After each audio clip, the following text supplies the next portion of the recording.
Okay, hey guys, happy Friday. And I guess it's Saturday in the UK for you, Miss Dog Lover. How are you doing? Shouldn't you be in bed actually? Anyways, I got back from the work barbecue early because the husband was really tired and I just didn't want to keep him, to be honest with you.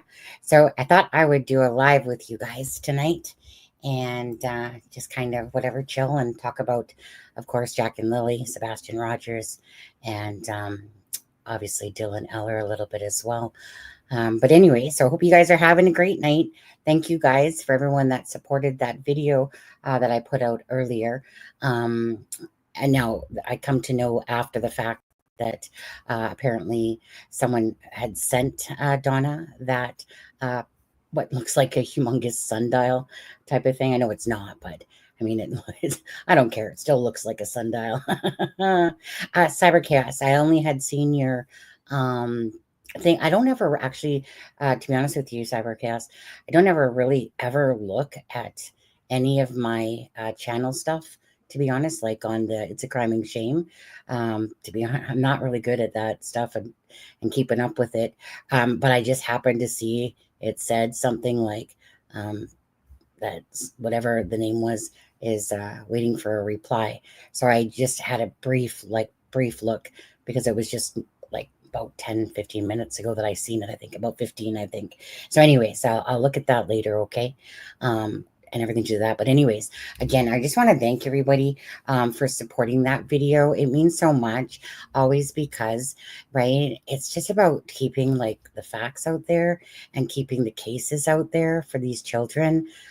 Because anyone that's a parent obviously knows how devastating it is. Even if you don't have children, some people have like nieces and nephews, and you can only imagine what somebody would be going through on there. So let's just say a few hellos first. So Miss Dog Lover is in the house. I stay up all night and the weekend. And then Cyber Chaos is in the house, and her hubby there, Joe Hunter. Hi, Crafty Mama. How are you? And let's see here. Yep. Hope you enjoyed the barbecue. Yeah, I mean, we weren't there for that long. Maybe like an hour, maybe a little longer. It's at Derby Reach, which is a really nice. It's up like, I think, like an inlet of the ocean, of the Pacific Ocean there. But anyways, it's a really nice area. It has like, I don't have it personally. I don't have a dog. I used to, but there's a dog park there, and you just walk to the water, like it's just right there, right, and a bunch of benches and stuff like that. It's a really cute place. Enjoyed it many years when I lived here, and then like I said, life cycle came back around and live here again in the same actually area of Langley. And it's a place called Walnut Grove. And if anyone, most people that are my age and stuff would know of, I think of Little House on the Prairie when I think of Walnut Grove. So let's see. I believe in psychics. I'm very intuitive.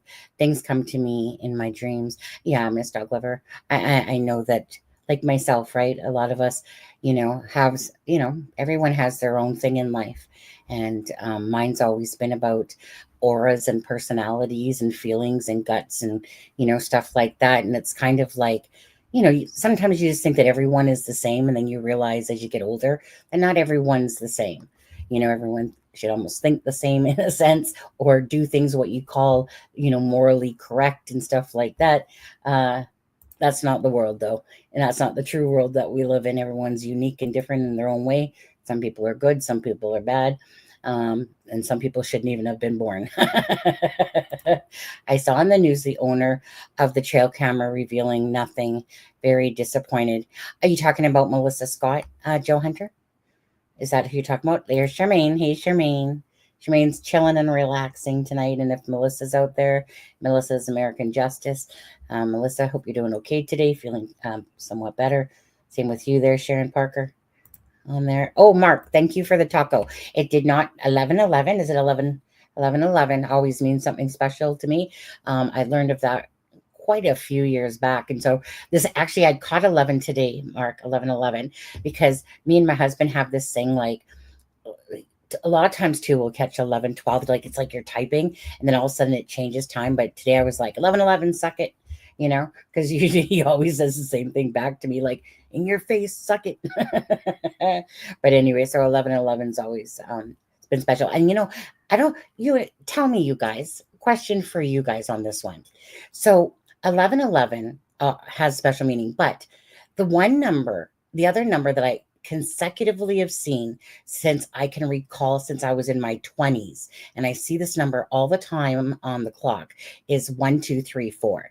So I'm curious, is there a time that you guys each have that you kind of go, dang, that number always, I seem to catch the clock at that time. But 1234, I remember so many times in my 20s waking up, look at the clock, 1234, look at the clock, 1234, So I'm curious if you guys, did you send me something on Messenger? Okay, give me a second there. Support with Stefa. So, Mark, thank you for the taco yesterday. It showed up like after I was done the live because Sharon said something about check your coffee app. So thank you for buying me that coffee, aka taco. Taco Tuesday, but it's not Tuesday, so it's not taco day. But thank you so much for that, Mark. And then support with Steph is in the house. And Streamlabs. So always with Streamlabs, you guys, if ever you guys see it where it says, please refrain from posting a link, it's simply your punctuation. Streamlabs didn't like your punctuation. A dot was in the wrong spot. So it's deeming it like you're trying to post like a site and stuff like that. I guess I was saying Streamlabs in the house. And then I guess vicariously through you, Mark, all of a sudden, I guess I was looking at the coffee app there. Okay. And okay, I'll check that out in a second. Unsure if there's any value in it, but there it is for you anyway. Okay, thank you guys so much. Again, if you guys are just coming in or whatever, please again hit that like and the share button. Please always do it. Never for the channel, always do it for the sake of the children. That's what's most important here, and it will always be people before anything, right? That's what makes a lot of us very special people, that we're deep empaths, we care a lot, and we just want to do our part, whatever small way, big way, we do things. Let's see here. High Life's design. In my information, the lady who handed in her trail cams may have been fearful under the circumstances. So I wondered if she was advised to say she didn't see anything. Are you talking about Melissa Scott, the one that handed in her 7 cameras? Is that the one you guys? Yeah. Is that what 1, 2, 3, 4 is? In alignment and progression. And of course, again, if you guys don't mind putting that on there. So we're going to get into a few things here. So, you guys see that there's this poem up there, but I'll come back to that in a moment. I noticed that, so Lily Sullivan, which is a biological father, his mother is Belinda Gray. Belinda Gray, I seen that on her Facebook. So basically, like on your search, whatever, it kind of shows you that she posted 6 things today, or it will say kind of thing. So I just went to go take a look, right? I always go take a look, see if there's something there about Jack and Lily, of course. And then there was this nice, beautiful poem that somebody had wrote as well. Taco and coffee. Love that, Bear. I know. I'll come back to that in just a moment. Beautiful. Melissa, she's protecting her kids too. People, it's what I've learned personally is that I'm a very strong personality myself, but the reason why my personality is stronger as I was like getting older in my 20s is honestly, it's because I always was very passive, always helping people. Even when I wanted to say no, I never said no. I always did everything. I let people butt in line all the time. It's kind of like I let people just walk over me. But I was in an extremely abusive relationship from when I was 15 to when I was 26. And so that relationship, it kind of hardened me. And it taught me a lot of things. It taught me that, never to let someone put their hand on me, that you have to, like I was doing things for everyone else besides myself. Right. And I was always putting everybody first. And then I just remember sitting there the one day, and I was 2 years into the marriage from 24 to 26, thought I was kind of destined to just make everybody else happy besides myself. And then I just, I worked in cosmetics at Eaton's at the time, and I worked with a bunch of wonderful ladies there. And just, after a while, you just start realizing that there's so much more out there. I was still young, had so much more. I didn't deserve to be abused. I didn't deserve it, but I stayed there because my family had moved back home, which is to the Vancouver area.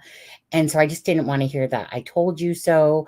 And when you think you love someone, you might love them, but their way of loving you is through control, abuse, and the push pull thing, and you're nothing, you'll never be nothing, you're ugly, you're fat. Even when I wasn't fat, I was always 125 pounds all the time, right? But yet you hear these things constantly, and you're like, why would you say stuff like that? Why would you hit me? So when I say that, it was like I was thrown into a bathtub. I was kicked in the face, remotes, forks, whatever coming at me and stuff like that. Now, I put myself in that situation, and I don't blame anybody but myself, right? But the one thing I did was walk away from that. And I was like, you know what? If somebody wants to hear the truth, they're going to hear the truth. But nobody's ever going to treat me like this again. And I'm going to be a lot stronger of a person. I probably ended up being a little bit too strong for a while until I realized that I couldn't take it out on somebody else, in a sense, meaning I couldn't easily get upset. So the word sorry became nothing to me because I've heard sorry so many times and it meant nothing. Sorry, but I'm going to hit you again. Sorry, but I'm going to kick you again. Sorry, I'm going to give you Charlie horse, type of thing, right? Or smother you with a pillow and stuff like that. So when I was in my second relationship where I have a son, me and him were actually like best friends. And then life got in the way. He started getting very angry for whatever reason.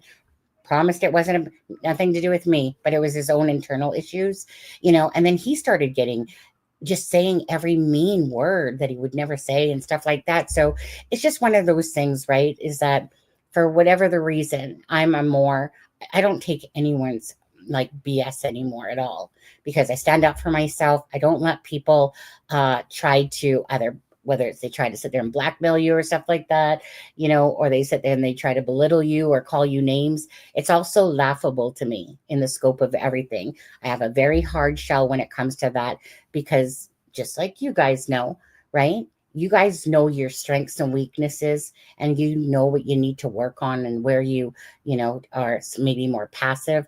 And that's the thing. So going back to the topic at hand there, was that a lot of people I've noticed are very fearful, and a lot of people are very passive. Because they're afraid, right? Whereas that, like look at that poor lady in Mexico that was on a live and doing hair on somebody, whatever she was doing. And she was on a live, and a viewer literally shoots her down. This beautiful lady, and her life was taken because some psychotic Looney Tune decided to go into her work while she was doing a live and take her life. But I mean, obviously we have to be careful about what we put out there, but that's just a thing. A lot of people do have a lot of fears, and I don't blame them for that, because again, especially if you live in a small place where everyone knows your name, like Cheers, right? Anyways, no, exactly. So I'm a very much of a pro advocate that if you're in a toxic, crappy relationship, do yourself a favor and just love yourself and get out of it, because you deserve so much more. Your value is worth so much more. So many people don't love themselves enough. But anyways, but the point at hand there is that, as much as I'm a strong person and I don't ever let anyone push me around, boss me around, not everyone's that way. A lot of people are very fearful of repercussions, revenge, and stuff like that, especially when you have children that you need to protect. And so, anyway, so let's get back on course here. Yes, I meant Melissa's protecting her kids too. Proud of you and me and everyone else who finally got out. Absolutely. Mwah. Love you, my friend. Sunny, it's not limited to partnerships. Narcissism and gaslighting is all too common these days. Oh, yeah. Oh, yeah. I mean, like I said, most of you guys that are intuitive and stuff, you guys can smell those narcissistic personalities right away. I don't think that word's overused. Well, maybe it is. But for me, I use it when I absolutely see it in somebody. I don't just use it just to throw it around like it's a word. It's because I know enough when I see people that are scammers, it doesn't matter if it's a YouTube creator or whatever. I smell you a mile away. And they're just so, they stick out like, like put your thumb in that pie type of thing and comes out so big. Hit the thumbs like up, please. Yeah. I think that was her friend and her ex setting it up. She was live streaming when she was, yeah, I know, right? Oh, is it? Yeah, see, okay, you guys. So obviously we're going to be talking about Jack and Lily. But let's just talk about this quickly. So Dylan Eller, and as we know, a deception detective has been covering this. A lot of people in here were talking about this case. Again, this channel wasn't brought up to cover true crime at all, really, until it was. And so most of the cases that we have followed have been out of the United States because obviously their population is hugely different. Charmaine has done a lot more Canadian lives and on her, what do you want to call it? Podcasts? Yeah, podcasts. I don't do podcasts. But anyways, on her podcast and stuff like that. So she's the one that's a lot more knowledgeable when it comes to the, Canadian cases in a lot of ways and stuff like that. This one, I think, was just a no thinker on this one. It gained a lot of attention fast. And to be honest with you, it's not like that we don't lack cases, but none of them usually reach to the national avenues that this one has. A lot of them, they hit a little bit here and there, but most of them don't hit like this one did. And why did this one hit like this? Obviously 2 kids. And whenever you have this feeling like there's some oddities to it, they again and sometimes there's just no reason. Things just pick up and take off. And this case did that.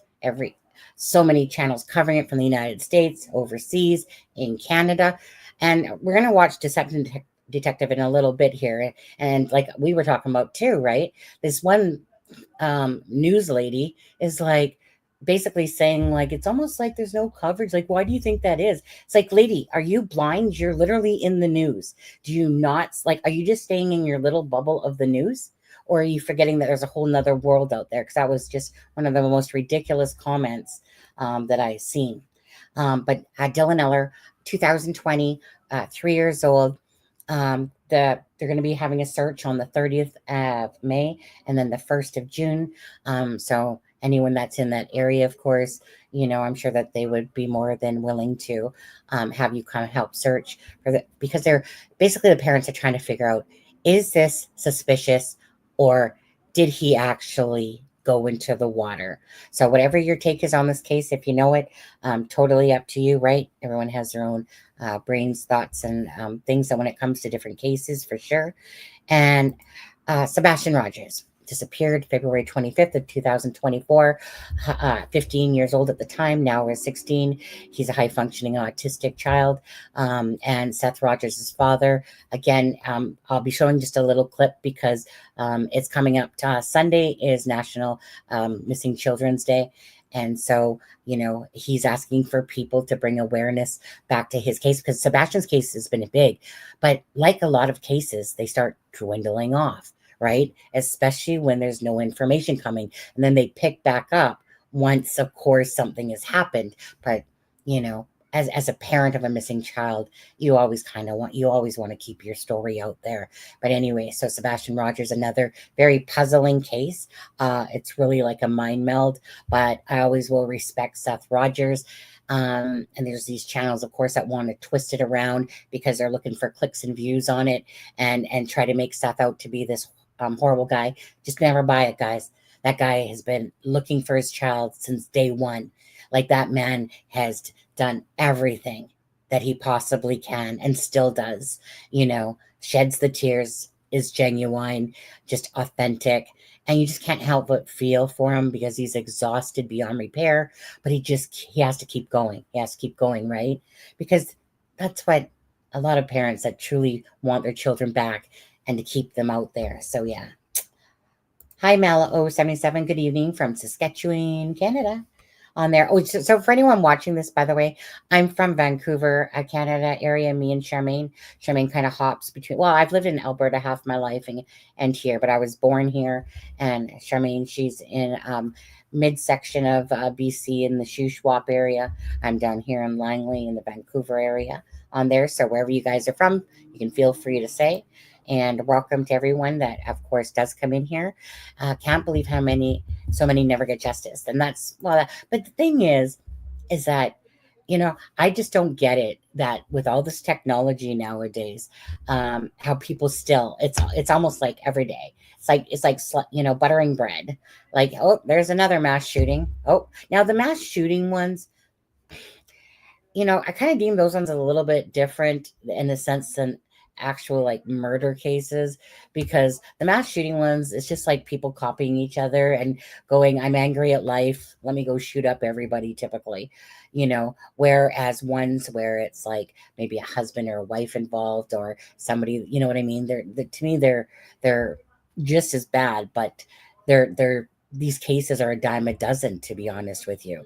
They're happening all the time. It's nonstop. And I don't get it, especially with, with the digital data and the Cellbrite and the stuff that people think they do. I don't get it. I don't like, if I had the choice to sit here in freedom or spend the, 25 years, 15, 30, 40, rest of my life behind bars, I don't know. It's a hard option, a way out there, isn't it?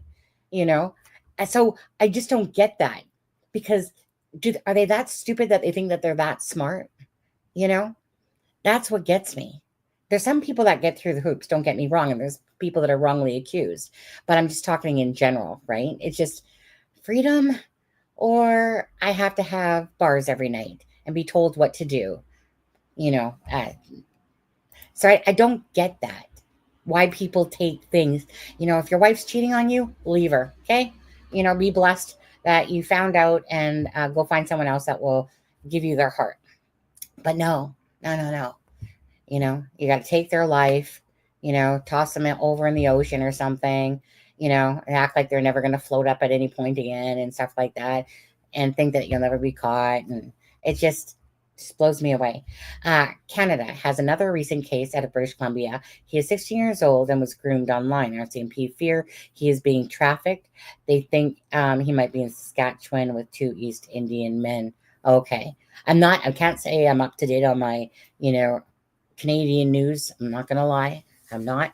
I see, because everything that kind of comes in, I don't watch TV. I only simply watch YouTube, right? So everything that's in my feed typically is always to do with a lot of, whether it's American Idol, whether it's the UK factor, but it's always usually US cases or something like that. Very little. The only thing that ever usually pops up in my feed is the Prime Minister stuff sometimes, and I'm just like, scroll.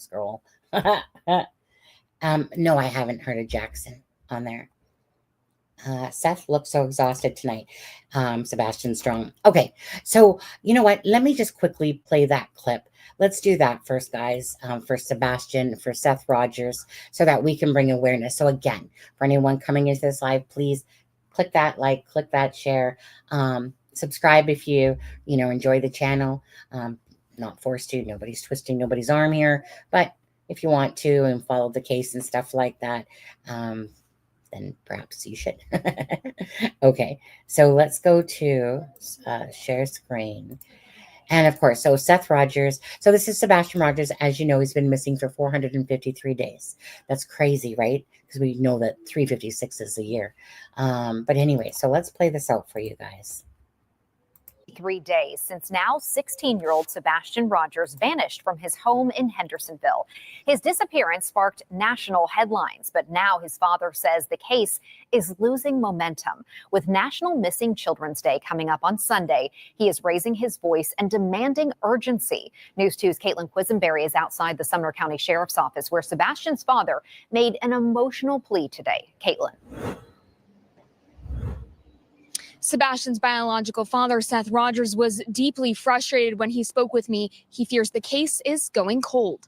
My son's been missing for 15 months, and they don't care.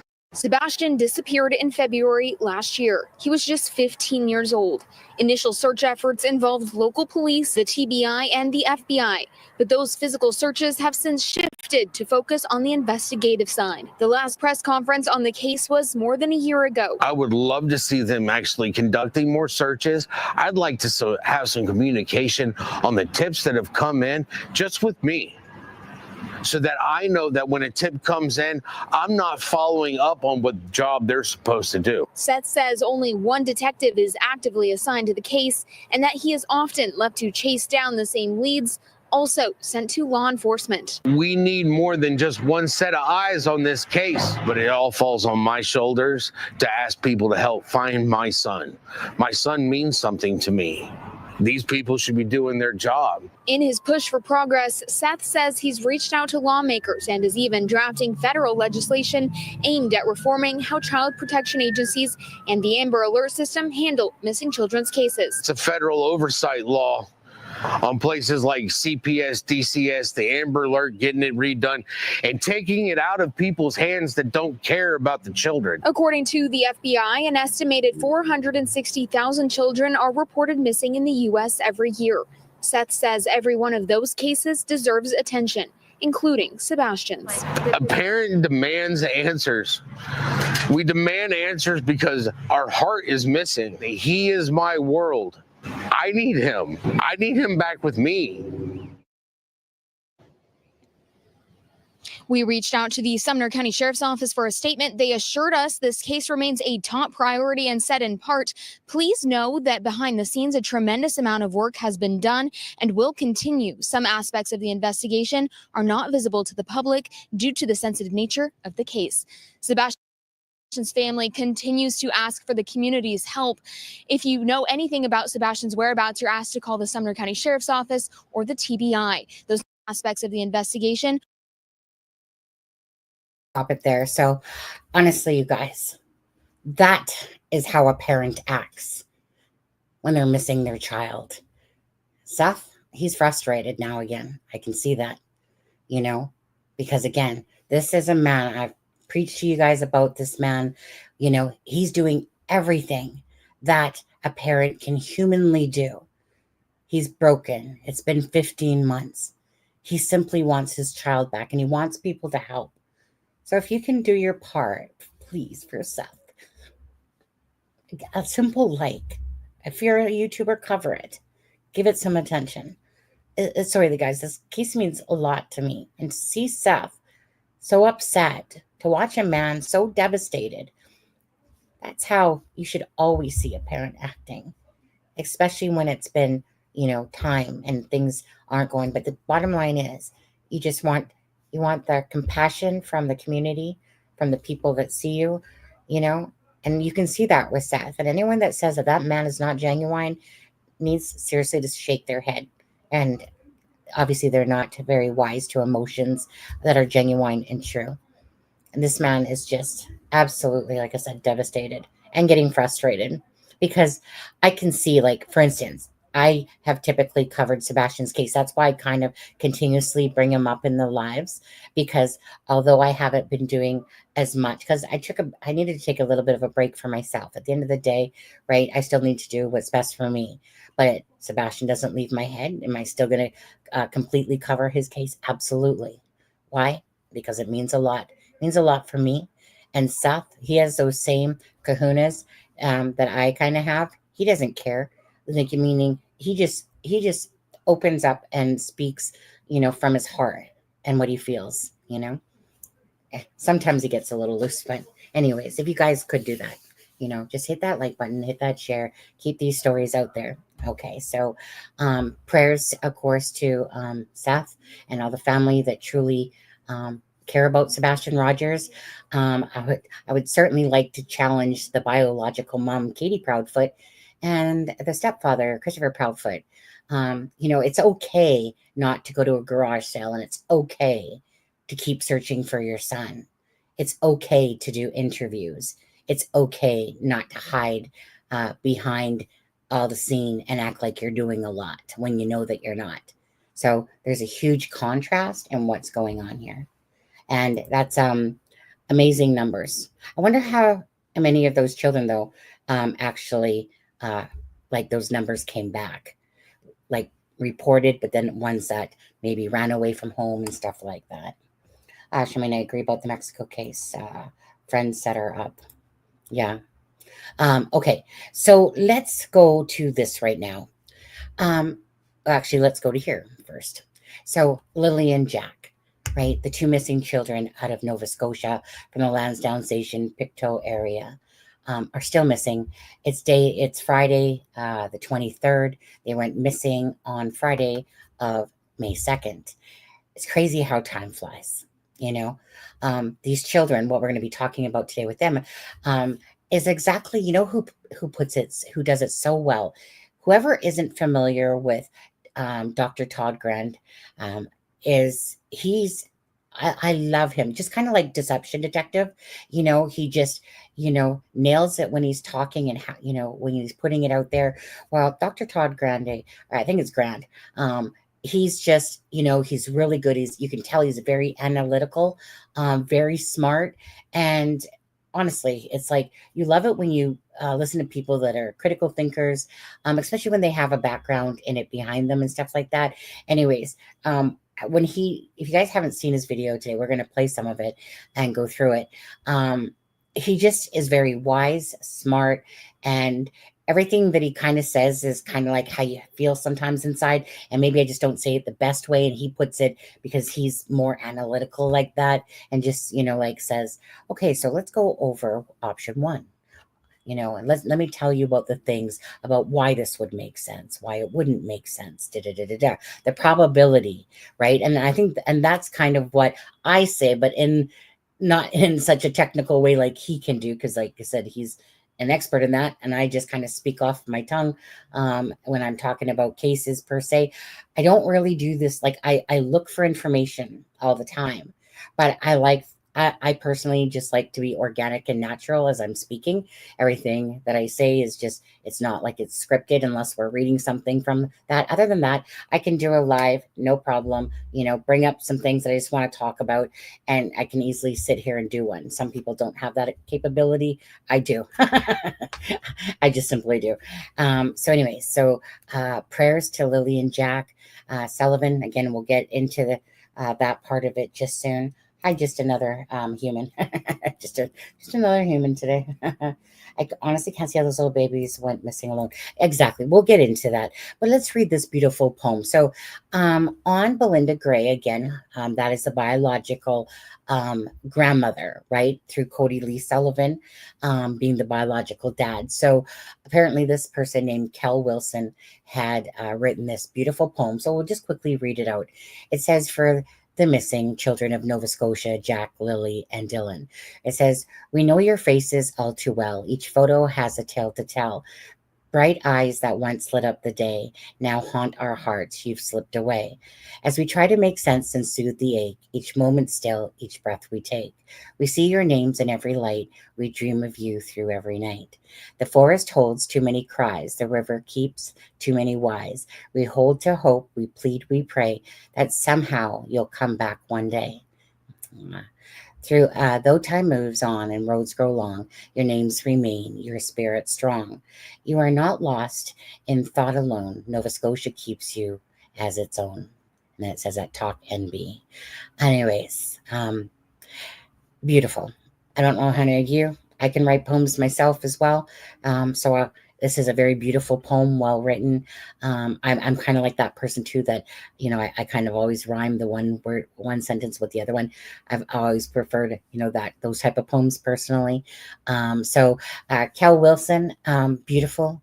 Belinda Gray, again, sorry for all the pain that you must be going through, knowing that these two grandbabies of yours, you know, are missing. And definitely there's, you know, as time goes on, we all know the outcome typically, but let's pray and hope that we're wrong. Simple as that. It's unlikely, but, you know, let's try to keep thinking and hoping and praying, you know, even if it's just wishful thinking, to be honest with you. Okay. So again, thank you for everyone that supported the video that I put out today. I thought, again, I'm always very skeptical of psychics and tarot readers and stuff like that. Even though, I mean, I love that stuff. I've had a couple good reads in my life, plus my own personal experience with both the other side. Okay. But anyways, and so again, it comes to this, I honestly, I don't, if you're not into it, you don't have to watch it. Not that I'm playing it right now or nothing like that, but I mean, for all the skeptical people out there in the world and stuff like that, right? You have a right to be. I personally don't care if you are or not because it doesn't impact my way of thinking, right? It's each to our own thoughts, right? And we're entitled to those. But bottom line is with me. So I want to reiterate again about Donna Serafina, okay? Which, by the way, thanked me for the video, for the shout out. So Donna Serafina, I want to say again that the reason I even came across her name was because on YouTube, so I don't know, there was something about the Vallow case or whatever, and I clicked on it to listen to her.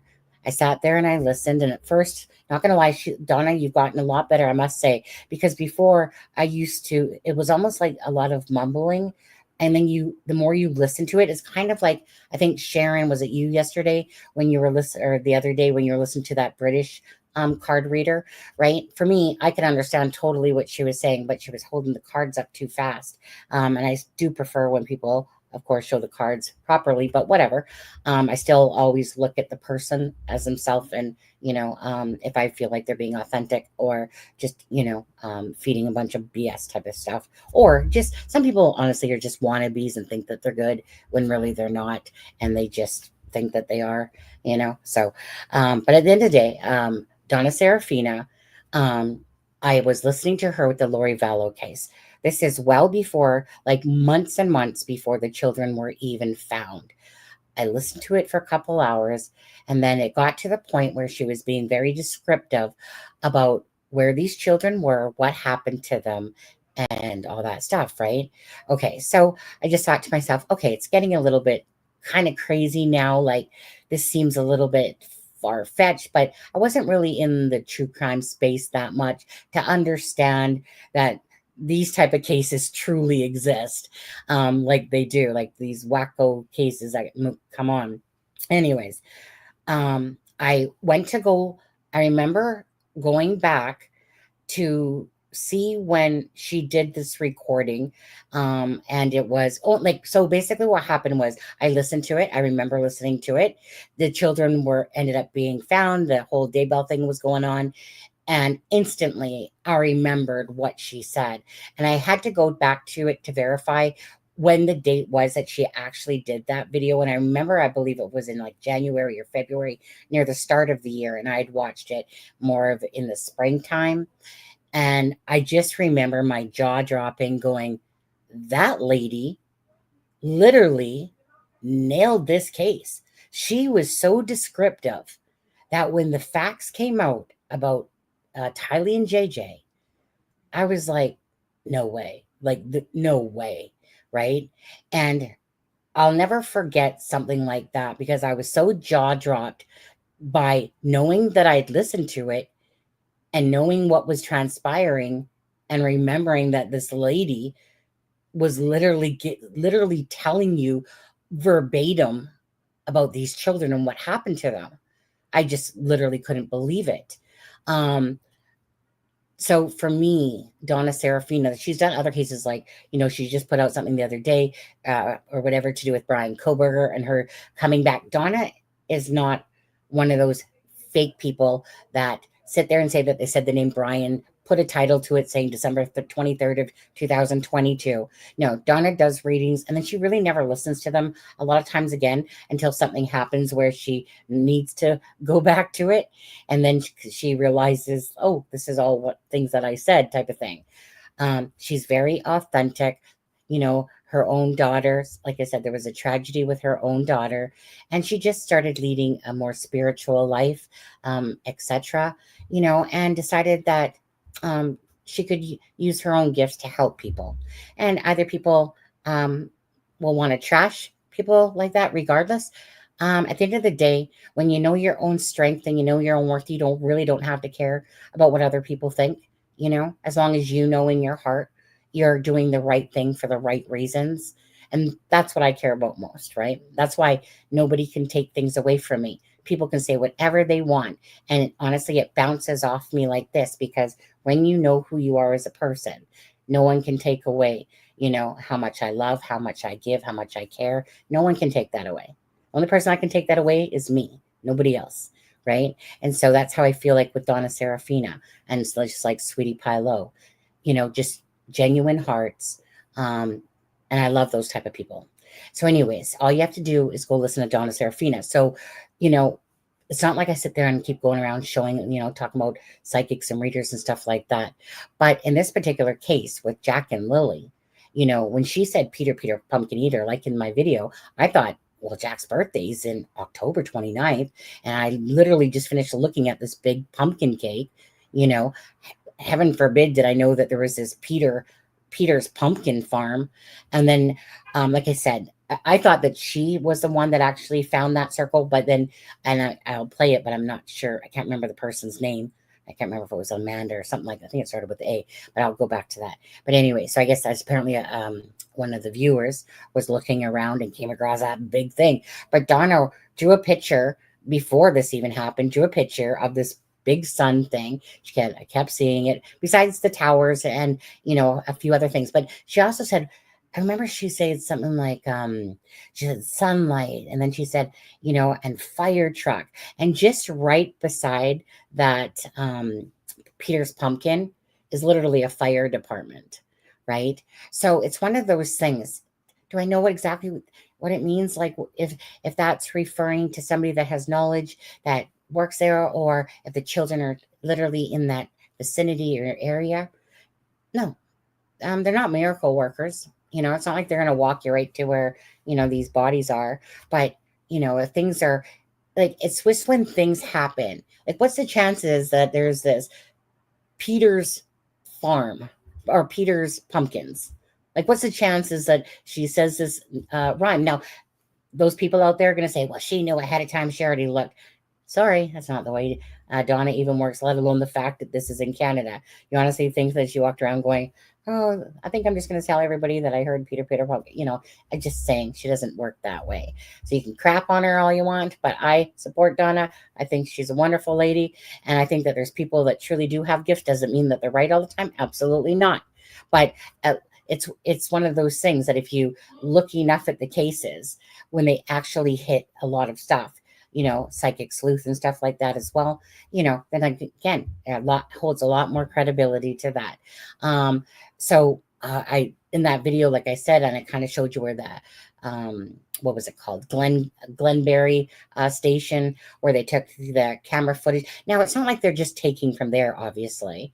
You know, obviously I would love to know, does anyone know where that store is? Thanks, Cybercast. Does anyone know at all that posting about the person saying that they got like they did a transaction, or, you know, obviously the police went in there looking for something that was purchased, got a transaction, took the camera, you know, does anyone know what store that was? Any super sleuths out there figure that one out, or somebody tell them? Okay. Let me just quickly go here. Hi, Irish girl. How are you on there? And there we go. I'm skeptical, but I can't help but believe Donna. You know, you have to be skeptical. It's good to be skeptical, but you have to be skeptical and open-minded instead of closed-minded. Closed-minded people, honestly, you know what? Die in your freaking coffin box there like a vampire. I don't really care. Seriously. I mean, you're going to be dead anyway. So if you just believe you die and nothing else happens, whatever. It's good to be skeptical. Of course, I'm very skeptical because I want to see you. I want to see proof that you truly have some sort of ability, you know, because obviously if you keep doing videos and nothing you ever say hits, you know, besides generic bullcrap, you know, then obviously done with you. Couldn't be asked to waste my time. I'm not into that stuff. And like I said, there's a lot of people that think that they're good.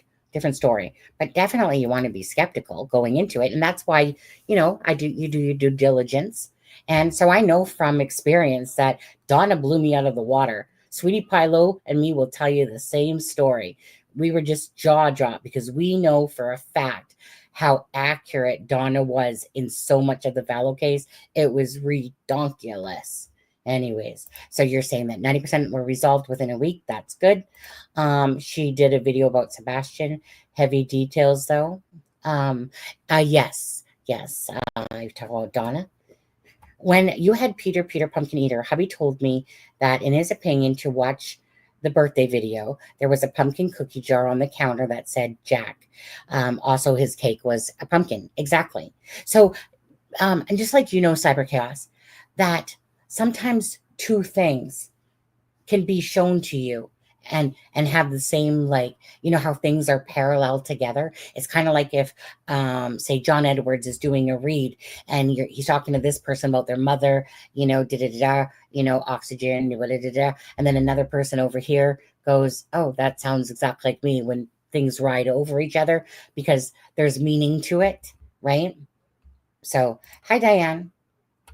Did you subscribe the other day? I feel like I saw Diane subscribe the other day. You didn't subscribe and then unsubscribe, did you, Diane?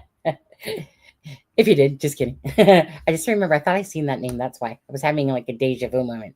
Okay, so we'll go to Donna first for her video. I'm not going to watch it all. It's just a small one, but just to give the credit to the proper person that actually had sent Donna in there. But at the time, Donna had just simply posted it on her thing, but it was later on she came to say that a viewer had actually done it.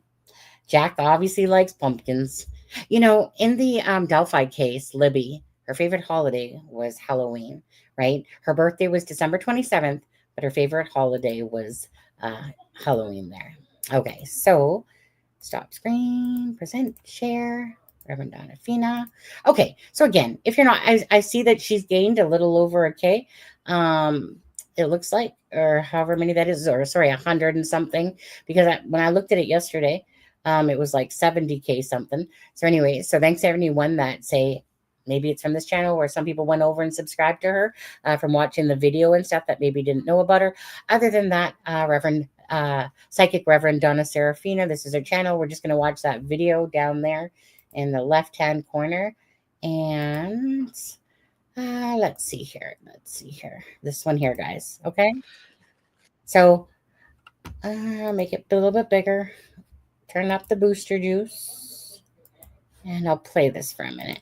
After listening to my reading, Amanda, who is in my Facebook group, Psychic Reverend Donna Serafina, the same as this channel, I don't know how she found this and how much time she had to scour the maps to find this, but it's mind-blowing to me, and I think it's worth looking into. This area is just up the road from where the family lives, and this Gairloch Road, it's almost a straight shot over in that direction. You just turn right off it and go up the road, the paved road, and then it turns into a dirt road. And it looks like it might have been a water tower, or I don't know what it is, but I think that was what I saw. I really do. And I think some cadaver dogs should be brought into these woods back here. It's definitely worth ruling out or ruling in. And keep in mind, if there are other structures identical to this, then it could be that as well. So I don't have this is a listener doing the research after listening to my reading of what this could potentially be. And not all that far from the family home, like I say, and plenty of wooded areas. If someone was going to put I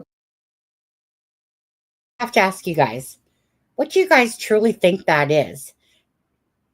Looks like a big sundial, but is it a helicopter pad? Is it, something for the aliens to see if they ever fly over and land there? What actually is that? You're in a good mood today? It's better than being in a bad mood, isn't it? So, but what do you guys actually think that is? I literally don't know. And I actually, well, no, I was going to say I don't care, but that's not true, because at the bottom of the day, there's this big ass thing that looks like a sundial type of thing, regardless. I know it's going to look a little bit different when you're down, to the thing, but when you go down, it just takes you to the trees, right? So you can't actually make it out, but anyone that maybe might know the area, actually knows what that is. What do you, just guesswork, what do you guys think on there? Just, I don't know, clueless here. Let's just go with the sundial, okay? Or a big sun. My name is Sunny, right? Maybe. Fascinating. It is, to be honest with you.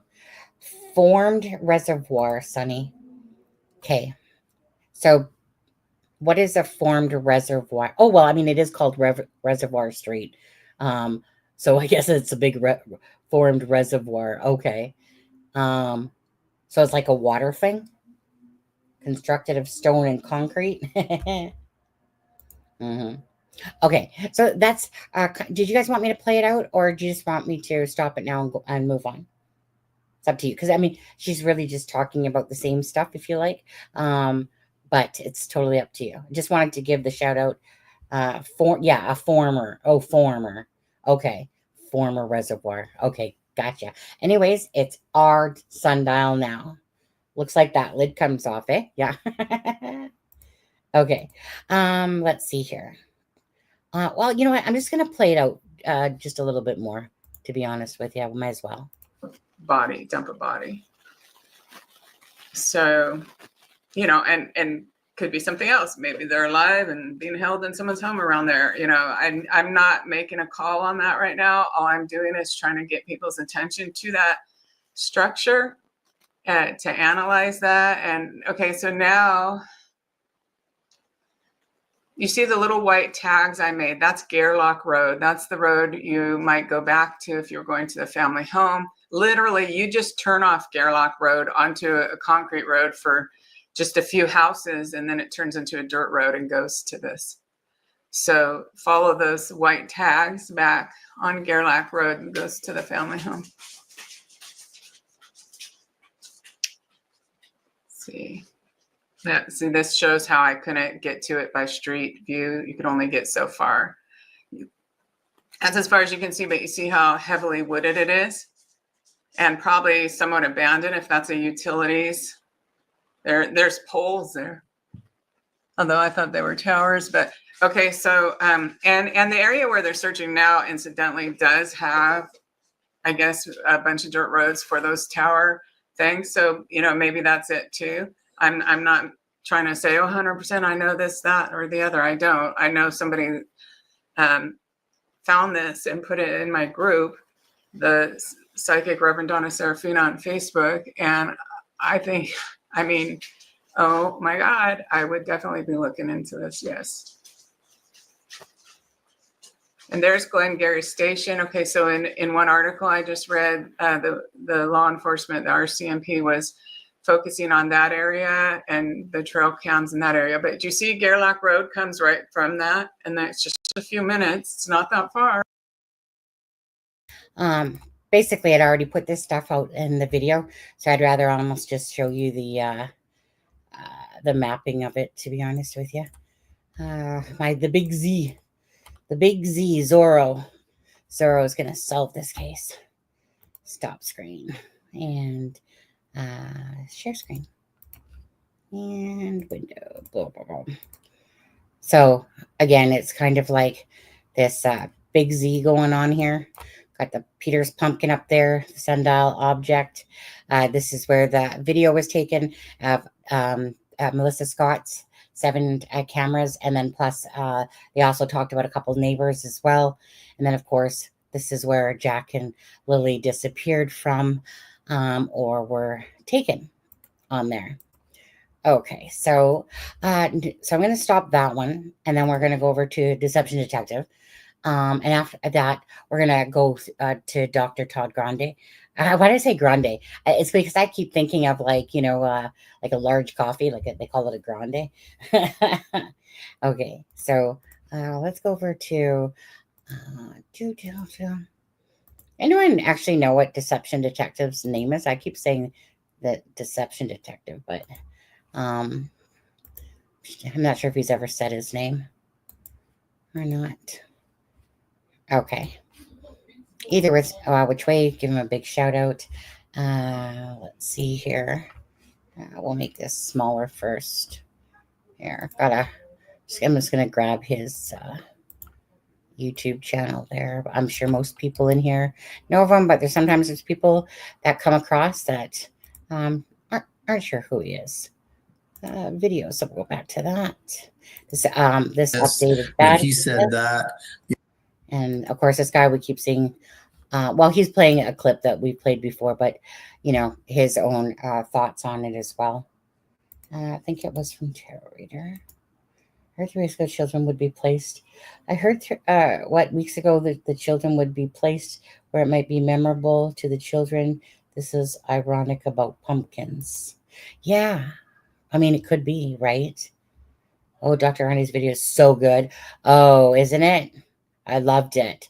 Because it's the same things that I think of, but he just says it a lot better, and he breaks it down a lot better for probability, right? Because I think most of us know that there's certain probabilities. Like I keep saying that abduction is like the lowest probability to me, that somebody else, had taken the kids, or that they're in the woods is the second one. More that a family member, the parents, whatever, is the most probable one. And it's because of all of the, well, obviously, again, like we've talked about, right? It doesn't make sense, but we'll get into that. It doesn't make sense that 2 kids managed to sneak out, do all this, go into these woods, right?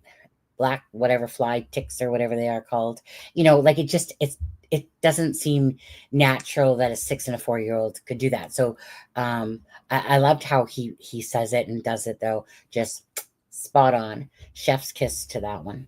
Okay, so Deception Detective here. We'll play this. They're pointing fingers and maybe towards very innocent people. So in fairness to them and the RCMP, that we just need to back off on that and let things happen. One of the things, Chris, that comes up as well is the fact that if this story perhaps had happened in a bigger center, this would be a story that would be headlines every day. 2 young children disappeared without a trace, a massive investigation, yet it doesn't seem to have that kind of attention here in Canada. They lecture and threaten all the amateur sleuths, speculating about Lily and Jack Sullivan's disappearance in one breath, and then wonder why no one's talking about the case in the next. So today's video, I want to show you one of my favorite professional opinions about this case to date. I'm Deception Detective, an attorney trained in statement analysis. This channel exposes lies and manipulation, so if that's your thing, hit subscribe. For exclusives, early access, and other cool perks, consider becoming a channel member. Link in description. Despite that news anchor's complaints, this case is international news. So if you're watching this video, I'm going to assume you're at least familiar with the basic case facts about the disappearance of Lily and Jack Sullivan. But you might not have been following my personal analysis of the case. So just in case you haven't, I've done a couple videos about this guy, Chris Lewis, who used to be the head of the Ontario Police Department. And his opinion about the case and the investigation are among my favorites of any public commentator. However, I don't like being lectured, and I'm sure you don't like being lectured either. Nope. So in today's video, let's watch an interview with a retired canine handler whose opinion on this case is one of my favorites to date. And best of all, this interview is new, so it takes into account lots of the recent twists and turns in the investigation. All right, without further ado, let's watch. There's still no sign of Lily and Jack Sullivan. Glenn Brown is having a hard time wrapping his head around that. The retired RCMP dog handler of 26 years says it's baffling to him the children are still missing after such wide-scale searches that included upwards of 160 search and rescue personnel, dogs, helicopters, and drones. I find it hard to believe that a 6 and 4-year-old would just disappear like that. I guarantee you, if I was still working today, that'd be the thing you'd be racing around your mind all the time. Like, where would they have gone? Like, we have done everything. I think the last thing I read, they searched a square kilometer area, 5 kilometers. That's a big area. And that's meticulously searched. That's the first reason I like this retired canine handler's opinion on this case, because he's not walking the party line the way that Chris Lewis is. He's pointing out that if the search were as diligent as it should have been, they should have turned up something if the kids actually wandered into the woods. And coincidentally, in a separate news clip that's less than 24 hours old, we have them admitting just that they were not as diligent as they should have been. Here's a little bit of that. Melissa Scott's trail cameras might contain clues about the disappearance of Lily and Jack Sullivan. RCMP asked her for days of footage as the investigation into the missing children approaches the 3-week mark. This is some of the footage Scott gave police. She says RCMP major crimes officers came to her home this week, asking for everything on her 7 cameras, starting April 27th, 5 days before the kids were reported missing. 2 of Scott's neighbors were also asked to provide footage to RCMP. She says the officers also asked about her family's vehicles to rule out local traffic in the footage. This road is the most direct path from Scott's property to the home the kids went missing from. We drove between the 2 places. It's about an 18-minute drive down rough dirt roads. Straight through the woods, it's about 5 kilometers. I did mention to them that I was very happy to see them and glad that they were canvassing a little further and looking at trail cam footage. And they did respond saying that they probably should have been around earlier. Okay, I do have to stop it there because in my head, every time I've heard her say this, because I've watched this about 4 or 5 times now, I'm sure they're like hanging their heads a little low, her making that comment, you know, because it's kind of like a little bit of pie in their face, a little bit like, how come you went out here just a little bit sooner? I mean, if they're apologizing, you know how you say it, but then you don't think it's going to hit the news. Anyways, I like his take on this. RCMP would not answer CBC's questions. My goal here isn't to be critical of the RCMP. If you've seen my other videos in this series, you'll know that I have full faith in them and I give them a lot of credit. More credit than the people in my comment section think I should. But my point is, before they lecture people like myself online for speculating about the case, I've seen other people in my comments point out that they should be looking for trail cams within the first day of the disappearance and ask the neighbors if they'd voluntarily let them check their camera footage.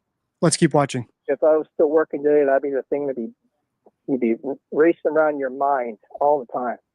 Like, where would they have gone? Like, we have done everything. The children were reported missing from a home on Gairloch Road on May 2nd, sparking a 6-day search that was eventually scaled back. Then, over the weekend, 115 search and rescue crew members were called back. RCMP have not said what prompted them to return, but Brown says it's not unusual to restart a search. He says there are a number of reasons police may call crews back, including tips or new evidence. But if that was the case, that information likely was not known by the search crews or even police officers on the ground. That's the second big point I agree on, because I've been saying ever since the search was resumed after being briefly paused that it might have been employed by the RCMP to see how the parents would react. That could be what's going on here with the RCMP. They were waiting for some sort of bizarre behavior from either of the parents when they thought the search was over.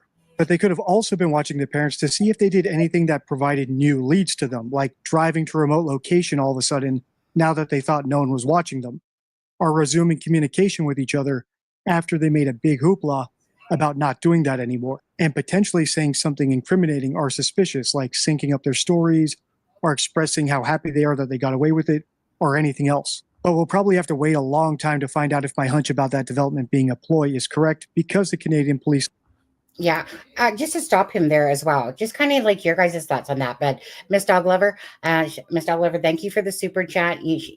Miss Dog Lover knows that she loves this channel, she loves me, and she supports me.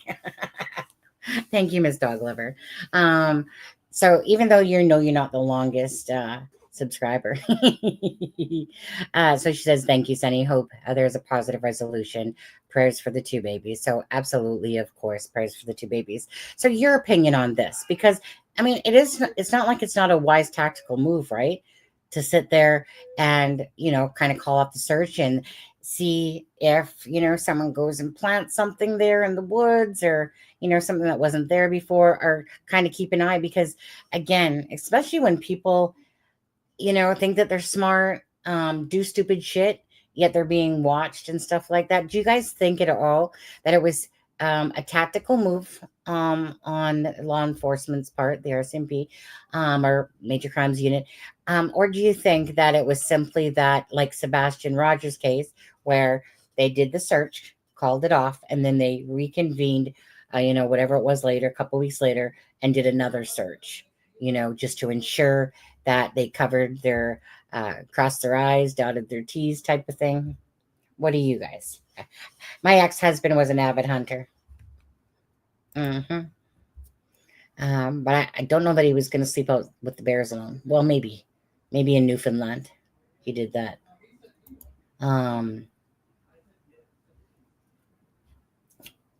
Yeah.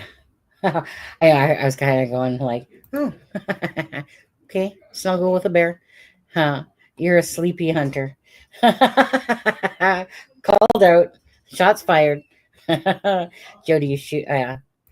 My ex-husband did one. I think it was a black bear here in BC at the time. Mostly he would go back home and get his number or whatever to go get a moose. I think they are watching both parents and family on there. So we'll continue on with this. Are so tight-lipped.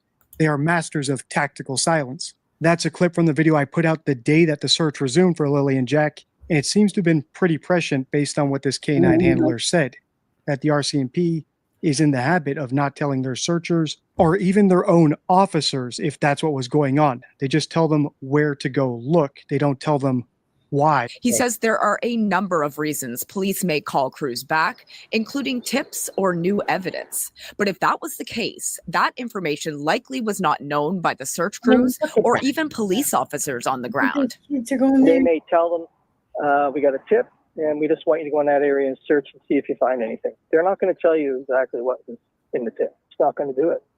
They don't even tell their own people that, unless you are in the know, right? Unless it's like, you're in that investigative group. RCMP's major crime unit has been involved since the day after the children disappeared. They say every missing persons investigation is considered suspicious until they have reason to believe otherwise. An RCMP spokesperson would not answer specific questions about this latest search, but says officials will be reviewing the information collected and determining next steps. As I've consistently said, I wish them the best. I hope they solve the case. I appreciate their silence. They don't need to tell us anything if it would hamper the investigation, but they shouldn't be lecturing people like myself or you for speculating and trying to figure out what's going on. So if you want me to continue doing that, let me know by liking, commenting, and sharing. Check the end card for my Lily and Jack Sullivan playlist, as well as my playlist about Dylan Ayler, a bizarrely similar case from Nova Scotia. Until next time.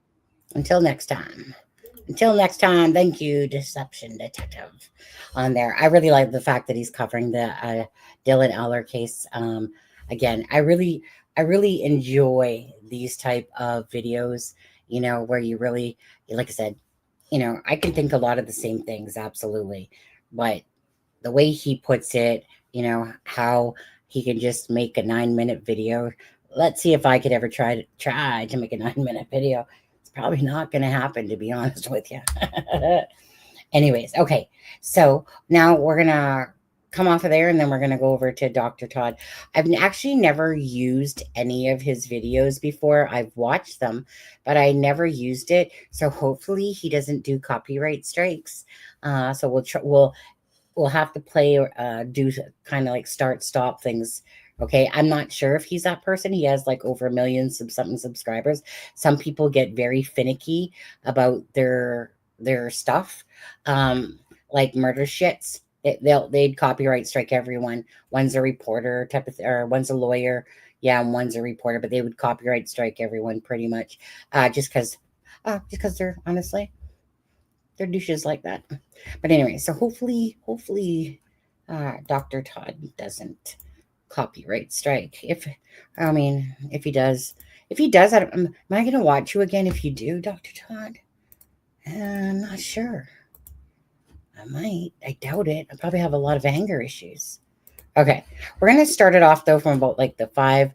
I know it's 19 minutes and 50. It's not even that long, but honestly, again, a lot of times we're thinking the same thing, but he just puts it in a very easy way to understand it and say it, and the probability of this. And I agree. Like at the end of the day, I absolutely agree with the conclusion here. I think the most likely factor is that it wasn't a stranger, that they're not in the woods, and that this is going to be family involvement. Because why? Because of, like you said, when he breaks down, like we do, right? We talk about the different things, like, as they're like, really? So these kids that don't go out, it's kind of like Sebastian Rogers. So you mean these children that never go outside with your supervision decide not only to do that, but not make noise, go out this silent door. So it's all those red flags that are coming along with it. So it's not like it's genuine. We don't know, like, if Malaya, left that property, but because of knowledge of something, and she's blaming Daniel for it. And maybe when she was telling that story, it was because she knew that she basically had to lie because of the little baby Meadow being taken away, right? And because that child is both of theirs, is that what kind of happened? She's blaming him. And is Daniel trying to portray this sincere personality, or is he pulling the wool over our eyes? Well, the bottom line is, I believe that the answer lies in the home and with the family.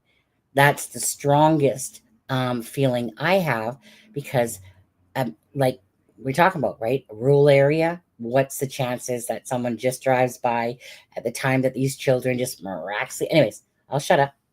I'll let him speak. Well, I'm going to start and talk about it and together. Okay, guys? Blah, blah, blah. Just because, like I said, I don't know if he copyright strikes. So, booster juice on. Number 3. There are really only 2 theories about what could have happened to Lily and Jack Sullivan. Theory number 1 is that they wandered into the surrounding heavily wooded area and somehow disappeared from the face of the planet. Theory number 2 is that foul play was involved. Someone took the children. This could be a relative, a friend, or a stranger. Because there are only 2 theories, if one theory is true, the other theory must be false. Okay. So I will stop it there, because in my head, I've always kind of said it's 3, because I've always kind of deemed abduction was a stranger taken is family, whereas he's kind of like encompassing it all in one there. And then, of course, lost in the woods. Now, just to quickly say this to you, just so far, 5% say lost in the woods, 10% say taken by stranger, 66 said family did something, and 19% said I'm just so torn on what to think. But in all fairness, as he's saying it, right, there really is 2, because 2 of them are really the same thing. It's either a stranger or family member. Either way, they were taken somewhere, hidden, lives possibly taken, chances are, or that the children are in the woods. So he kind of puts it into 2 categories, where I was kind of putting it more into the 3 categories, but 2 of them technically really are about the same idea. She's a good witch, a Wiccan. She's a Wiccan witch. She's a Wicked. I should, one day I'll wear the Wicked shirt. Okay. So, again, I know I have the poll up and stuff like that, but just feel free to put your thoughts, you guys, down as well. And where are you? All right, his is over here. Okay, come on. With this in mind, let's take a look at the evidence both for and against the idea that theory number 1 is true. The children wandered into the woods and no one else was involved. I will start with the factors that support this theory. Based on the statements made by the children's mother, Malaya, and the man who identified himself as the children's stepfather, Daniel, it seems as though Lily and Jack simply walked away from the family home. There were no indications of a kidnapping. For example, Malaya and Daniel did not mention anyone in the area. They did not hear a vehicle. They did not hear anyone screaming. And there was no physical evidence supporting a kidnapping. Whatever happened, it was silent, which is inconsistent with an abduction. The authorities indicated there was no evidence of foul play, which of course only leaves wandering away as an explanation. It seems unlikely that an aspiring kidnapper would have randomly stumbled upon the children in such a rural area. If the kidnapper was a stranger and intended to take the children, how would they have even known about the children in order to target them? Kidnapping by a stranger in a rural area in Canada is pretty much unheard of. It is technically possible, but statistically extremely unlikely. A kidnapping perpetrated by someone who knew the children would be more likely, like a family member or friend. but this is still a low probability event. Now, Okay, so you guys kind of agree so far on his thoughts with that? Who's ever kind of thinking going down the same line? And because that just becomes it, right? Again, just to honestly think from start to finish that Lily and Jack slipped outside when, of course, the good parents wouldn't let them do this, that they didn't make any noise, that nobody else heard them or anything like that. Now, I am a bit confused on one thing, because we've been told that the mother and brother live on that property. Does anyone know that for sure? Because when you look at that dilapidated camper, it doesn't even look lived in. So it makes me wonder if they actually do live on the property. Like, I don't know if that's just been a spinning narrative because they did, kind of like when Dr. Todd here talks about it, because he's actually the one where I was like, it doesn't even look lived in, that camper anymore. So, but yet that's kind of like the whole thing out there is like, why didn't, Janie or Justin here? But because that camper, like I said, it just looks like it's collecting leaves and it seems like it's more of an abandoned camper when you actually stare at the picture of that. So I'm a little bit confused on that because the running narrative is that. But anyways, bottom line is the children, so they're able to go through this silent door, that they go off the property, they wander into these woods that, it honestly, two kids going off into the woods, how far are they going to get before their butts turn right back home? Because, or they're going to be screaming for help because maybe they're scared and stuck and whatever. And there's no stopping Lily's voice, okay? That child has a scream like no other. I'm pretty sure that neighbor that lives way down the road there could hear that child screaming. It doesn't seem likely at all.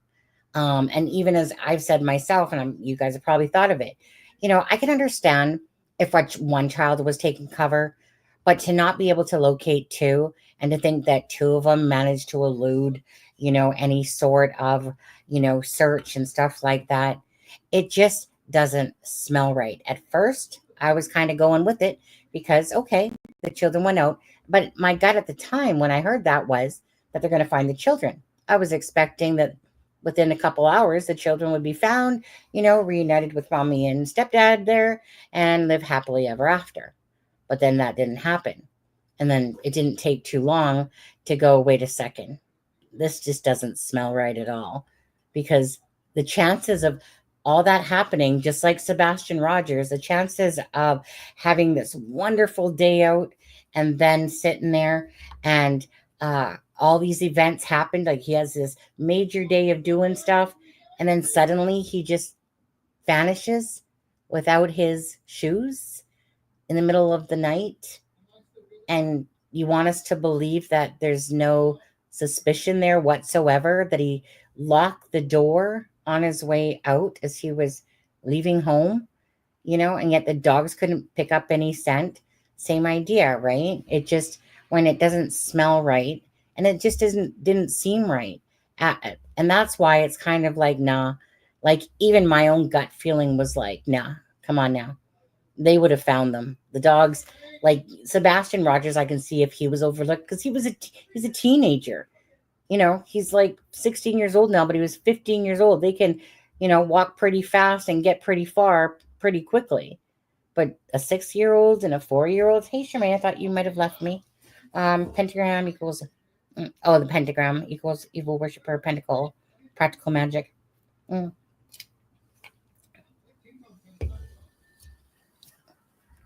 Apparently the brother, well, I mean, and that's what they're saying about Daniel. Remember that one person that said, I've known Daniel for a long time and it's nothing that he would do and stuff like that. But trust me, the thing is, you never say never. Anyways, well, let's play some more. I'm moving to the factors that contradict the theory that the children wandered away. The authorities almost certainly searched every area the children could have realistically reached on foot. yet they found nothing. Maybe one of the children could have hidden effectively, but what are the chances that both children would have been able to conceal themselves from trained search personnel? What motive would the children have for leaving their home on foot? The children's mother indicated they were not the type of kids to go outside alone. It is extremely unusual for children to venture into the wilderness. So one moment they were playing, and the next moment they decided to walk away from their home. It just doesn't make any sense. While it is unlikely they wandered off, it is even more unlikely they left the home with some type of purpose. At 6 and 4 years of age, they did not run away, like their mission wasn't to start new lives with fabricated identities. After Lily and Jack went missing, their mother left the area and blocked Daniel on social media. Did she blame Daniel for something? There's no way to know for certain, but it looks suspicious. Lily and Jack went missing on Friday, May 2. Okay, told you I gotta stop and start it regardless, right? Don't know if he just this is the thing, but I do like his dry sense of humor, like meaning as he's keeping a straight face and saying, like, basically, you know, do you think that they're gonna take off to go start new lives out there, type of thing? And anyways, I love his dry sense of humor. That's all I have to say there. 2025, but had not been in school since Tuesday. The school was closed on Wednesday, but they were also kept home on Thursday and Friday, supposedly due to Lily being sick with a cough. Oh, I do have to ask one thing, though, because I noticed either he simply made a mistake because, now just to ask you guys, because as far as I'm concerned, that is Janie Mackenzie's land. It's Daniel's, Martell's land. But he said that Dr. Todd there said that it was Malaya's mom's property. Did you guys catch that? Because I was like in my head going, did he flubber on that one? Because I was like, pretty sure. Why did the real dad go to jail? Just curious. Well, I mean, he's not in jail. The real dad, if you're talking about Cody Lee Sullivan, he was like, he's known to the police, is what it was said in the article. But what he did was he robbed someone at knife point at Marketplace. So basically, you know, went to go meet someone to buy something from Marketplace. He took out his knife, took the items, and took off in his truck. Because there was enough details, they were able to know who it was. And then so he was arrested, but then got out on bond, and his court date isn't till like October of this year. So if that's what you're referring to. I know, I don't know if he has personally been in jail before, but I pulled him up on the BC records, and that's the only one really that they're showing. And it's like you see a list of it, but most of it's all to do with the same thing, like dates and different things. Because I was looking at that, because the way when you kind of visually just look at it right away, you could think, oh shoot, what a rap sheet. And you know, but really when you look at it, it's like just a lot of dates to do with the same thing on there. Yeah. Okay. If Lily was sick, why would she venture outside? Either way, it seems suspicious that the children would disappear after missing school.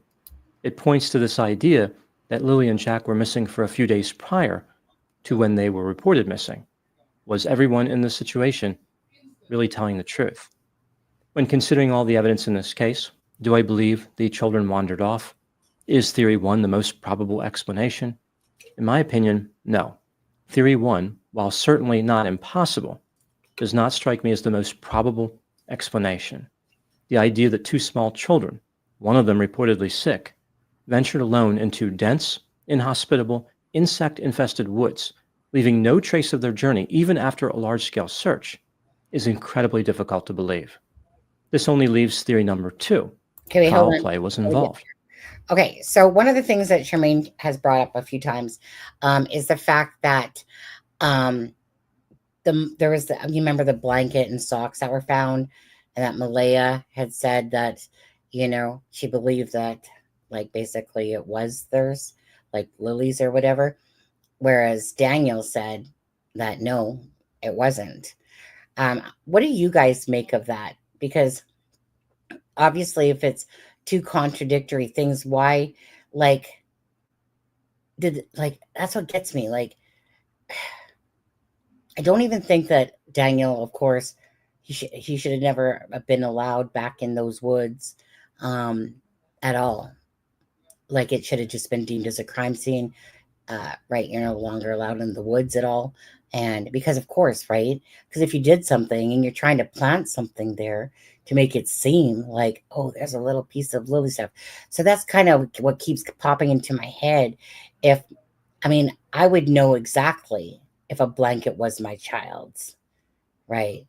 Like, wouldn't you guys? Like, I would know exactly if that blanket was my child's 1,000,000,000%. Now, if it was just a little piece of a blanket, but I'd still know, actually, because I know exactly what blankets my child has had, So Charmaine keeps saying, like, why aren't more people really talking about that? The fact that the family led them to these items, right? And then all of a sudden it's kind of like if Malay is saying that, oh, yeah, like, yeah, did they get their story mixed up or something? Like, yeah. Oh, yeah, definitely lost in the woods. And no, I don't believe they didn't. I don't believe they are in the woods at the beginning. Sure. Now, well, even a day or two after, absolutely not. I have a theory why Lily was bugging her mom, and I believe it was to go see coyote puppies or bear cubs, and they snuck out. How there while Lily was bugging her mom. Well, I mean, it's it's Daniel that even talks about Lily. Malaya never mentions at all because remember, she was in and out of consciousness. It's only Daniel that said that she kept coming in the room. Again, then there's the weirdness where Malaya says to Daniel, what'd she say exactly? I tell Daniel, do you hear the kids? Right? I tell Daniel, is that because of nerves? And when you're lying, you slip up more so because you're not used to that fact that you have to lie? Because there were so many things like that, and hence why the story came off the way it did was, when you say stuff like that, the door doesn't, that there's no sound to it when it's being opened. Come on, you guys, we've all seen that door, unless the house is pristine and that, and we're just, freaking dumb hicks here. Pretty sure anyone looking at that door is not going to sit there and go, that must be the most silent door ever out there. I don't believe that for a second. When you hear kids, especially if you go out onto the wood, kids make noise. Simple as that. There's no silence about kids at 6. I mean, yeah, they can do the whole shh. I'm not seeing that at all. At all. Jeremiah says, I also had a vision of a bear and a bear den. A lot of people don't know this, but some bears have dens under the trees on there. Again, it's one of those things. I'm not buying the fact that they even went in there. At the start, sure. Killed by a bear? 2 kids? Yeah, but I'm sure that there would have been pretty much some blood or something of the kids. I can't see these children being overlooked during this search, to be honest with you. I could have believed it in Sebastian Rogers' case, but in this case, I couldn't believe that. But hey, if you feel that way and that's kind of where your thoughts are at, then so be it, right? Screaming if they are right. Oh my God, absolutely. I mean, we're like, again, the way it's being portrayed is a 20-minute time frame. Now, in that video I showed you guys, okay? So the dispatch says that they've been last seen at 8 o'clock. Now, again, Belinda Gray, being the biological grandmother, obviously got that information before any of the scanner information even came out. The only person that could have given her that information was an actual relative, family member of Lily and Jack, in order to sit there and give her that information. And her post said that at 8:30. Okay. Now that doesn't mean to say, you know, like the two numbers aren't too inconsistent, really. 8 o'clock, 8:30, depends if you were, you could have said around, this time type of thing. And then the person repeats it as 8 o'clock because maybe they feel like it's whatever. Maybe it was said 8 o'clock once they thought about it. Who knows? But Belinda was given that information. So if she's given that information by a family member, regardless, right? That still, is the timing of it around that area. Because obviously the dispatch says 8 o'clock, just like the dispatch. I mean, was it said in the dispatch about 10 o'clock? Because I just remember Paula from Plunder saying something like the first time they even talk about Jack and Lily was at like 10:44. But was it ever said that the call came in at 10 o'clock? I'm just trying to remember in my head about that. But bottom line is, so Belinda posts that they were seen. The children were seen the night before. Again, you have to look at it that this information was given to her. We don't know that to be true information. It could have just been a lie that was told to another family member that was believing that as well. But we don't know that they were actually truly last seen because somebody fed her. That's third-hand information coming to her, because obviously Belinda wasn't on the property. So obviously Malayla or Daniel had to feed that information off, and one of the grandmothers or aunties or whatever told Belinda about it. And so hence she says that they were seen. Doesn't mean that they were, though. Just could be a bold-faced lie she was being told. And that basically they fell asleep. There's nothing in there about, anything else besides that they fell asleep and woke up to silence, right? I mean, you're not going to expect that Belinda is going to say, well, she was in and out of consciousness, she said, and blah, blah, blah. No, it's just going to be the bare bones of it. And that there was no scent past the property, on there. So again, but that has to be taken with a grain of salt. But it came from a family member because that's what they were told. I'm sure it's not going to come out of Malaya's mouth or Daniel's mouth to tell Belinda Gray about it. It's going to come out of either a family member, but whether it was an aunt or a grandmother, that had passed that information on. So there has to be truth to that being said, regardless, even if it was a bold-faced lie, not because the person passing it on gave a bold-faced lie, but if Daniel or Malayla told that to their family, right, and it wasn't the truth, obviously they're going to think about it as if it was true, because they're not going to think that they did something, well, unless they're suspicious of their own family, but typically they're going to believe them because they're blood, right? And they're oh, I could never picture my child doing that ever. Oh, you came face to face with one last year? I did not know about dens. Most hide in the hillsides. I've seen many bears. The craziest one was when we were driving to Crystal Falls there in Coquitlam, which is, throughout the woods, those nice little paths along the way, riding a bike. And on the way back, all of a sudden I looked to my left and, we're pedaling and, I'm with my ex-husband, my son, and my son is about like 5 or something. And all of a sudden I look to my left and I'm like, bear? And I see it, and it's not a big bear. It's a small bear, like a baby bear, kind of is what it looked like to me. Definitely it wasn't no huge sucker. And I was just like, wait, what? Bear? And I'm just yelling. I'm like, pedal, pedal. Freaking outrun the bear. But it looked like it was like, I don't know, it just looked like it was a couple years old bear. But yeah, crazy. And other than that, absolutely, I've seen many up close in Whitecourt, Alberta there, because like I said, the ex-husband was a hunter. So, as we were driving, we would see bears like right beside us on the side of the road there, and it's almost like you just want to go up and pet them like they're a cute little pet. And but that they could just rip your head off in a second. I don't think so. Not on the scanners. Okay, thank you. The thing that sucks about this area is that they didn't have like service out there, right?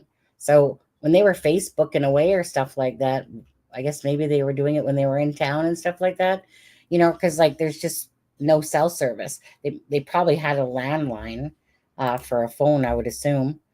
Is it true that the noise it bears if you? Oh yeah, I've watched tons of shows. Hell no. Please hit the thumbs up. Thank you, thank you, thank you. I'm probably just going to. Okay, 400-pound Blair. Okay, Blair, I said. This theory doesn't necessitate a stranger's involvement, but perhaps someone familiar with the children was involved, like a family member or a friend. Both theories, the children wandering off or the children being abducted, are statistically unlikely, but one of them must be true. When weighing the relative probabilities involved, I believe that theory number 2 is a better fit to the data. It would not surprise me if the police were looking closely at people familiar with Lily and Jack Sullivan. They have suggested that the children are lost somewhere in the woods, but perhaps the real answer is not buried in the forest. Rather, it's a little closer to home. Those are my thoughts on the case of Lily and Jack Sullivan. Thank you so much for watching. I'll talk to you soon. One concept that comes up. So that's the part where you start it's like he, talks about that part of it. Now, this is when he kind of goes in the percentages and stuff like that.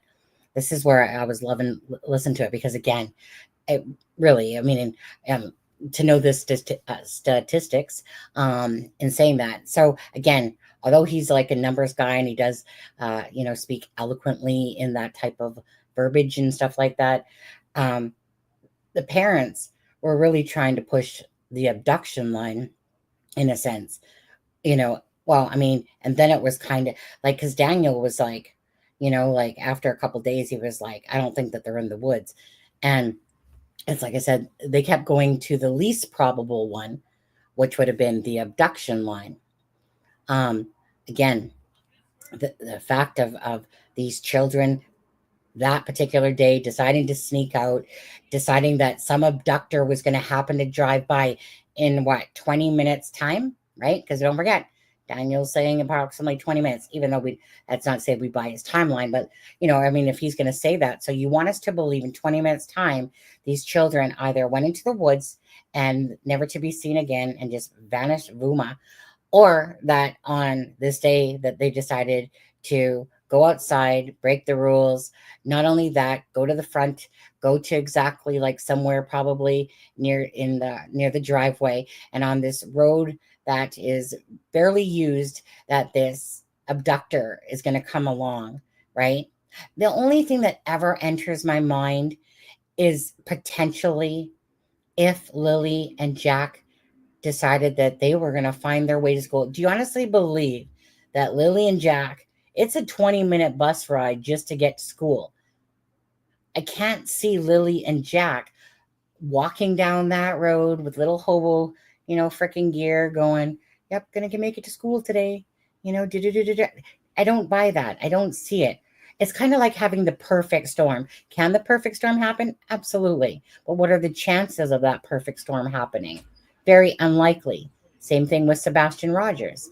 To me, these cases are very similar, to be honest with you, with the whole for Sebastian Rogers. It's, a lot of parallel things about things that typically don't happen, all of a sudden decided to happen, and vamoose, that same day, just gone, just vanished. They broke all rules, managed to get abducted, maybe like with Sebastian's case. It's just things that just don't make sense. And in your gut when it doesn't make sense, because all of that had to play out in order for that to happen. So what's the most likely scenario? The most likely scenario is that something happened in the home, or the children were taken off that property, and somebody did something to them that happens to be a family member. That is the most likely scenario to have happen, because the other two, especially when the searchers, are more far-fetched for a 20-minute time frame for all of those both to happen, right? And so that's why, to me, and I think a lot of us feel the same way, and that's why the polls will always be really high on the parent involvement is because that's the most likely scenario.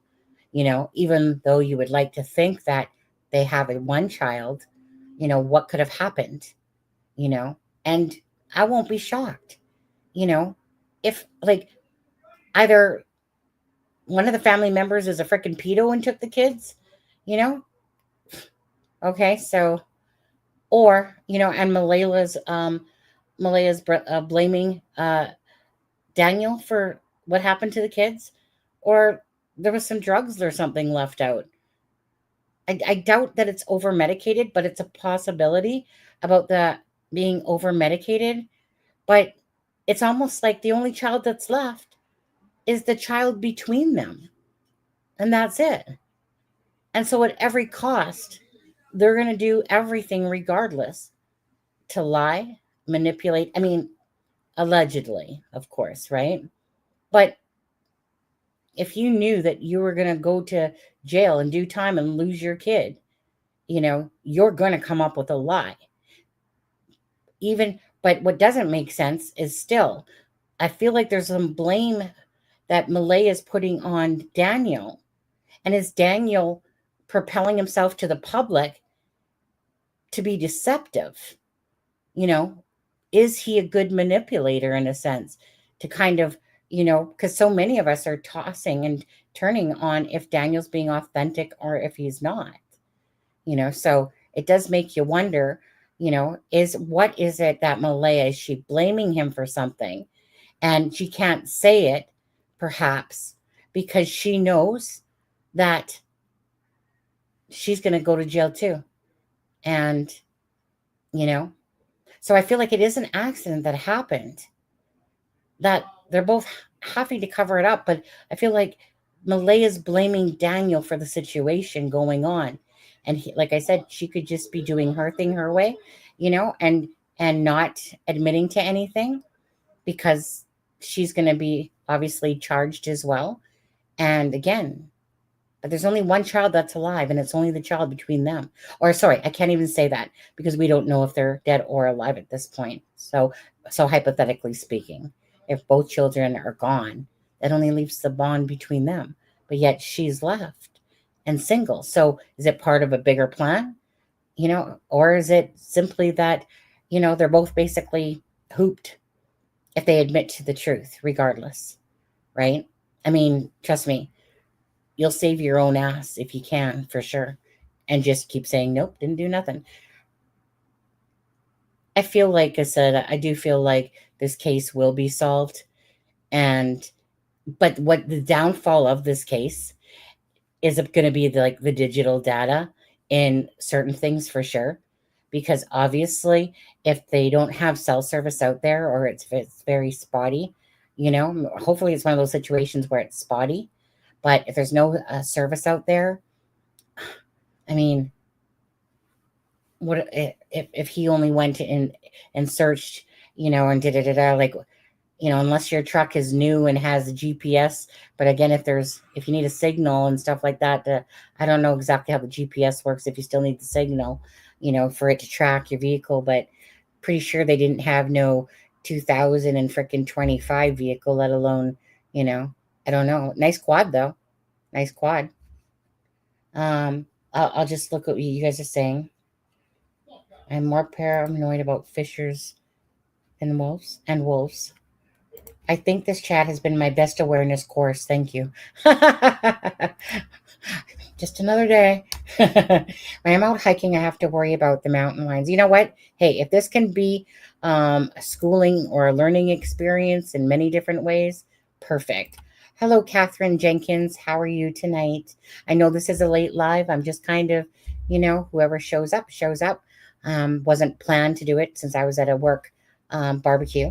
But then my husband was so tired that I was just like, I don't want to make him suffer just because he's so tired. My husband, he's in construction. He works hard. He lifts and he's just a hard worker. Right. And I just didn't want to make him sit there. My husband's not an extrovert. He's an introvert. He'll just kind of sit there. You know, he'll talk if you talk to him, but he just more, whereas me, I'm like, hey, Hey guys, how's it going? Yeah. I got no problem being a chatty Cathy. Is it true there's been mountain lions seen in Nova Scotia? Is it true? Bears and lions, oh my. Oh, thank you. She's saying, welcome to the channel, Catherine. Charmaine's channel there. Sometimes she does, rarely, but sometimes she does podcasts. I heard there was a sightings. You're not referring to the kids, though, right? You're talking about bear still? This thread is now about, well, yeah, you guys can talk about wildlife because I still know that vicariously you're still listening to Dr. Todd and maybe not so much me. Miss Dog Lover, thank you for the super chat. Okay, Miss Dog Lover, you are the friend that cries wolf, and I never believe you. Whenever you say you're leaving, then Miss Dog Lover, it usually at least takes her 3 tries to go, and even sometimes then it's more like 5. But okay, Miss Dog Lover, we'll see how that works out for you. And no one knows Miss Dog Lover. You never believe her typically. If she actually doesn't say anything, then you're like, wait, what? Did she actually mean it? Are you trying to get outside, Bambi? It's okay. I'll play more of Dr. Todd. Quite a bit when dealing with mysterious disappearances. I'll let you out. Is the idea of relative probabilities. I talked about that a little bit in this case. For children to go missing under these circumstances, like we see in the case of Lily and Jack Sullivan, this is extremely unlikely. This is what's called a low probability event. So if someone were to look across a wide geographic area with a lot of population, they would not see this happening hardly ever. So just the fact that it occurred is an unlikely event actually happening, right? So it's important to start the analysis by acknowledging that something unlikely did happen. Whatever the explanation, something very unlikely actually did occur.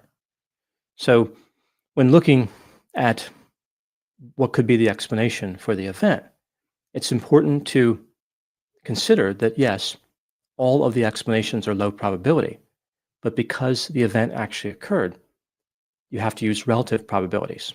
So I'll use an example here that's somewhat similar to the case that I covered of Lily and Jack Sullivan. Let's say we're just looking at one child who went missing, and we know that this is a low probability event. We know it's unlikely that a child will go missing. And we start to look at the possible explanations, and we come up with 2 theories. One involves no foul play.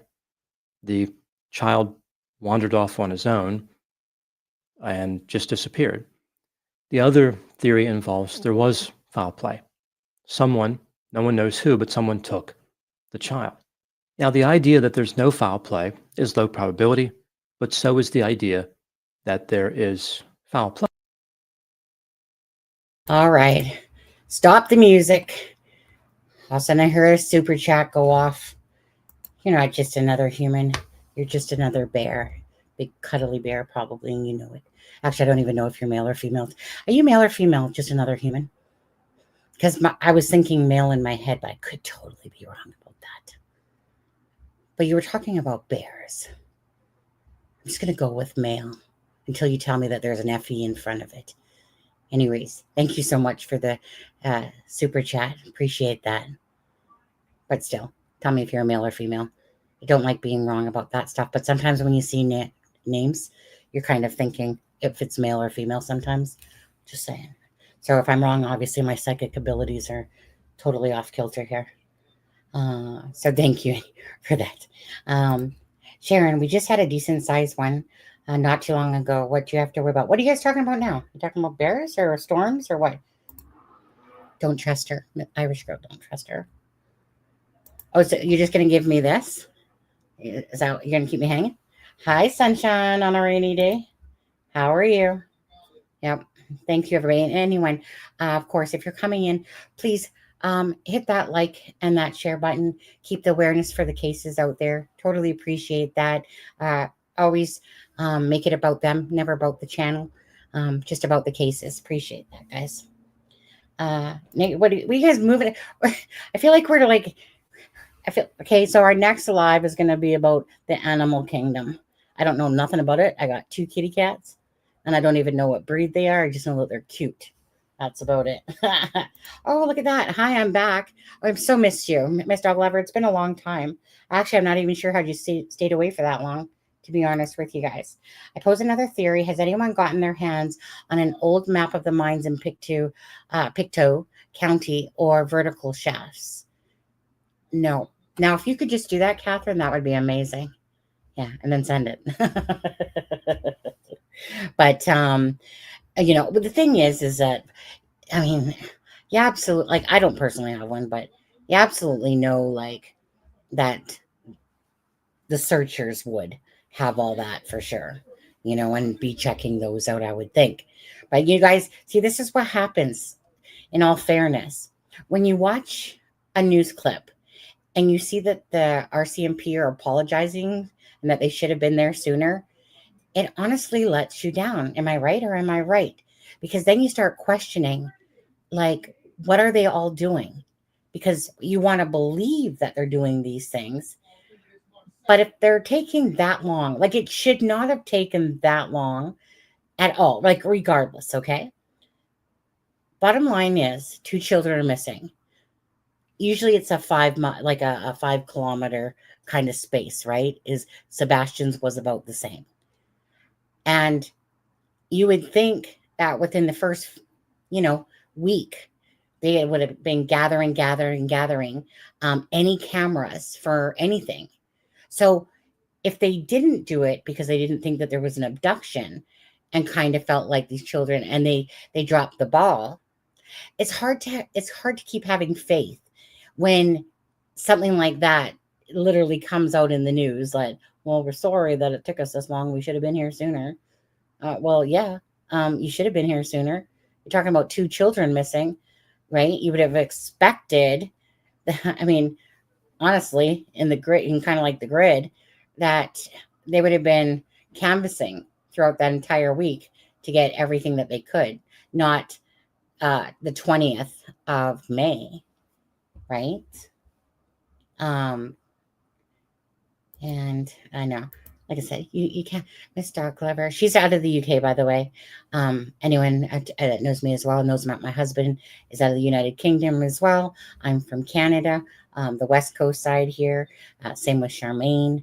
Melissa, if Melissa's on, she's out of Indiana, United States. And Sharon's out of Florida. Mark's just a hobo that every set stops by once in a while to buy a taco. And number 70 on the DNA. Appreciate that, guys. Honestly, like I said, it will never be because I'm asking you to do it for the channel. I'm asking you to do it for the murdered and the missing, because they are the most important thing about any live, in a sense, not the drama. You know, I'm sorry, I'm just not a drama channel. I don't mind joking around about stuff because obviously true crime is heavy, but I'm not one of those drama channels. People cause drama, you get the big toe right out of this channel right away. But I'm not heavy-handed either, but I give you the warning or something like that. But just basically keep it kind, keep it respectful. We're all adults, so we all have to act like adults, and we can joke around from time to time and just have our own thoughts and opinions. That's all this channel really wants from it, and obviously to keep the awareness out there of the children, because we would want it done if the situation was reversed, right? My husband and Dad's gaming, if you can hear him. I am not that savvy, but the mines have been out of commission for years. My stepmom lives 4 hours away in Digby. Oh, okay, so you're on the island over there, up there, I should say, to the west or to the east. Hi, Mel. The mom seems odd. Too many red flags. It's so same. I believe the stepdad did something with them as well as the mom. Absolutely, definitely agree about the red flags. I feel like one couldn't have done it without the other. I mean, meaning the hidden part of it, the pretense of it. I feel like because they told a story together, whether it's the truth or whether it's a story, which I'm more apt to think that it is a story, a contrived story that is being presented to us. So if I'm going to believe that it's a contrived story, I feel then I have to believe that both of them would definitely be guilty.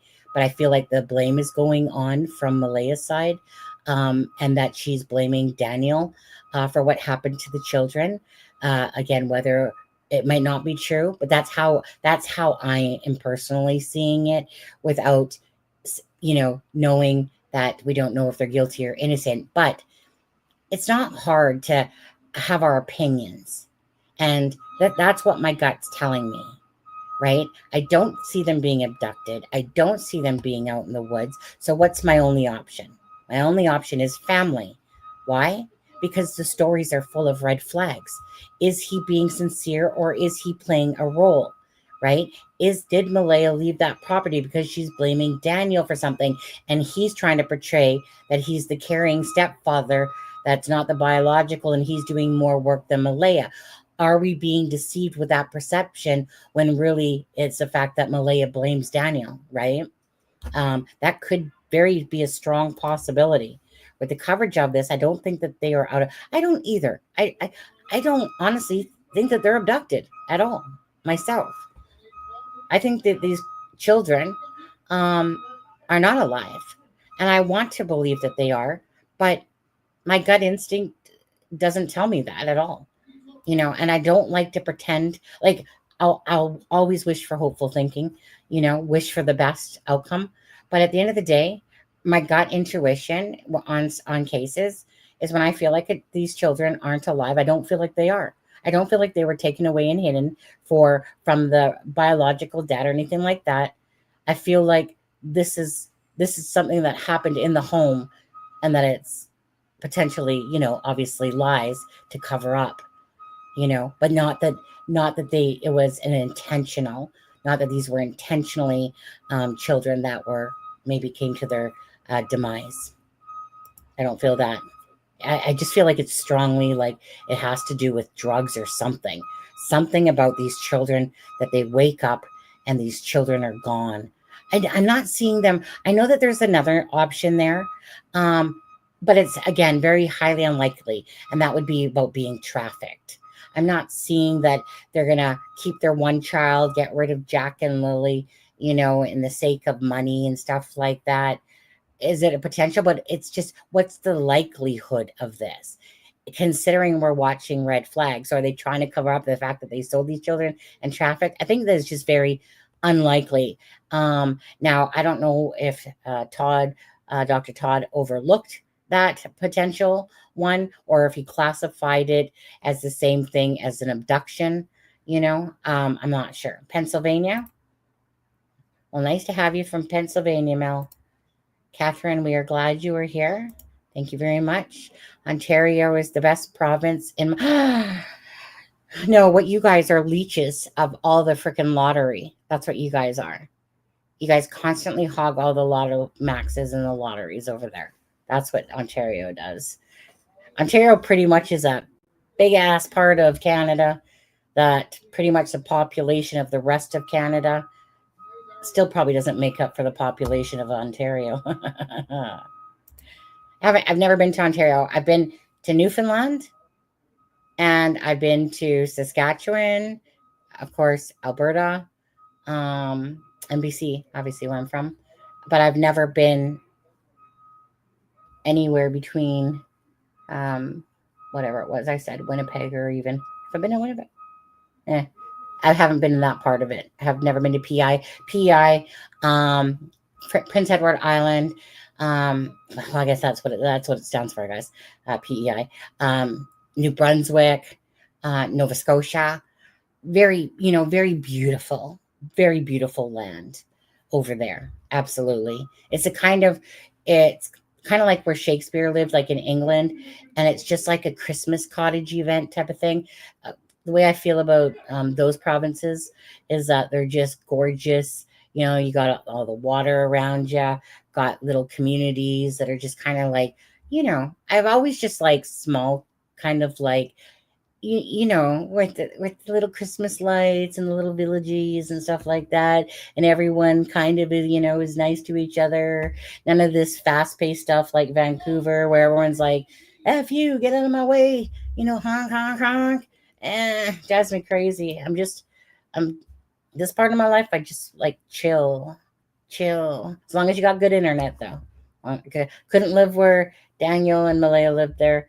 Got to have good internet. My boyfriend is asking, wait, what? My boyfriend, is this a hypothetical boyfriend? My boyfriend is asking why I'm online at this hour while he snores in my bedroom.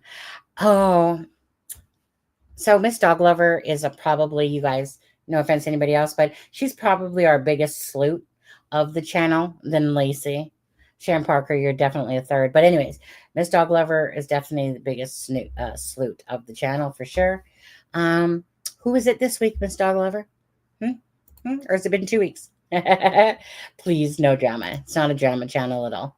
I hear a dump truck outside. Does it have bodies in it, Joe? Just asking for a friend. And again, I say, why wasn't he wet? Well, that's the thing. How do we know he wasn't wet? Like, how do we know that, Cyber? I think I asked you that last time when you said that too. But how do we know he wasn't wet? Right? That's the question I'm posing to you. Where did you hear that he was dry? Because how do we know he wasn't wet?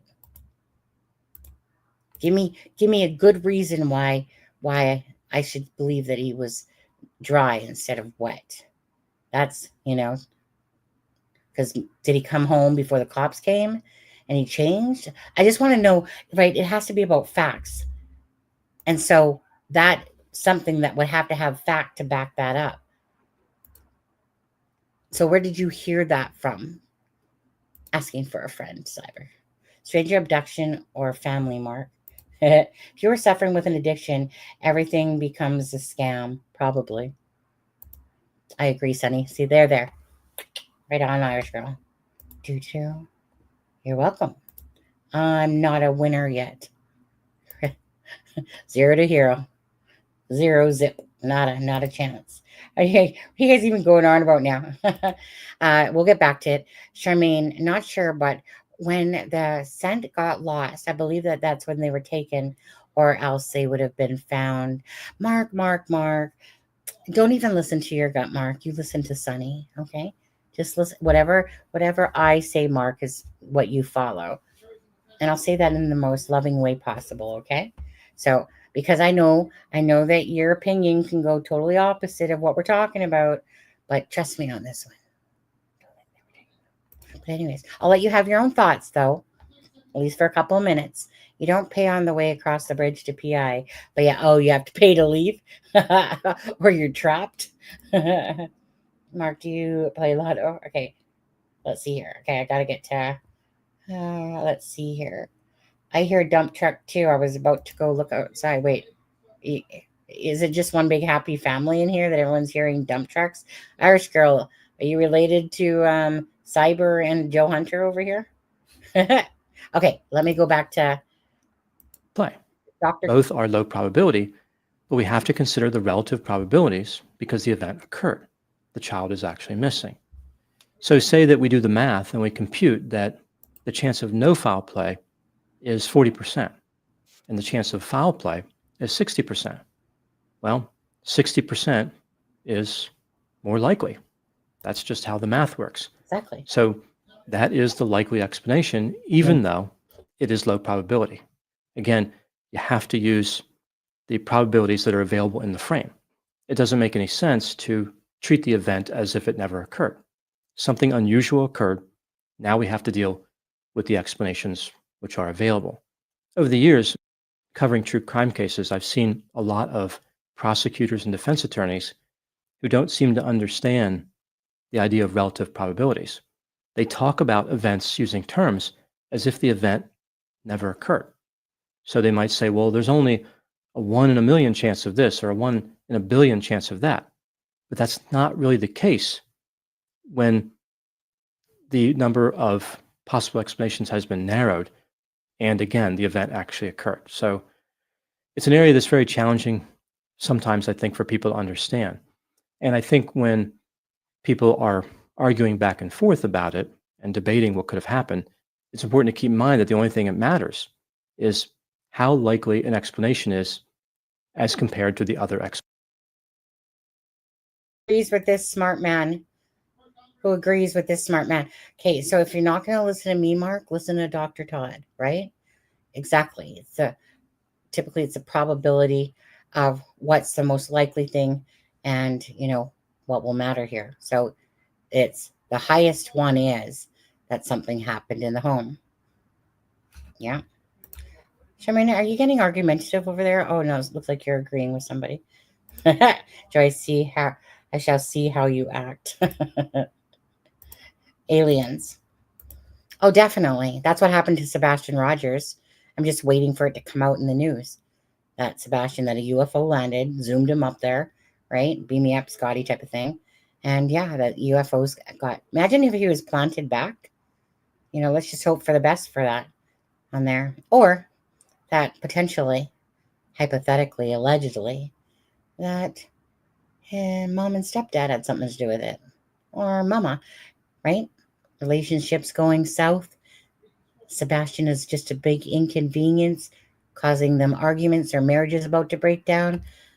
It's not like it's, there's some mothers out there that don't deserve to be mothers. There's some fathers out there that don't deserve to be fathers. But, sometimes parents, and I can't relate to this myself, but they just don't have a connect to their child, right? They're more focused on their own lives. My older sister, Paula, the one I call Satan, she's like that, right? Cared more about like her third child. Because she only has 3. My twin has 4. My grandma, my mom, raised until the year before my mom passed away, because my mom got cancer, stage 4. And so she felt like it was best for him to go back to his mom, my sister, and all you could ever hear out of her mouth was me. And she was just happy to let the youngest one go live with my mom. And to be honest with you, he had the most loving home there. And so when he went back home to his actual mom, he must have a lot of damage, because I can tell you right now, I'm not really sure what he is, to be honest with you. Like, I'm not sure if he's deemed as a transgender or what. But picture Alice Cooper walking around in a maid's outfit. Kind of picture that type of thing going on.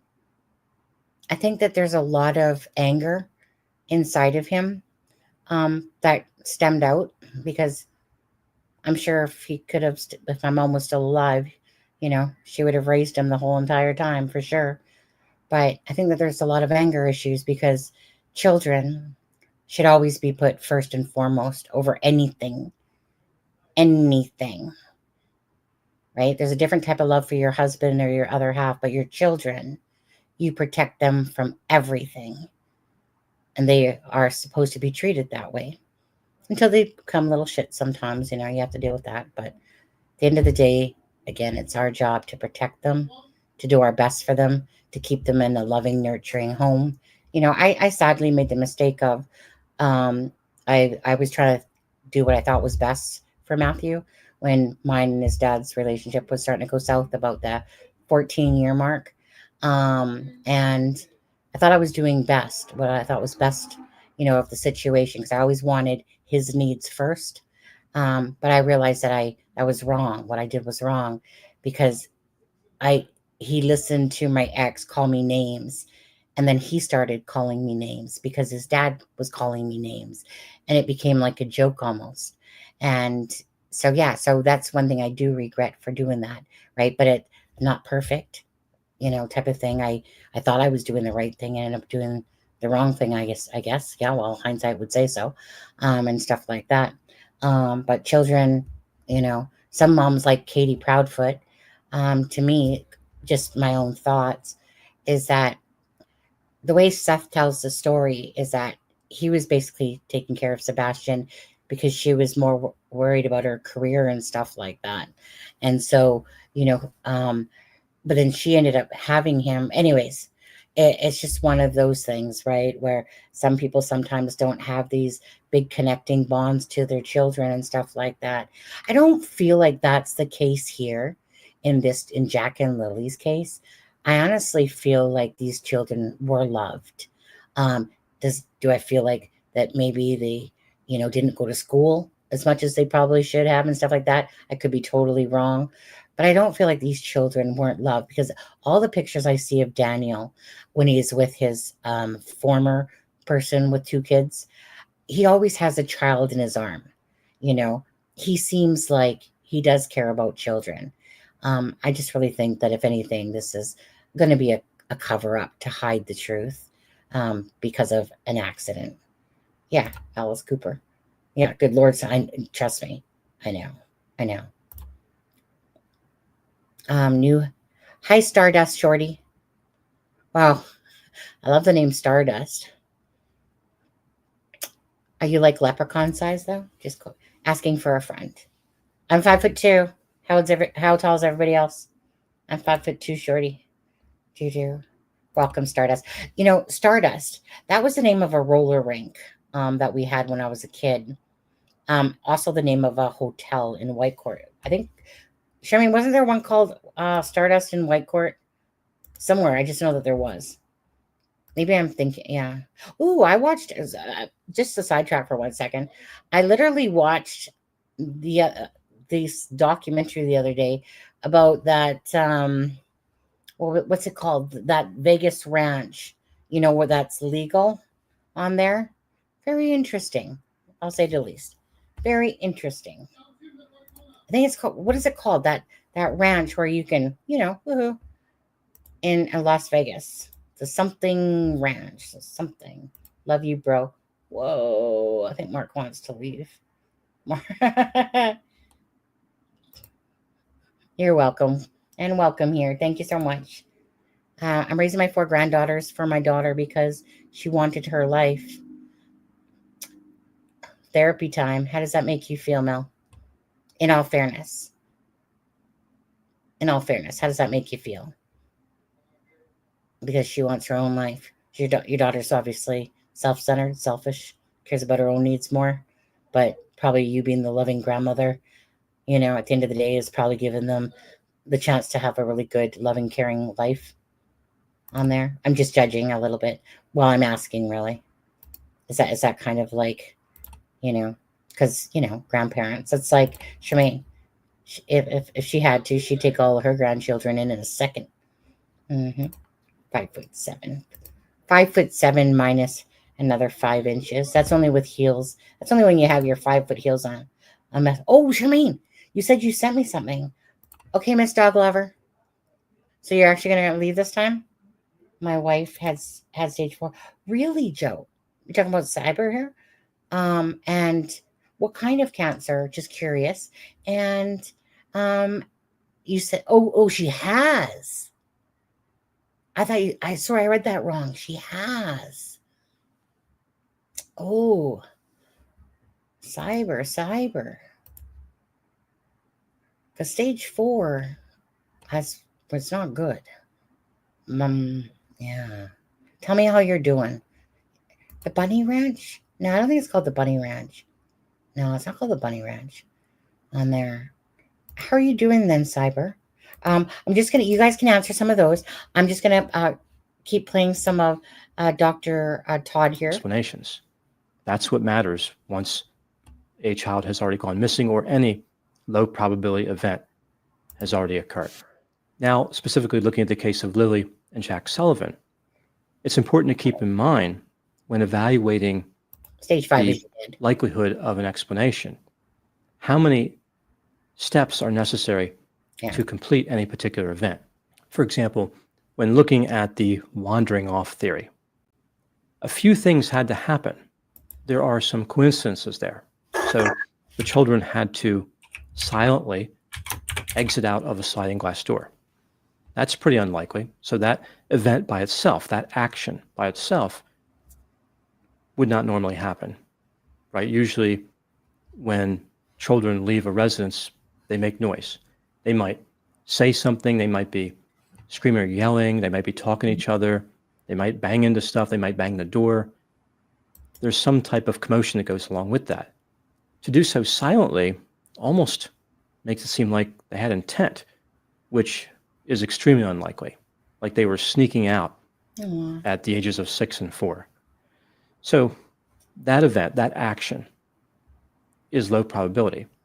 Now, once they're in the backyard, as I mentioned, there was this dilapidated fence around the modular home's backyard. Wasn't in good shape. It looks like it would be pretty easy to defeat for someone of any age. But still, I imagine that on prior occasions, those children had played in the backyard. They were accustomed to the idea that the backyard was their domain. They were not to leave the backyard. They may have viewed those woods as scary and inhospitable, which would be an accurate way to think about them. Yet, here we see another unlikely event, unlikely action. They somehow move through the fence. Now, again, I don't think that would be physically difficult, but I think that there would be a barrier as far as their thinking and maybe their emotions, like fear. So they open a gate or climb under the fence or climb over the fence or whatever they did. And now they have to make another decision. So there was some area around the backyard outside the fence. This was like a wide open area surrounded by woods. The fence really wasn't that large. There was a lot of space between the fence and the woods. So they could have stayed there. They could have stayed there and wandered around the outside of the fence, maybe gone to the front of the modular home, maybe walked over to the broken down RV or whatever that was, maybe walked out to the street. That wouldn't be safe, but they could have done that. Instead, again, under theory number 1, they decided to walk into the woods. This is rough terrain. It would be hard to navigate, especially at their ages. Again, 6 and 4 years old. They're not physically strong. They're not tall. They'd have trouble reaching their legs over the different obstructions like branches on the ground and all that. It just seems really unusual they would decide to move into that wooded area. And then, even if they did, to go in beyond, say, 5 or 10 feet, or even 50 feet, to go way in, to go so far in that over 160 rescue personnel could not find them. That just seems really unlikely. Like, that's another event that is low probability. So we have exiting out of the sliding door, deciding to exit the backyard, then moving from the area around the backyard into the woods, and then deciding to go into the woods so far they can't be found. Exactly, Dr. Todd. Now, just before we go any further, I want to say prayers to you, cyber chaos. Obviously, like that's a skin cancer from the sun or whatever, melanoma. So I want to say prayers to you first and foremost. Honestly, like I said, my mom died of cancer in 2015. My husband never got to meet her. But anyways, again, I know that there's another side. So that part I always think about, even though I miss my mom horribly. But I just want to say that prayers to you. I hope and pray that it goes into remission or as a miracle, right? Mel, I want to say bless you for being that person, because I totally get it. And children are a lot of work, but you know what? At the end of the day, I'm sure that they mean everything to you, and they deserve to be loved and cared about properly. So thank you for being that amazing person that, you know, takes her grandchildren in like most, hopefully, grandparents would in a situation like this. I'm a twin myself. You know, you said you had two 5-year-old twins there and stuff like that. Anyways, bless you for the person you are, and prayers all around. I just want to say that, okay, guys? So yeah, sending a bunch of love. I just, you know, see, the thing with me is that as I'm speaking, right, it's like one moment my mind is resonating with cyber chaos because my heart hurts, when I hear, of course, anything like stage 4 cancer and stuff like that. The 5th stage is, obviously death. Usually stage 4 is a matter of maintaining until like sometimes perhaps a miracle happens or something like that. And then Mel, different. Then of course my heart sympathizes, but loves you because I would do the same, right? Again, the unselfish person, doesn't matter. Children are a blessing. They're gifts. And if they're unappreciated by your daughter and she has to live with that and she has to justify herself at the end of the day to what she does, how she acts, and stuff like that. But anyways, prayers to you. Again, big hearts, okay? That's a lot of children to take care of. But I'm not sure if you are married and have a husband and stuff, and the children have like a grandpa as well.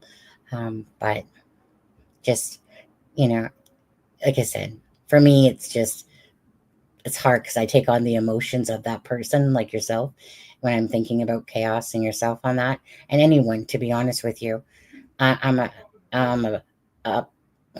a big heart for stuff like that. Many of my jobs, even including my job now, I've been in customer service for 38 years.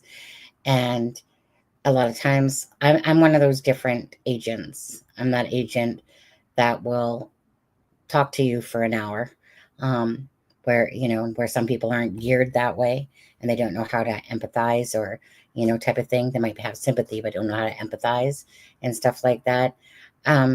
Just sometimes when I'm talking with customers, perhaps their husband just passed, they have to deal with certain things, or their wife passed, and stuff like that. I had one the other day actually where her husband had just passed about a month ago, and instantly you can't help but feel, sadness right away. Mark, you mean the missing 411 document, right? I think it's, I haven't personally seen it, I'm not sure if that's like a Netflix thing or if it's like a Prime or something like that. Anyways, big hugs to y'all. There's no way 2 kids vanished in 20 minutes. There's no way, right? It's not logical. It doesn't sound right. And that's just the bottom line of it. Just like Dr. Todd said on that, the chances that it's not like we're clueless either. He just says it really well because he's just like a facts person and puts it out there nice and neat and tidy. But that's the gist of it. All these things would have had to happen. And because these children were not found in the woods, no sign, and this whole knapsack thing, I keep wondering about the knapsack. The knapsack I keep wondering about because I keep wondering if got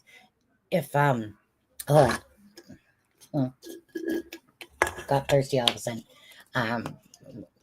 Would have made me cough if I don't drink. I feel like the knapsack, okay, if hypothetically, allegedly, I feel like the knapsack was a piece of making it seem like as if Lily put on her knapsack, type of thing. Like, I don't know why, but I keep feeling like for them to present this abducted line, I feel like it was, like added to the booties are gone. So they obviously just, wandered off or whatever. But I don't know why, but I keep feeling like the knapsack is just more like adding to, like, getting rid of a knapsack and then saying that the child had the knapsack type of thing. Because I'm not buying that Lily got out. I feel like the knapsack was like, maybe they were trying to make it seem like that they got abducted and or heading off to school or something like that, or started wandering. Like, that's what I keep feeling. I don't know why, but that knapsack bugs me. Like, in the equation of it all, the knapsack bugs me. The clothes, again, if they know that they had the same clothes on, and this is believing the fact of them kind of leaving those out, it's because they probably didn't change their clothes. They were probably wearing the same clothes that they had on already. I know We don't know much if there was truly a party or not at the place. And it would make sense if it was on the Wednesday. I think like somebody had said on another channel that if it happened on the Wednesday, if there was a party and stuff like that. But I just can't see it unless it's like family. I can't see people shutting up, you know. But we don't know for sure besides that posting of a neighbor saying, but we don't, it's not like it's concrete. It's not like we're hearing other people talking about it. So is it false information and people are just basing it on that post? You know, because that's the only information I've ever heard about this party per se is because of that neighbor saying that she deemed it as a crack house, you know, type of thing, bunch of cars in the yard. I don't know what your guys' feelings are with everything like that. They never found, what was that? They never found your friend? Oh, sorry. I think it's insane how many go missing in the woods and laterally. Literally vanished without a trace. I have an old friend that went into the mountain biking in Nova Scotia and vanished. What do you think happened to your friend? Your gut instinct. You know, what would be the most plausible thing that you think happened? Plus, that's one we're just talking about. Our Lord in heaven, please locate all the missing children. I know. Right? Right. Anyone that watches this channel knows my passion for children is like 100 out of 10 when it comes to children. Those are our babies. Something highly recommended. Should be free on YouTube. Okay.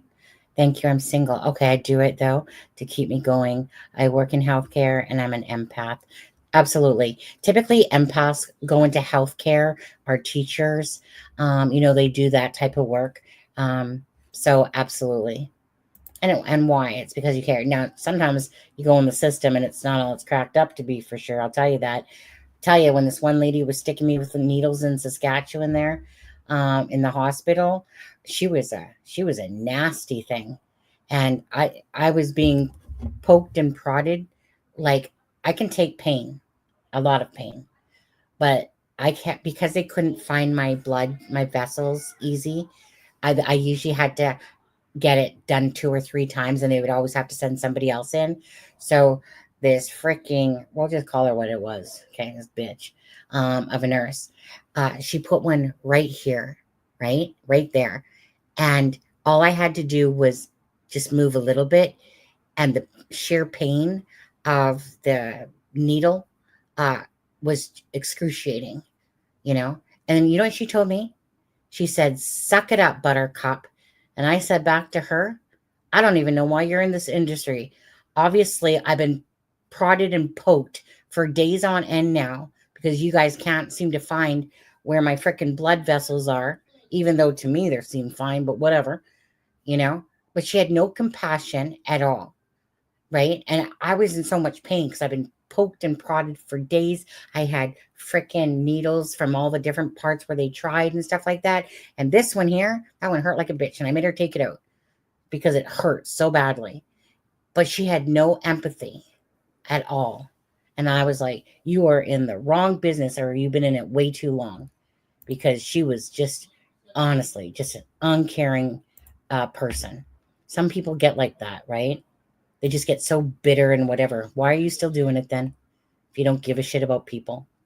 That's like being in customer service. Either you're good at it, or not. Either you should be in it or you shouldn't. I should be in it because I love doing it, and I'm like making a difference to people. And I've been doing it for 38 years. I feel like a crap that took a crap. So pretty good, really. Oh, I just don't want to get too deep on it, but I just want to say biggest hugs and prayers, okay? And obviously you got your husband in here as well, and but anyways, I just feel a lot of sadness, but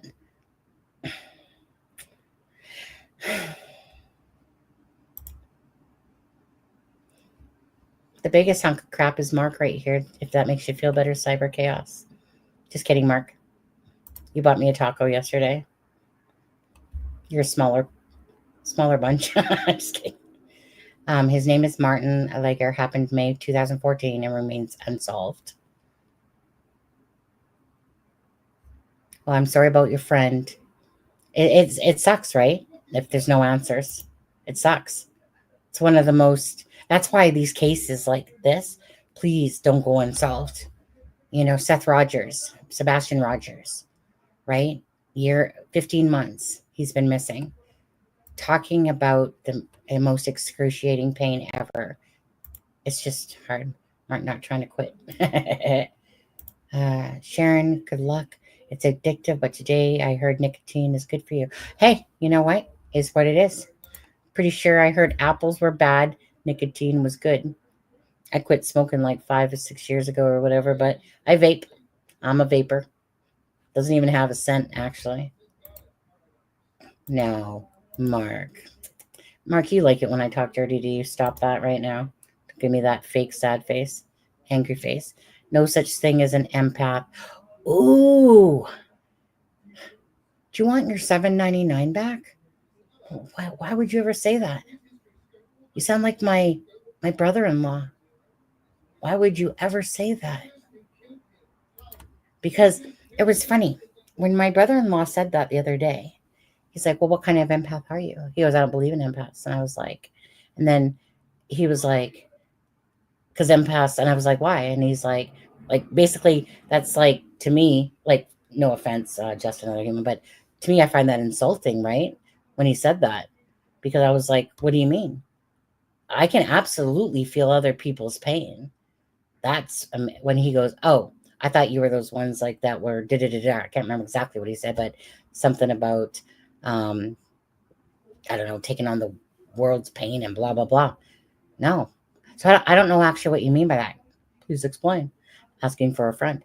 Anyways, I'm a deep empath, and I hate the fact that I feel so much emotions, but I love it by the same token, because sometimes I feel like I wish I didn't care so much as I do, because it really hurts my heart. But by the same token, I don't think I would want to be any other way. You know, I like listening to people. I like helping people. I like giving them my ear when they need it, you know. So I'm not sure what you mean by that on there. Oh my God, she was mean. People just want the money. I love taking care of people. I'm sorry you went through that, Sonny. Yeah, she was nasty. I was in that was a situation where I literally almost died, right? I had a big blood, or sorry, not a big blood clot. I had a big abscess. I was the talk of the hospital, people. Okay. So basically I went in, I was sick. I had this band of a headache around my here. I literally was shivering so badly in the bathtub because I thought it was going to make me warm, but I was shivering so bad, and I said to my husband, there ain't no way some paramedics coming in here to take my freaking fat ass out of the bathtub. Ain't happening. And he went and got me some, Benylin, and I took it, and I literally passed out. And I woke up feeling good. Next thing I know, I had something that was red to drink. As soon as I sat up, that thing shot right to the freaking back of the wall. Went to the hospital because I knew something was up, because I've never been that sick. Anyways, so I'm waiting hours and hours.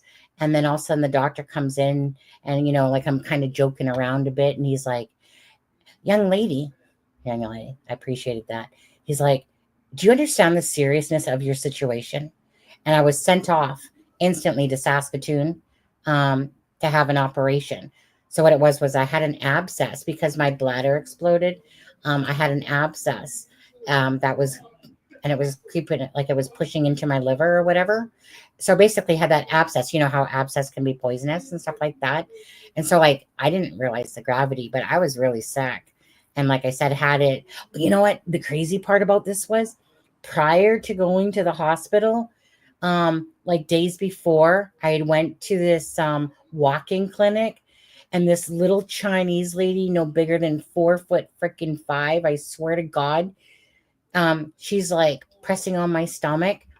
And then all of a sudden she like this little thing, she's like heaving and hoeing. And she's like, does this hurt? Does it hurt when I press here? And she's like this little thing, right? And I'm like, dude, seriously, like what the heck? It's like this, like I said, small little lady, and she's like just hammering on my stomach. Does this hurt? Yeah, right.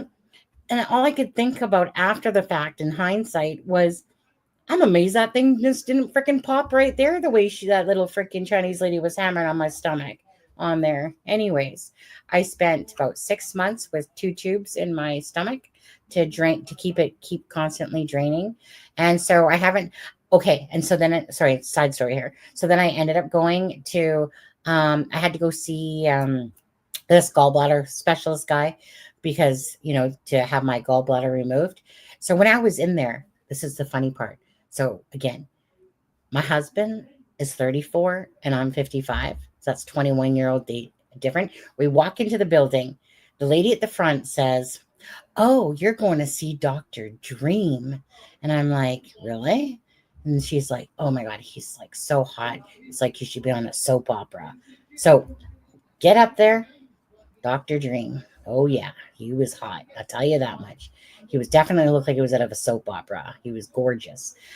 But he says to me, he goes, so how are you today? And how's your son?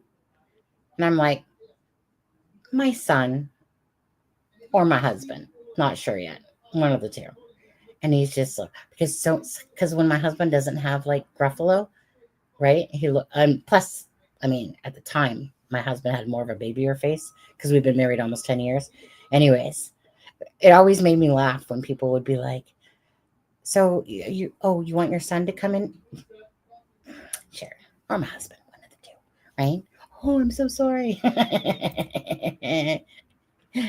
Thank you. Thank you so much. I appreciate you as well, honestly. Thank you. But anyway, so yeah, that was my near life death experience there. Guess I really didn't die, but I could have, that sucker did explode and stuff like that. Anyways, bottom line is, I said to the doctor, I said, do I have to have my gallbladder removed? See, I've never been put out once. I dread ever being put out. Honestly, it's like my huge fear is ever being put out, right? So when I got that, hold on, let me just continue the story for a second there, because this was, okay. So when I was in the Saskatoon hospital, so they wheel me in to the freaking emergency, right? And they got one of those big ass, what do you want to call it? Like a cake decorator, right? Type of thing. But it's a needle and it's like this big, the whole, like the tube part with a big needle about yay long, right? So I said, yeah. No, don't put me out. Just freeze me, right? And I'm just like, sweet. Okay. They marked 2 spots where these tubes are going to go. First one, okay, right through the fat. Beautiful, done. I knew that the lady didn't mark the second line right, but I was just like, whatever, right? I mean, they're the experts, but I can see that she didn't mark it quite right. Okay. When a needle that big is going through your fucking stomach and all you're hearing is, oh shit, I missed. Oh, gotta try again, right? And I'm laughing because at first it's kind of ticklish. I'm like, okay, ouch, but okay. 7 times that lady missed. The alarm goes off, code blue. Somebody else is obviously freaking dying or something like that. So it goes off, right? And then they're like, well, no, let's quickly just finish her up, right? Finally, on the 7th try was when they got it. And then they push me out into the hallway.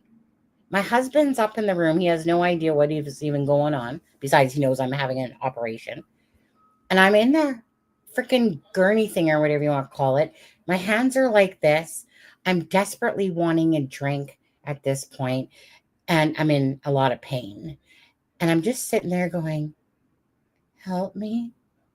Help me. It was the worst experience ever, people, ever.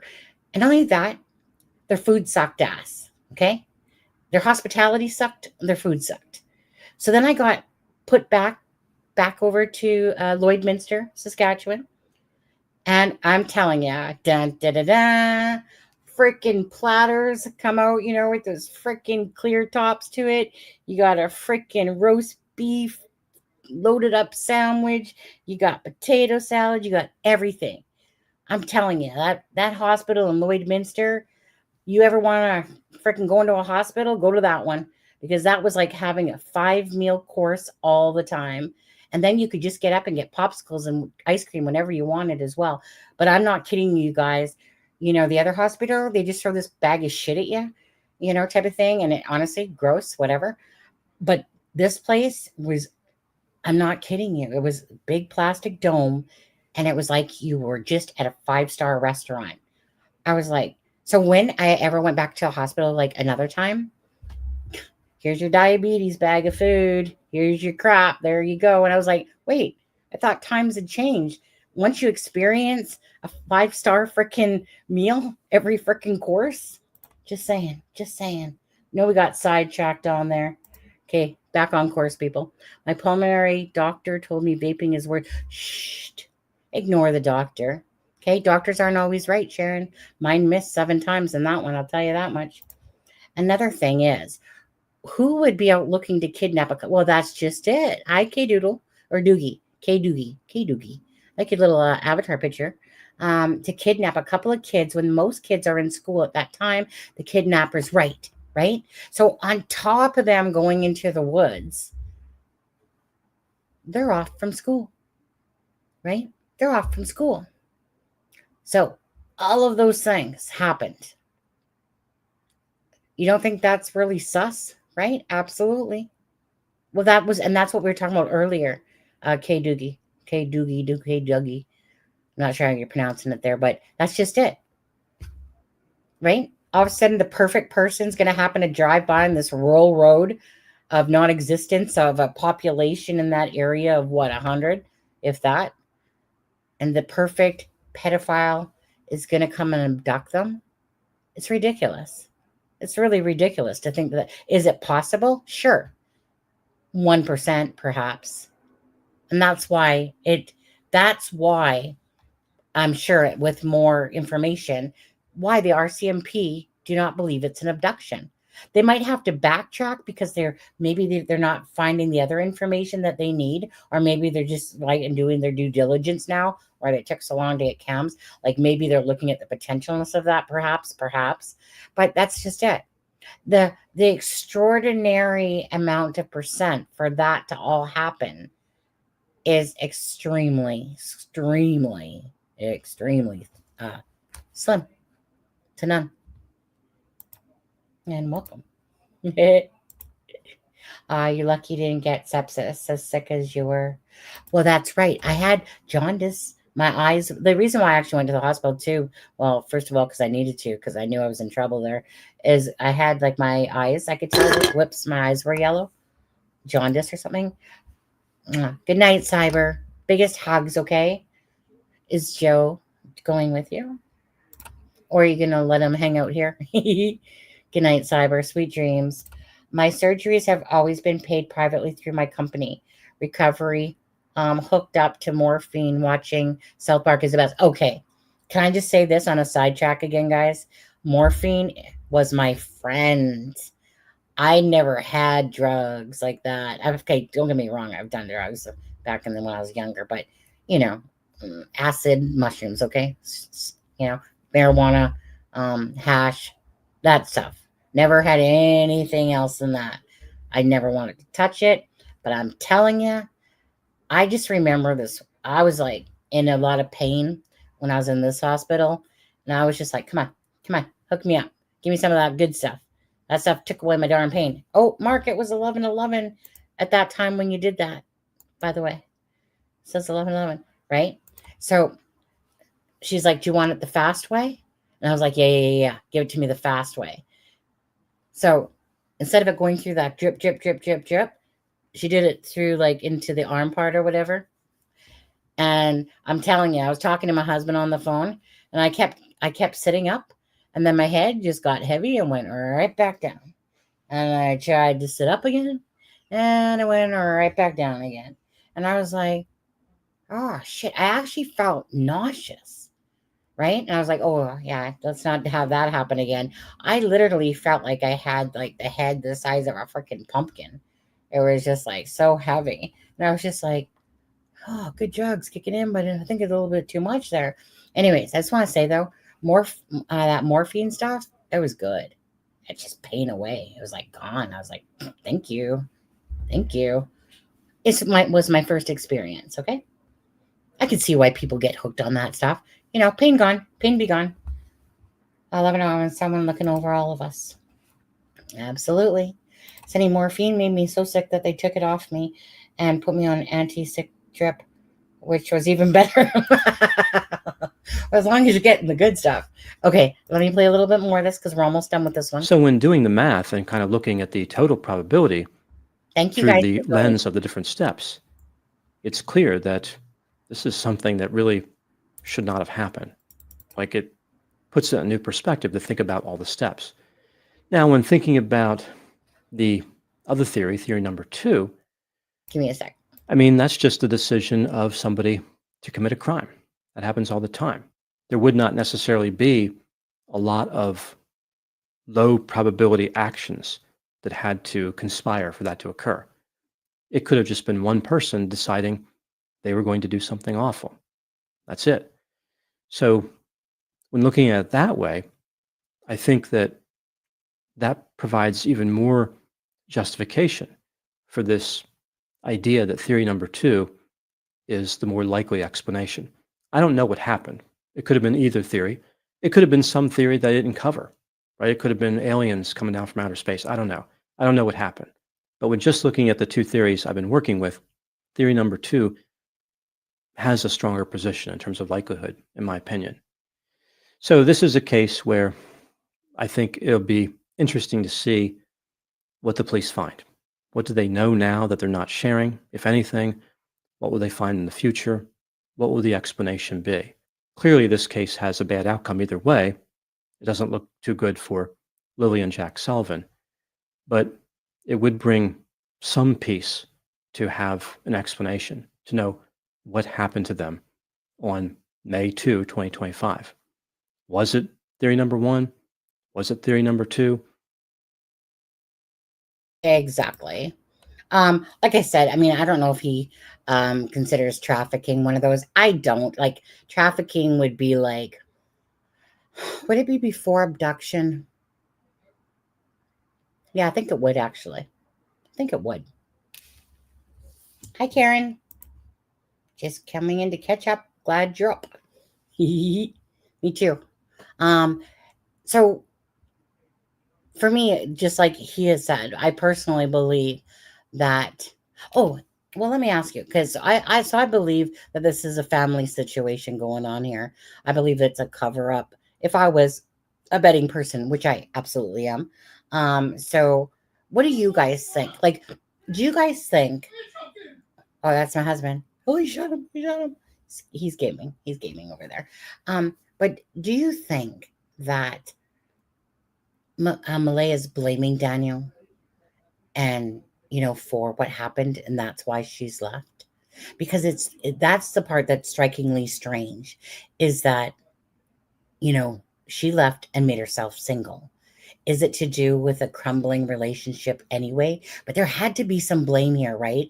Because, like I said, her interview's odd for sure. She leaves that night.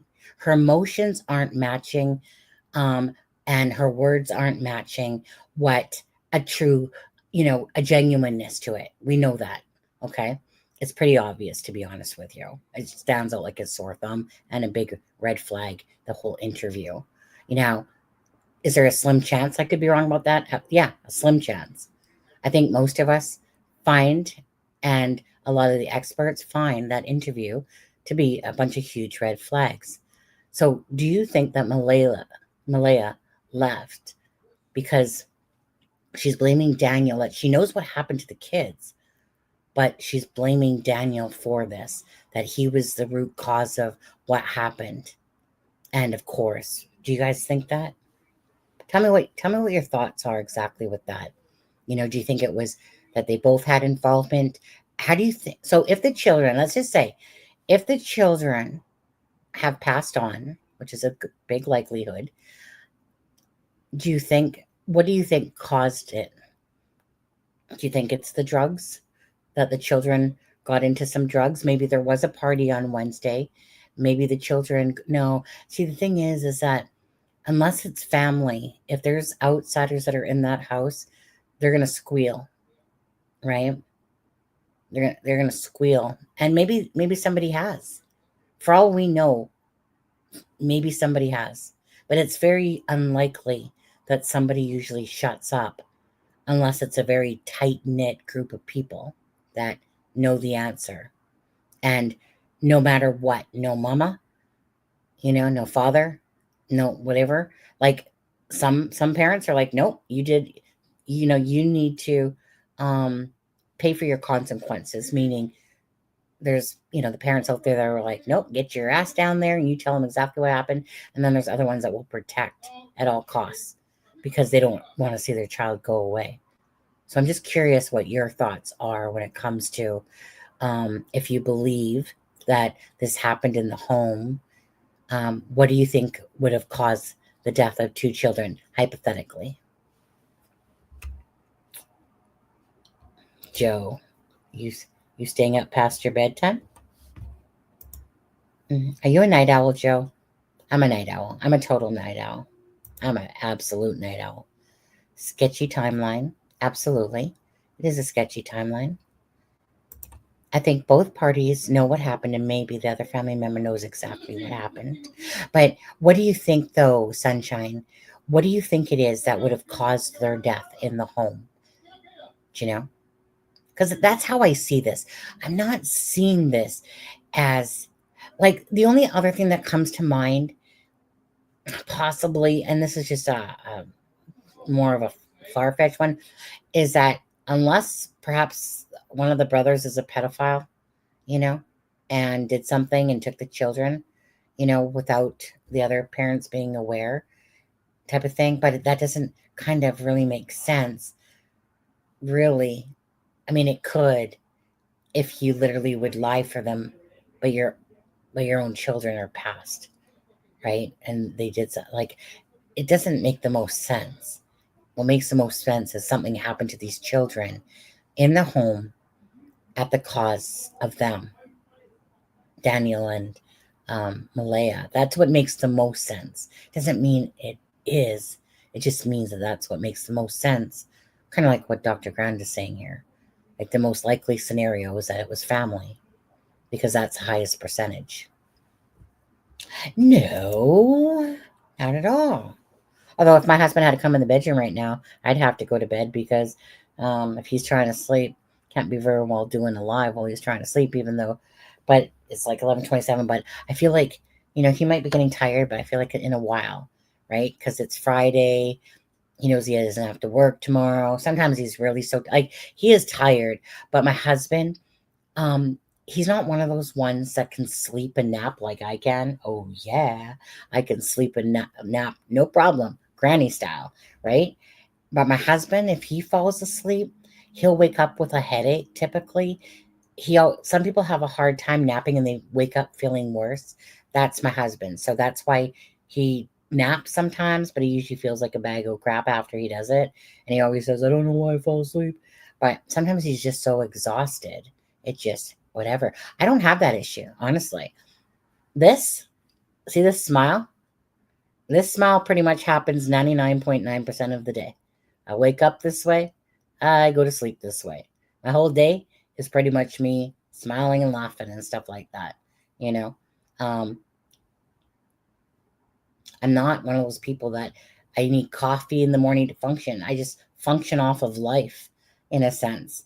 It's just kind of like, I snuggle into bed with my iPad, and me and my happy little life there. I start looking at Temu stuff, start watching different documentaries, watch my little monkey show, and the world is silent. And I'm like, sweet, everyone's asleep. And I'm just sitting there on my iPad in the darkness, with my iPad light. Sometimes I put the earbuds in if I know it's going to be too loud for the husband or something, so I don't wake him up. and that, but that's my little peaceful time. Yep. It's 11:29 here. Joe, is your clock off? Because seriously, you only said that. Actually, you literally said it that your time was 2:25, and yet you posted 11:28, which would make it 2:20. Wait a second. You backed time up. You rounded down. That's what you went and did. I believe a possible accident and cover up. Many people will know and return on others in the end. Yeah. I think honestly, I just feel with this case, you know, I really feel like it's something that's not going to take a long time, whether that be like within the next month.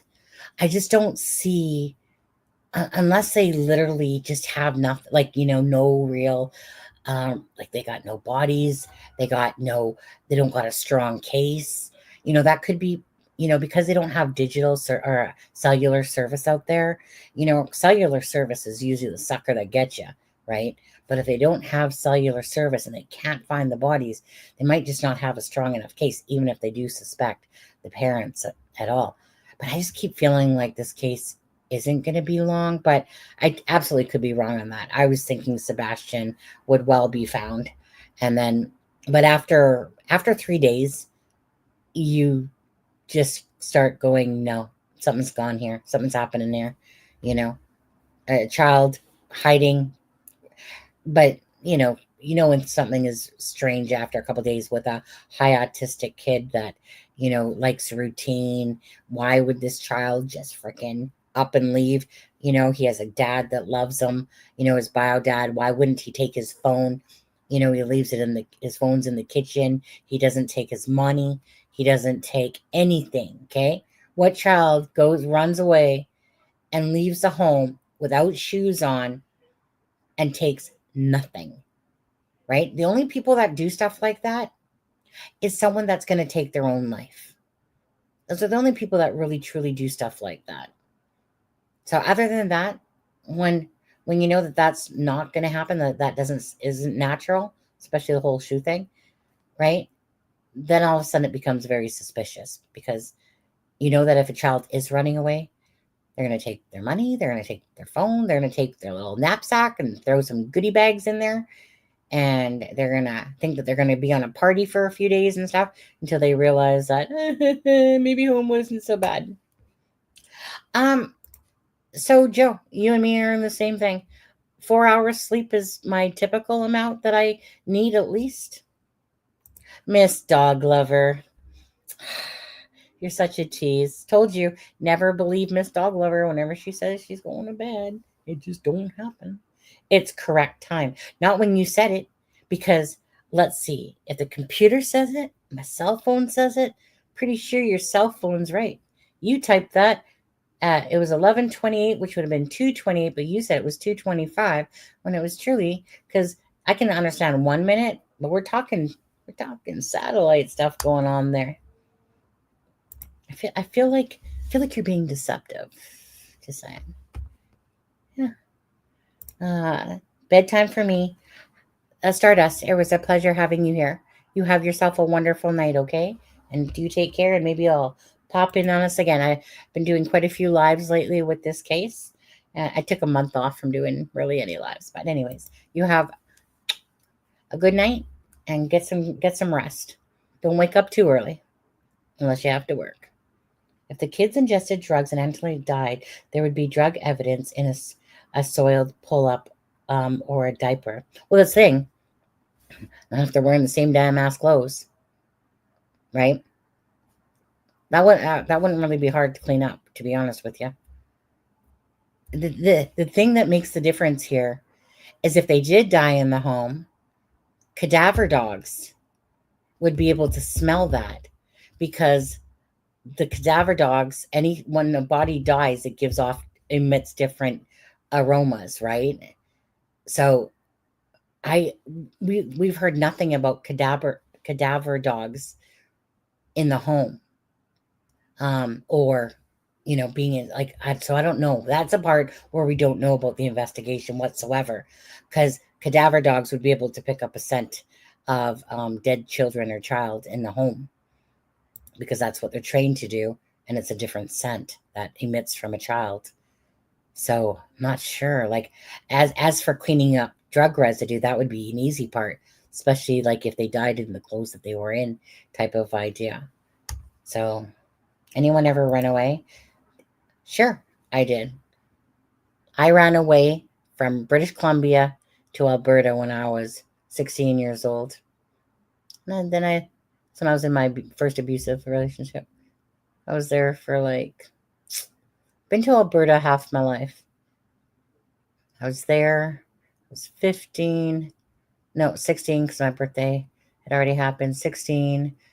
When it's like, I hopped on a bus, guys, for literally 12 hours.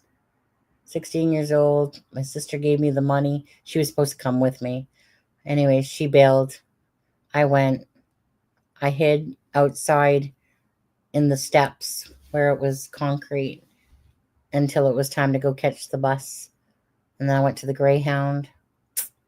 Then I was gone till I was 26 years old. Till I basically left my abusive ex-husband. The first one. On there. That would be I'm confused about your timelines. Whose timelines? Whose timelines? Wait, Joe? Oxygen getting to your head okay? Good night, Stardust. Did they have dogs? Well, that's the thing. Yes, they did have dogs, because we heard him say that, in about meaning the dogs were there when they were searching. But the thing is, we heard about cadaver dogs being potentially brought in. And I would like to think that they did, but we haven't heard anything about cadaver dogs, meaning they're being tight-lipped. Do you have somewhere? No. You trying to get rid of me, Sharon? Yep. Back in the day, we left at 16, no problem. Absolutely. Absolutely. Actually, a lot of things we did that I thought was later in life in a sense, but, I thought holding out for SEX at 16 or 15 was a long time, because back then everyone was kind of doing it more around 12 and 13. And I was like, whew, I saved myself till I was 16 years old. Mm-hmm. And I was proud of that. Nowadays, it's like my twin sister, her son, my nephew, Jevin. The other day I walked into this conversation and she's like, have you ever kissed a girl, Jevin? And he's like, no, I don't like girls yet. And he's like, 18. Okay. Any of that, Jevin? Got to do something. Every child that usually hits about 14 goes through that puberty shit. Anyways, they get older now. It seems like a lot of people, 16 seemed old. Now it seems young to say that. Oh, when I ran away, did you have somewhere to go? Yeah. The first week I slept with a friend for a week at her house. Then I slept for a week at my older sister's house, because she stayed living in Calgary. And then I slept behind a couch in my then would be boyfriend. And then his brother came downstairs one day and he heard a noise, and I was hiding behind the couch, and then he found me. Then he told that I was there, and then I just started living with them, basically. Yeah. And then me and Dion ended up getting our apartment, sorry, when I was 16 still. His parents gave us some, anything that they could to furnish the place. It had metal flags, Iron Maiden, Metallica flags, black and white flags everywhere. Was decoration. He actually did a really good job. There were some pots and pans. I do want to say this. One time we went out to a hockey game, and we come back, and Les and Dana, which are his brother and sister, they decide that they're going to cook corn on the cob. And I just want to ask you this. What person ever thinks that you put 2 pieces of corn in a tall pot and turn it on and then wonder why it burnt? Like, are you kidding me? So we came back to burnt corn on the cob. And I'm thinking, you must be the most dumbest motherfuckers to not even think that you had to add water to a pot.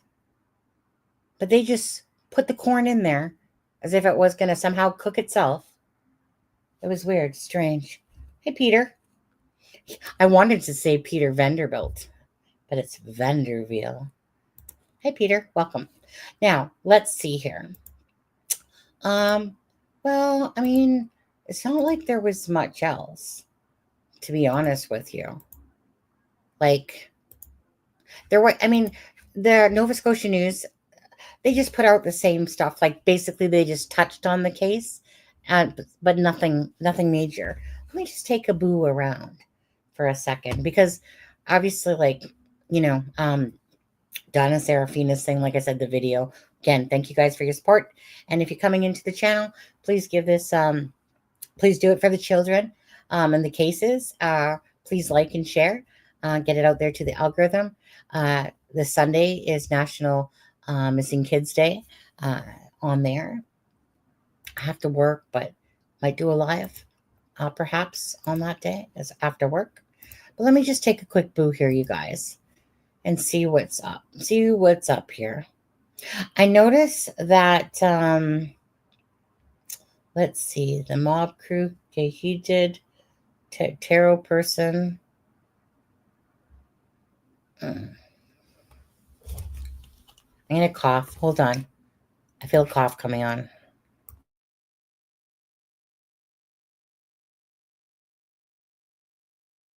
Mark, what link is that for?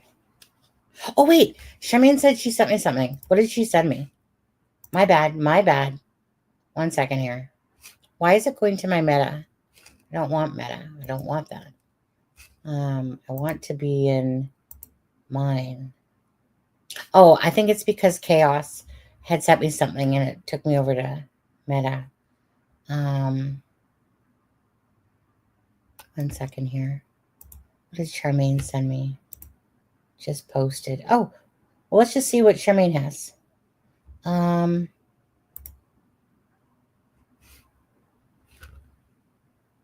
Well, let's take a look at these 2 things here.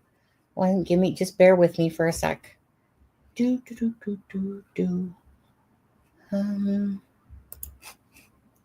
just download that. I haven't read it, so we'll just read it together.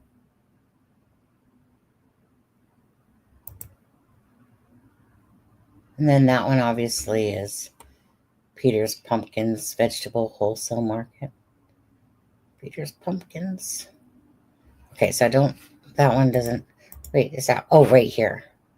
Is that part of the same thing? Think anything more? Let me just take a look. I want to see if that's part of the same thing. Okay, it is. Okay. Okay, well let's just take a look at this here. I'll add it the bigger way. Just give me a second. Where are you? Come on, posts. Where'd they go? Come on now. Oh, there they are.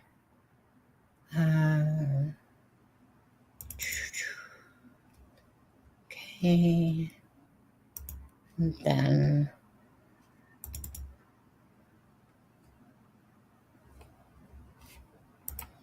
okay, so let's see what you know what I never did. Hi, Kika.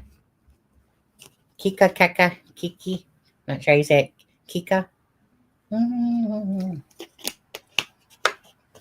Okay, let's take a look at this posting here. Someone may have seen it already. Charmaine told me she sent it to me, and I totally forgot. We want to look at this one first. Okay, so let's see here. What does this say?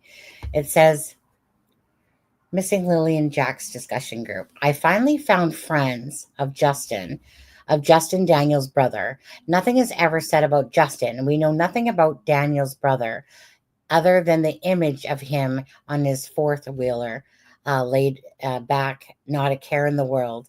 I know one of these people commenting is a family friend because she's listed as a friend to Daniel and knows both. So Justin is married. Anyways, here's a screenshot because I've searched and searched for anything on Justin's character. I don't know if anyone cares or not at this point, but I will post it anyways. Okay, so we'll take a look at that screenshot that was underneath there. On there. Thank you, Mark, for being the welcome wagon. Share screen. Okay. Let's see what this says. Okay. So somebody's name, obviously. Think more than anything, whatever happened needs to be determined. The children in this community are deeply affected by this. Oh, I can only imagine. We're talking about a small community. As a parent of kids growing up in this community, I am, my bad. Been a long day, people. Okay, as a parent of kids growing up in this community, I'm trying to figure out what I need to fear my children being abducted or even worse. It's a whole lot of unknown. I grew up in this particular community. I can tell you that never in my 40 years of life have two little ones ever just wandered off into the woods and not been found. I don't know Daniel, but I know his brother Justin and his partner. I know they are great people. My mom grew up with Daniel's mom and a family, and I'm sure this is so hard. This is so hard on all of them. It's a shame he's been left to deal with this alone. Oh, talking about Daniel. Their mom should never have taken off. And then somebody put it so sad. Am I missing any of that? Hold on. Okay. It's so sad. I know Justin and his wife too. Sweet people. She's a friggin' gem of a human. Daniel's always been a good guy. I can't even imagine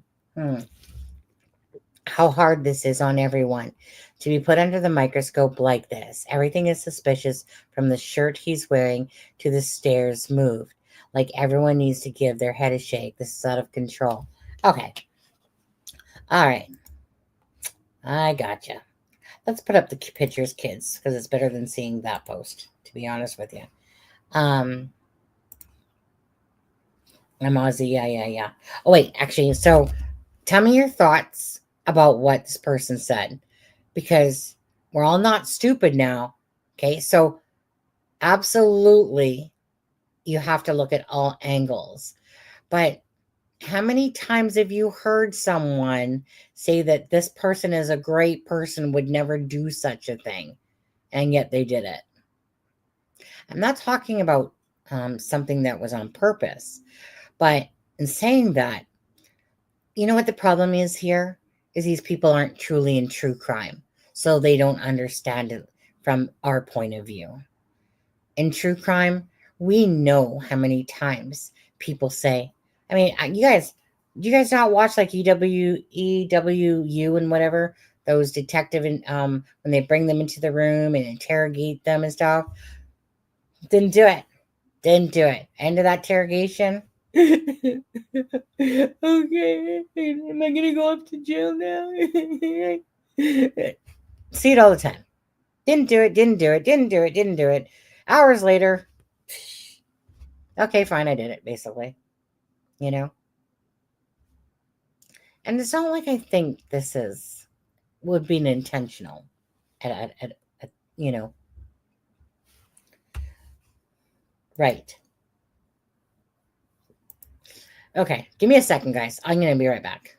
Talk about it amongst yourselves. Mark, take care of the chat.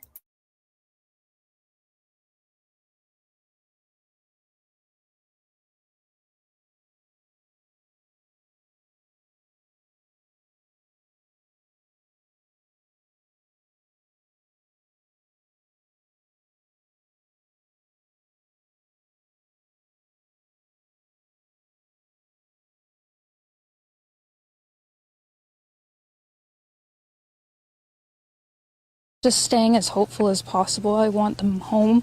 I want to hold them. and I want them home.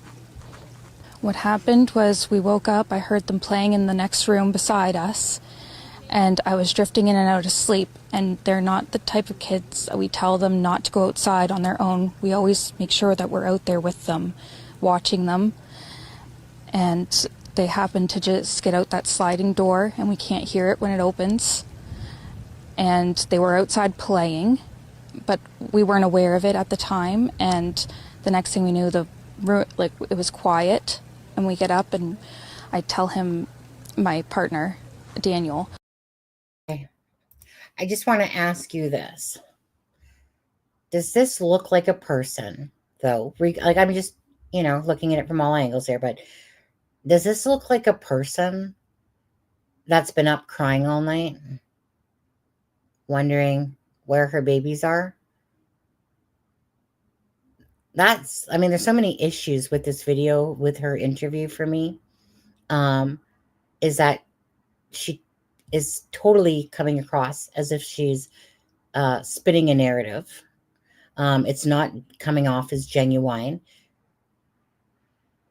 But you're telling me that this is how calm you are, in a sense, and you don't got puffy eyes and stuff like that, really, and you're not a tear drops out of your face, and you don't say the children's name in this video at all, and you don't beg for people to please help.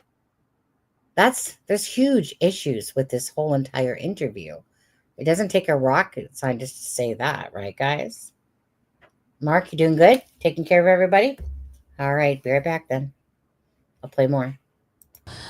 I tell him, do you hear the kids? And he says, no. And we get up instantly. We're looking outside. We're looking everywhere, yelling for them. And I instantly just call 911. I just had the instinct I needed to call. They're both really go-lucky children. They're so sweet. They talk to anyone. They'll talk your ear off.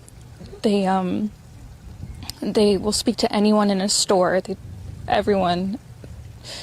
They're just extremely sweet kids.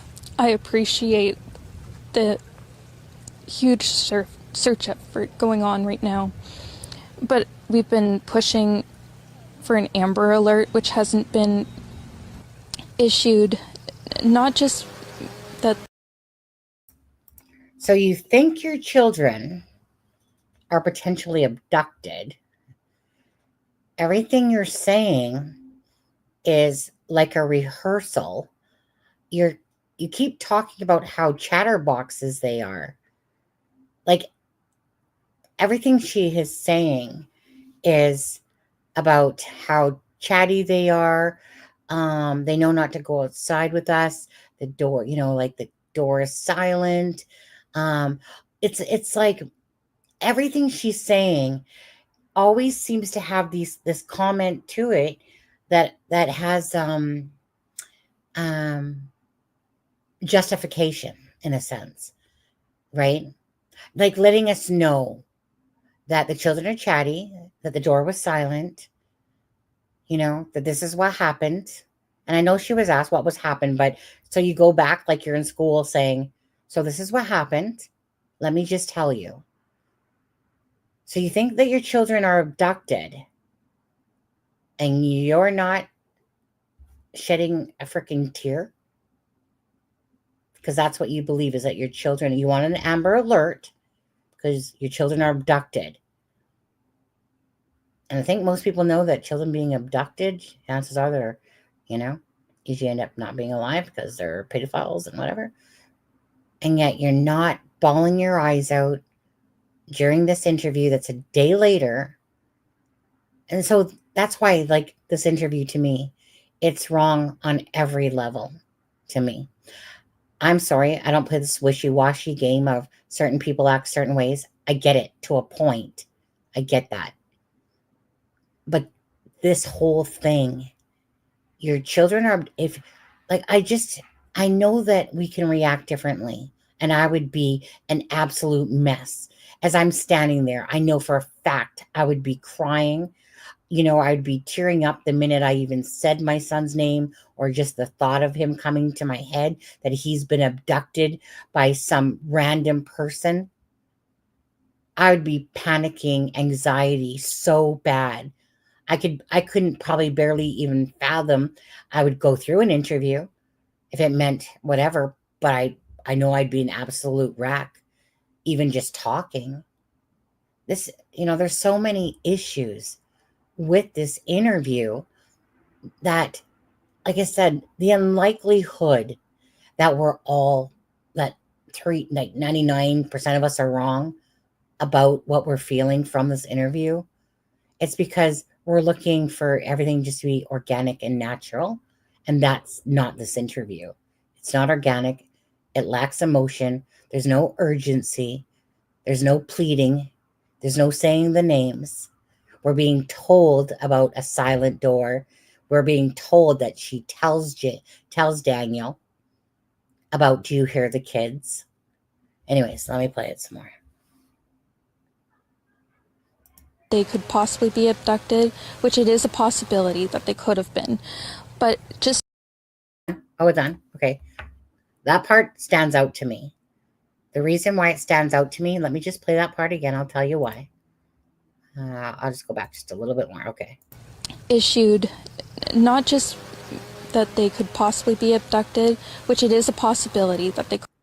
It's because when she says that they, that they could be abducted, and then her voice softens and goes to, because it is a possibility, as if, because if somebody has guilty knowledge, right? So it's kind of like, let me toss this out there. And then it's kind of like nonchalantly saying, because it is a possibility. But her whole level of tone kind of just went down to this softer thing, saying, because, guys, I mean, honestly, it could be a possibility, but she says it in this very soft tone almost, so I'm saying that we just want an Amber Alert because it is a possibility.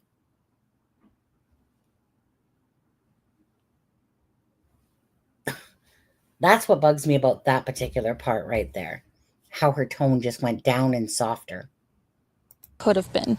But just an alert to let everyone know that they are missing.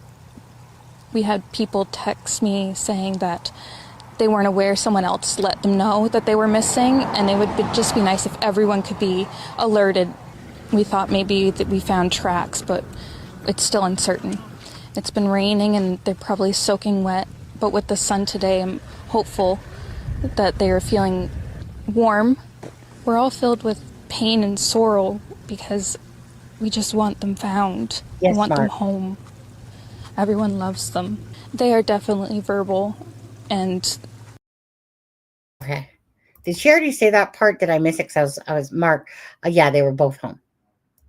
They were both home. Let's go back to that part for a second. Because this whole thing. We just want them found. We want them home. Wait, hold on. I missed the part. But with the sun today, I'm hoping to be alerted. We thought maybe that we found tracks, but it's still uncertain. It's been raining and they're probably soaking wet, but with the sun today, I'm hopeful that they are feeling warm. But with the sun today, I'm just hopeful. Hopeful, meaning that it's almost like, to me, when someone's like hopeful, we're hopeful that, well, first of all, you're hopeful that they're warm. Hopeful sounds past tense for sure. Hopeful, like just hopeful, like something's happened to them, but we're just hopeful that they're still okay. But we kind of think something happened, but we're just hopeful. Who the frick says, though, that? I mean, it was raining, but today the sun's out, you guys. It's beautiful. I hope the children are nicely nestled in the back of a trunk somewhere, because we're hopeful, because it's a nice warm day. I mean, they probably shouldn't be in a trunk. They should probably be in the back of the car instead, because we wanted an Amber Alert, because, I mean, it's possible, but we're just hopeful. And we just hope that they're warm. How ridiculous is that to even say? We're just hopeful that they're not abducted then. Okay? Because you have to understand here, she's pushing for an abduction, but yet she's saying that she's hopeful that they're warm. So it's like she's saying two things. So abducted or they're lost in the woods. Which is it?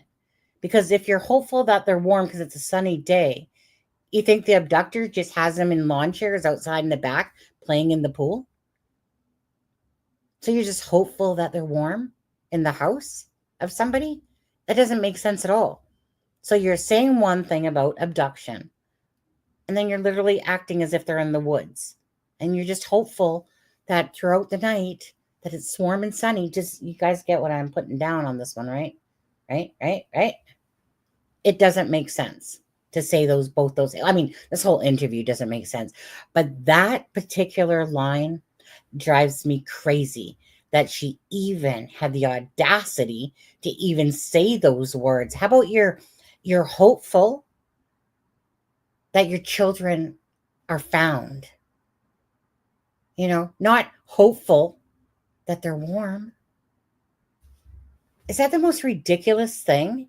Like, to me, that's one of the most ridiculous things.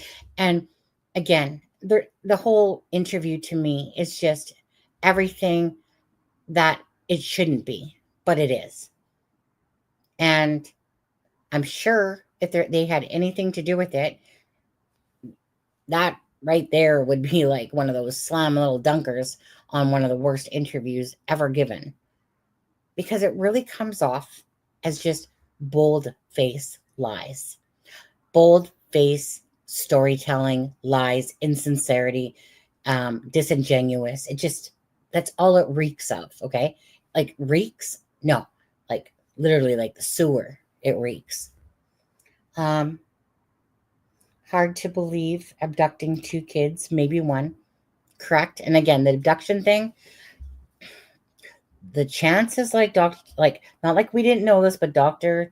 Todd just put it in a more eloquent way, the way he speaks, very boxy, type A personality type of thing, and did a great job at putting it that way.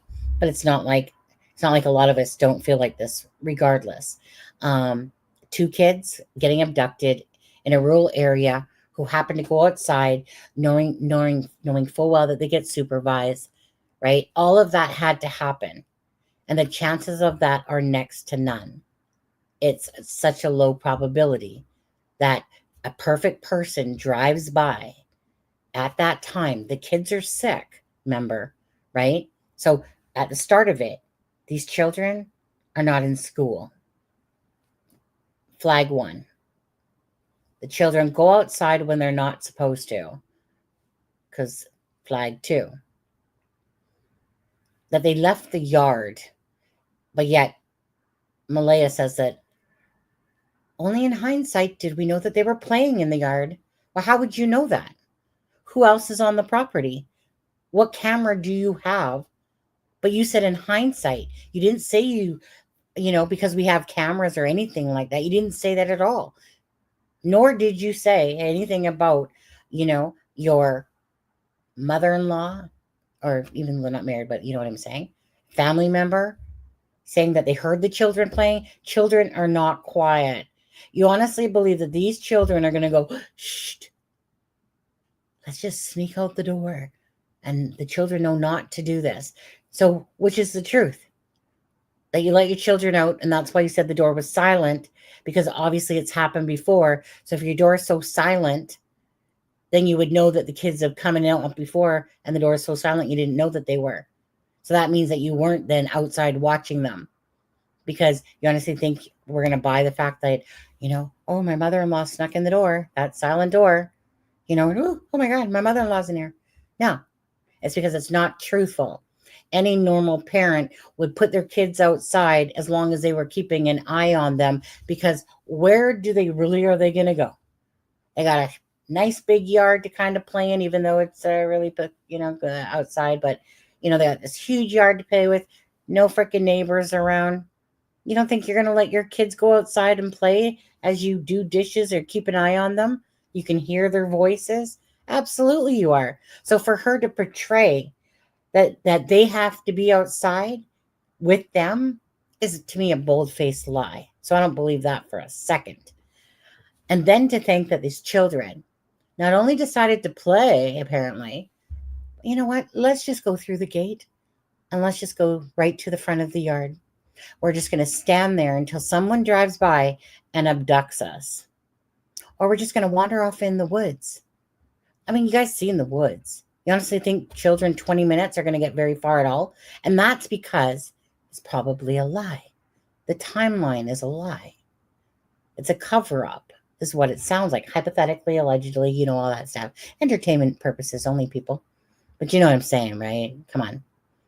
I mean, the biggest red flag is, honestly, this interview. It holds to me the biggest red flag. And the fact of what her reaction was by leaving, you know, and marking herself as single. She hasn't reached out about the children. She won't. But I just hope that they're having a warm day. Nice sunny day for them as they're being abducted or in the woods, which is it?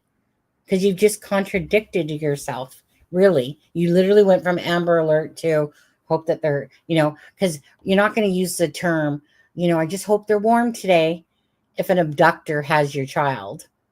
So I hope he's keeping them nice and warm, people. Absolutely. Okay,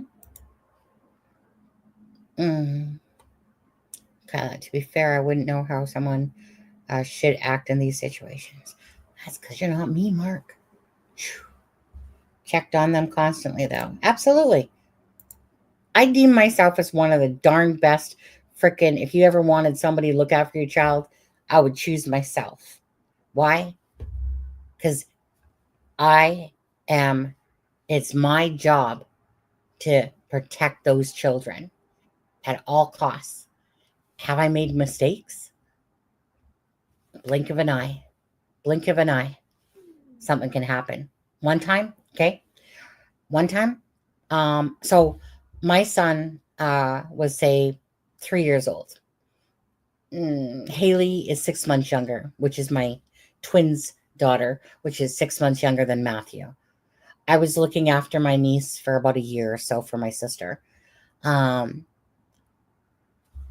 the time, those kids, I'm there with them. Doesn't matter. They're outside, I'm there. My sister would be, you know, to my home within about 15 minutes. Matthew and Haley were, you know, those little plushy chairs with Winnie the Pooh on the back or whatever, Mickey Mouse. They were both sitting in those little plushy chairs in front of the TV watching. I was tired. Obviously, kids are very tiring all day long. You're playing with toys, picking up toys, feeding them lunch, changing diapers, and all that crap. So as I knew my sister was going to be there in about 15 minutes, right? I just was laying on the couch watching the kids watch TV. I fell asleep. Then a couple minutes, I fell asleep. My sister walks in the door 15 minutes later, 10 minutes later, whatever it was.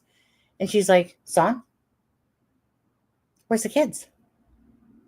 I'm like, wait, what? Wait, what? Haley, little devil redheaded child that she is, Haley grabs the stool, I guess. Opens. Okay, I'm telling you, this kid's a devil child. Honestly, my son would never do that stuff. Haley, devil child. I called her Tweezer Fingers. She always did this and picked up food off the ground. If there was food on the ground, she would find it. She would open up the little, the child protectors on the doors. Literally. Matthew never even ever tried to do that. Haley, Matthew, look what I get. Like seriously, she was a devil child. Loved her pieces though.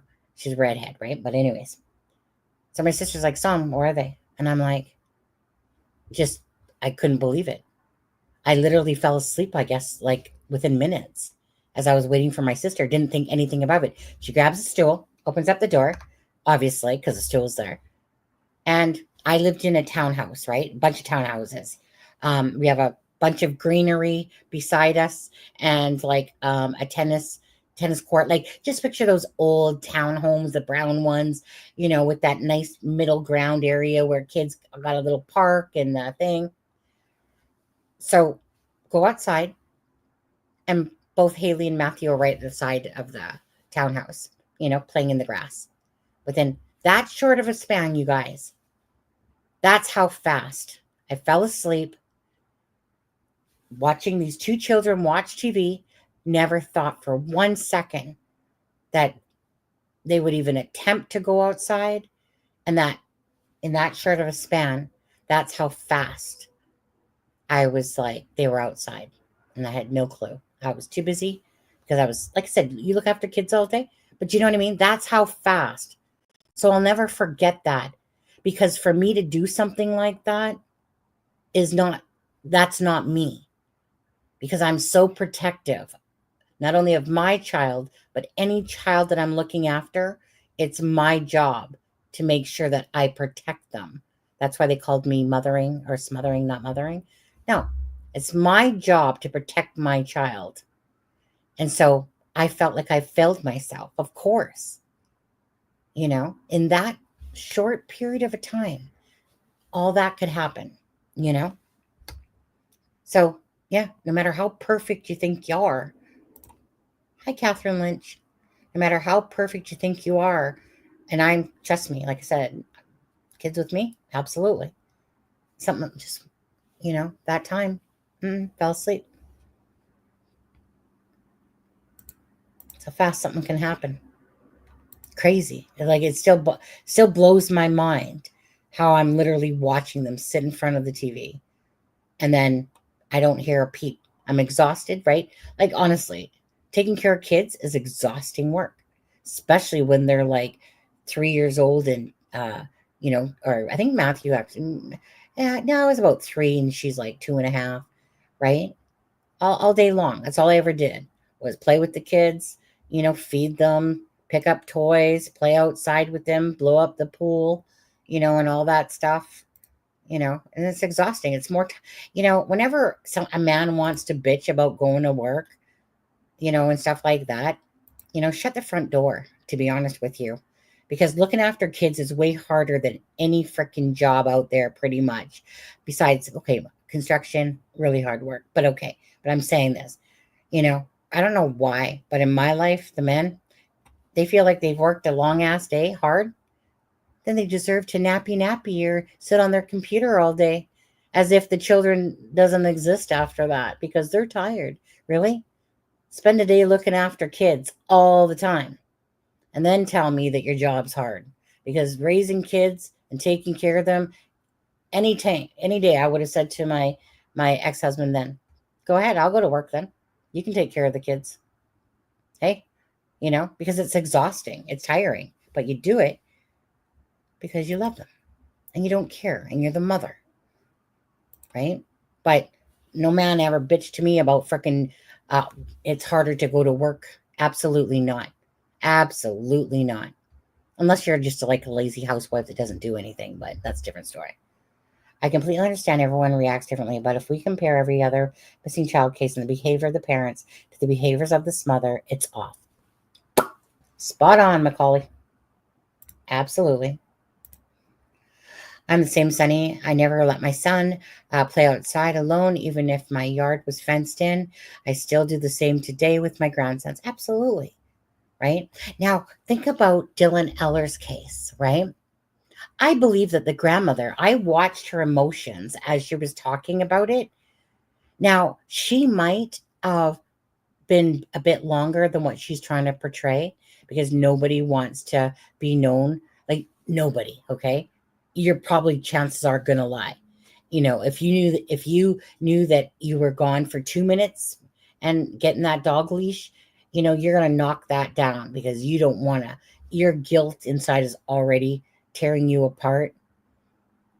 But that grandmother has to live every day of her life knowing that she was the root cause of that child, Dylan Eller, and gone missing and dead. They haven't found him, but he's not alive. Do you know what I mean? And I watched her eyes and I watched her emotions. Those were genuine emotions. I just don't believe the fact that she was as quick as what it was. But that pain that woman will feel for the rest of her life, because a moment, just like my moment that I just told you I had, that moment could have turned into worse. My twin sister, literally, when we're having a birthday party at her place, she lived in the same complex, but a little further down. And it was more like in front of the road, even in a sense, whereas me and my ex lived more inside of the condos. And Haley, devil child that she is, my sister had opened up the door. She didn't realize it because we didn't know until hindsight. Haley snuck out, like went right by her back. So basically, it's like that perfect thing. You open the door, you look this way, child comes, you go back this way, child goes out the door. These two ladies come to my sister's door with such disgust on their face, because it's kind of like, here's the townhomes. Then there's like the big, kind of like the big area where cars come to drive through. And then there's we'll call it, it's a busy street. It was a busy street, but it's not like it's a main street. It's still a side street, but it's a busy side street. And these two ladies come to the door with such disgust and say, your child almost got ran over. Are you kidding me? You didn't know she was out, type of thing. And we were like, oh my God, are you kidding? Haley was outside, and Haley, this was always Haley. Trip, plunk on her face type of person, right? She was like a flighty thing. But that's how fast something can happen to children. So I feel sorry for Dylan Eller's grandmother, because I absolutely believe her emotions for sure. But she just might be being a little bit disingenuous on the time that she actually was trying to tie up that dog. Yes, welcome, Macaulay. Wondering when my husband, he's going to say bedtime soon. I'll wait for him to do that. That's when I'll get off. This is why I never babysat for anyone. Too afraid. And children, like I said, I mean, it's one of those things, right? They're the precious bars. And yep, I'm a huge, when it comes to children, it's, and even though me and my son have a strained relationship, honestly, I feel like it's absolutely unjust how he's treated me since the divorce. It makes no sense to me, but he wanted his father's love, even though his father was the one that always picked on him. I'm the one that protected him from it. I don't understand life sometimes, but you know what? You try to tell a child something, they don't want to believe you. They want to believe that you think you're a goody two shoes in the best. No, I was a effing great mother. See how I use the word effing? I was. So I didn't mean to say I was, because, in my head, regardless, I can die tomorrow and feel like I'm satisfied with how I raised my child. I mean, he might be ungrateful and doesn't have the memory that I have, because he's too busy thinking that he has his own memories, when really they're that of his father's more than his, and stuff like that. See, I didn't mean to use past tense, but the reason why I said was is because he's not in my house. He lives with his father still. So when my son and I were, and the ex-husband were in the same house, obviously when the divorce happens, he was back and forth for a little bit. But then he wanted just to stay with his dad. Basically, he just literally wanted to blame me for everything is what really happened. And there was not me. He's 28 years old. And he's still he's getting a little bit softer because he just had a child, but meaning he's done nothing but accuse me, blame me for everything. And I don't understand why. I don't understand why he doesn't grow up and just listen. I don't understand why he doesn't have a talk, but you know what? Not everyone's mature, and people sometimes just hold anger, even if it's displaced anger. There's nothing I can do about that, right? I've been soft, I've told them, stop calling me names, stop treating me, saying these mean, awful things, because I can't take it anymore. Stop doing this, because call me when you're ready to be reasonable and an adult.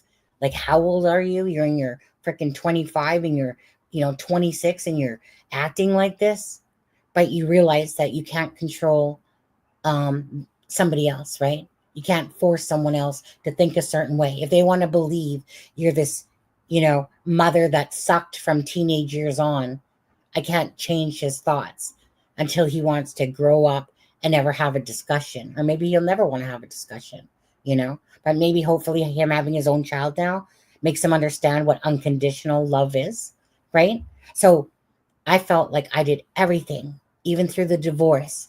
I wanted my son to not touch his room. I didn't want to change that part of it, you know? So as I moved out and he had his own room, you know, he just wanted to game.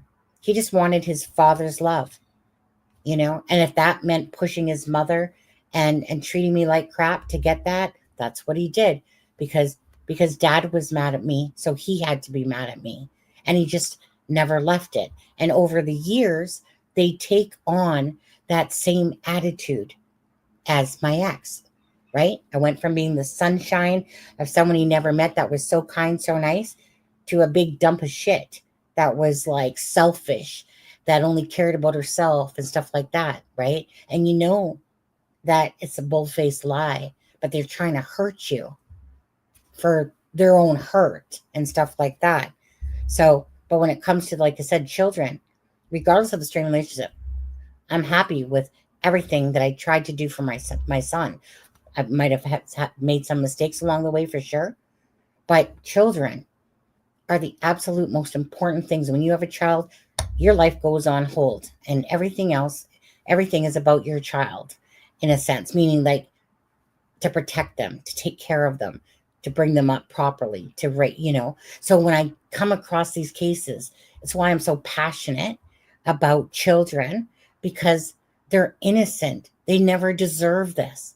These children have a life that's been taken. Well, like I'm not specifically speaking about Jack and Lily, but trust me, the chance that they're alive is so slim next to none.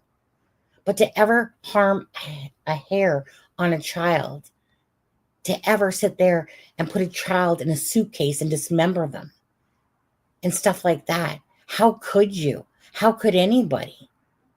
That's why these cases disgust me. Whenever there's some sort of family involvement, not to say that this is the case here yet, but whenever there's some sort of family involvement, how could you? How could you not just look at a child's face and see these innocent, beautiful beings that you created, or you created with someone, and you're going to take their lives, or you're going to sit there, like I said, and do these god awful things, or you're going to, you know, have sexual stuff with your own child? Sickos, you know. But I know some cases are different than others, but children mean everything to me. And so I get very passionate and I get very upset whenever I feel like somebody's bullshitting or lying, or that they had anything to do with harming these beautiful children with these beautiful, bright smiles on their face. Sorry, I'm preaching, guys, but when it comes to children, that's why these cases mean so much. Is that Miss Dog Lover? Let me scroll down. Oh, no, it's Irish Girl. I thought I was going to say. Irish Girl Super Chat. $2. You're awesome. Thank you. Congratulations on the grandbaby at Sunny. Revolving hearts emoji. Kissing face emoji. Thank you so much, Irish Girl. You know, right? So the only time that typically, just to say this, the only time that typically my son would message me is when he said, Mom, my bank account's looking empty. My piggy bank needs to get fuller, right? And I'd be like, nope, not till you're nicer, right? Anyways, so thank you. And I love being a grandma, even though I haven't seen my grandbaby because it's in Alberta. Her name is Thalia, and she was a month old on the 14th. But my son did send me a message the other day, and he said, I've opened up Thalia a bank account. So I was like, no problem. I'll send you some money. You know, I'll send you some money at the end of the month on my payday.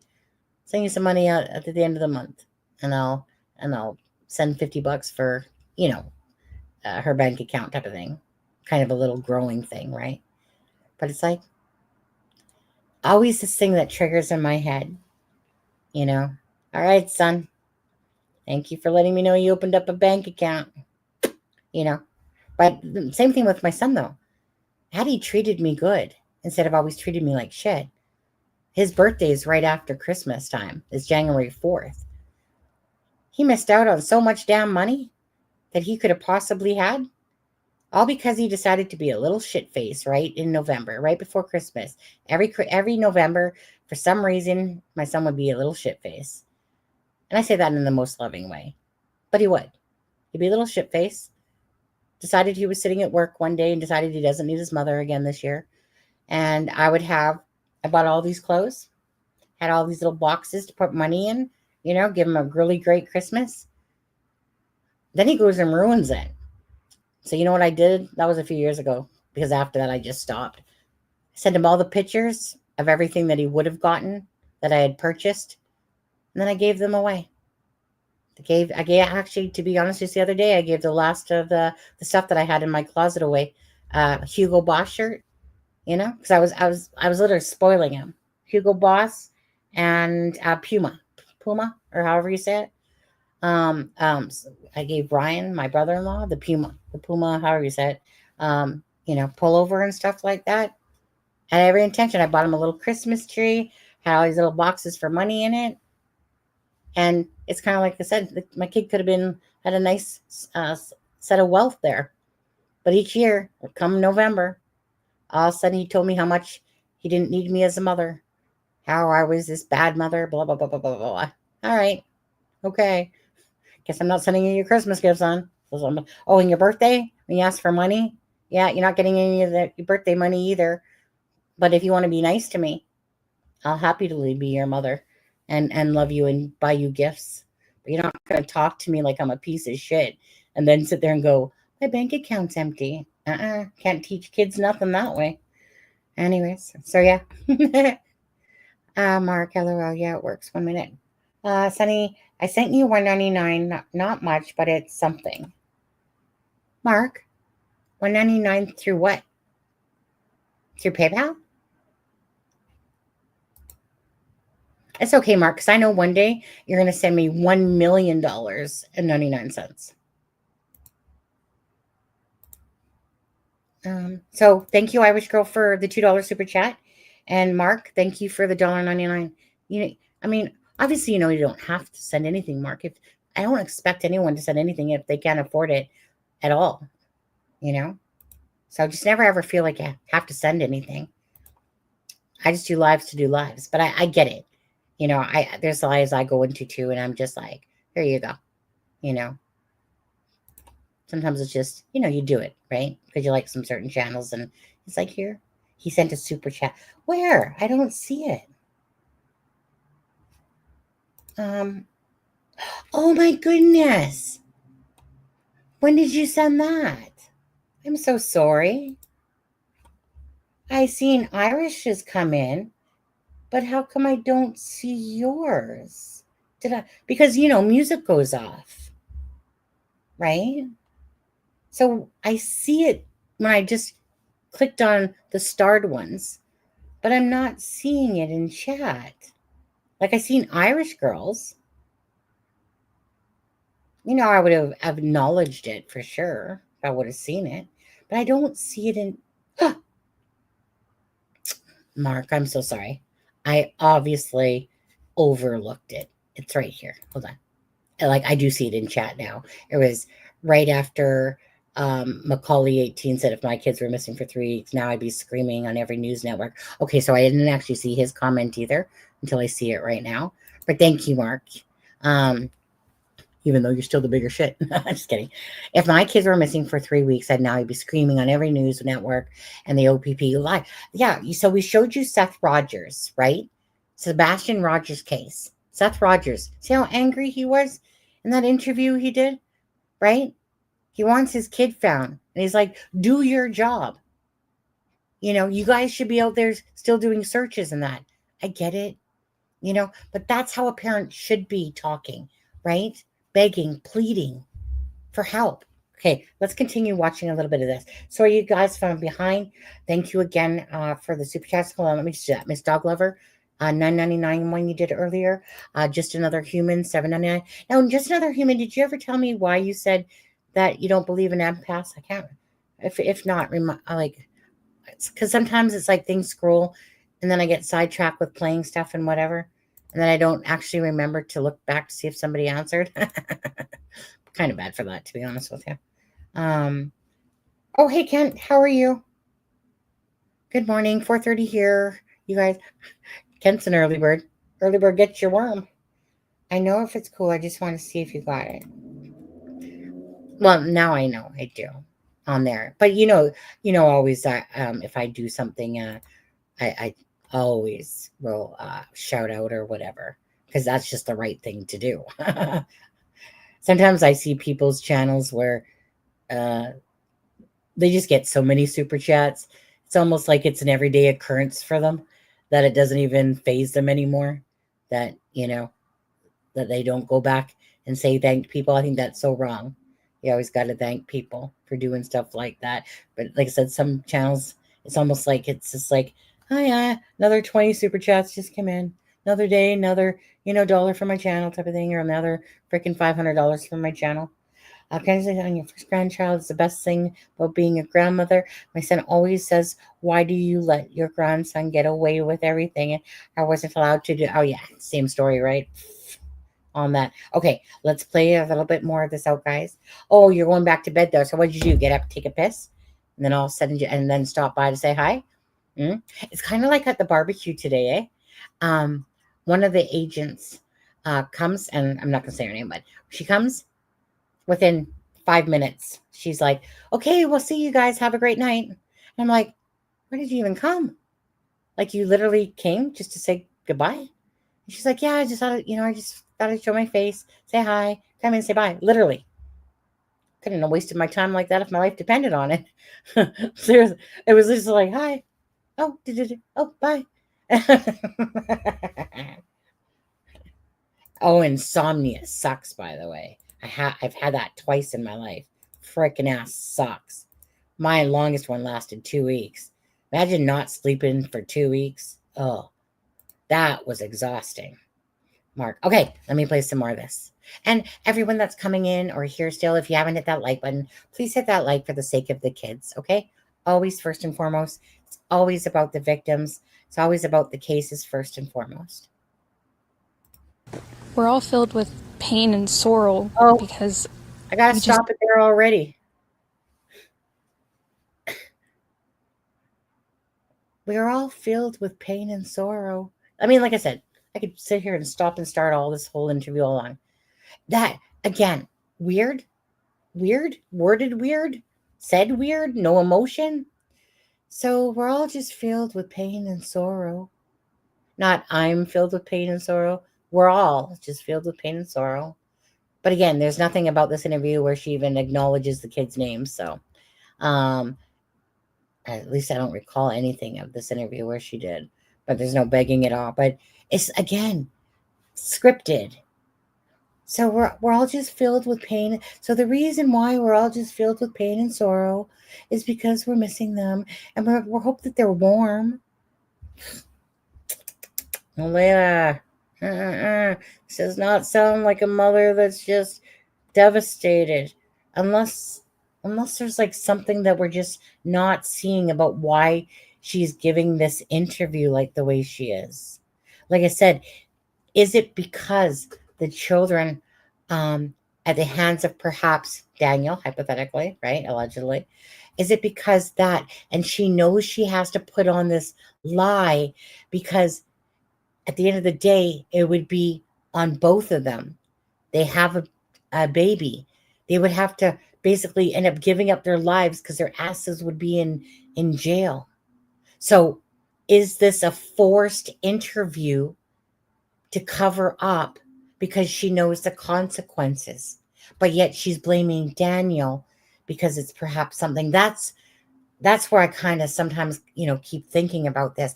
Either way, she would have been a part of it regardless.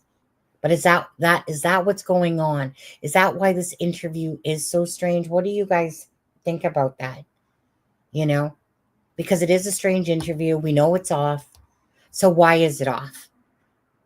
Right? Why did she leave that night with what seems like, and then turn herself as single? So it's like she's blaming Daniel, but is she doing this interview because she needs to save her own ass as well? And she knows she has to lie. Just a thought. Just saying. Just want them found. We want them home. Oh, by the way, everyone loves them. What did I tell you guys? Okay, for anyone watching this, I always said besides 11:11, guess what time it is? Guess what time it is? 1, 2, 3, 4. Joe Hunter, if you're still in here, you tell wifey there, Chaos, you tell her that it's 1, 2, 3, 4. So yeah. See, I told you. I always catch 1, 2, 3, 4. Okay. Whoever has your numbers, I don't know. Sometimes people might say C222 or something like that, like 3 2s or whatever. 11 11, 1, 2, 3, 4. Those are mine. Just saying. And then just saying. They are definitely verbal, and they do have possible autism, but it's not extreme autism. It's just they have hey, Irish girl, issues with school, and they don't catch up with the other kids. I just want to remain hopeful. Okay. Whoops. Hold on. Right. Don't forget about that possible autism, people. They possibly have autism. What do you even say to that? Possible autism. Just going to toss that out there. It's just possible autism. It's not that they actually have it. And the reason why it's possible is because they're behind like other kids. I wonder how many times these kids were sick from school, though. You know, why were they behind? Are you not doing your role as a parent and helping them? Or were you too lazy? Makes you wonder a little bit.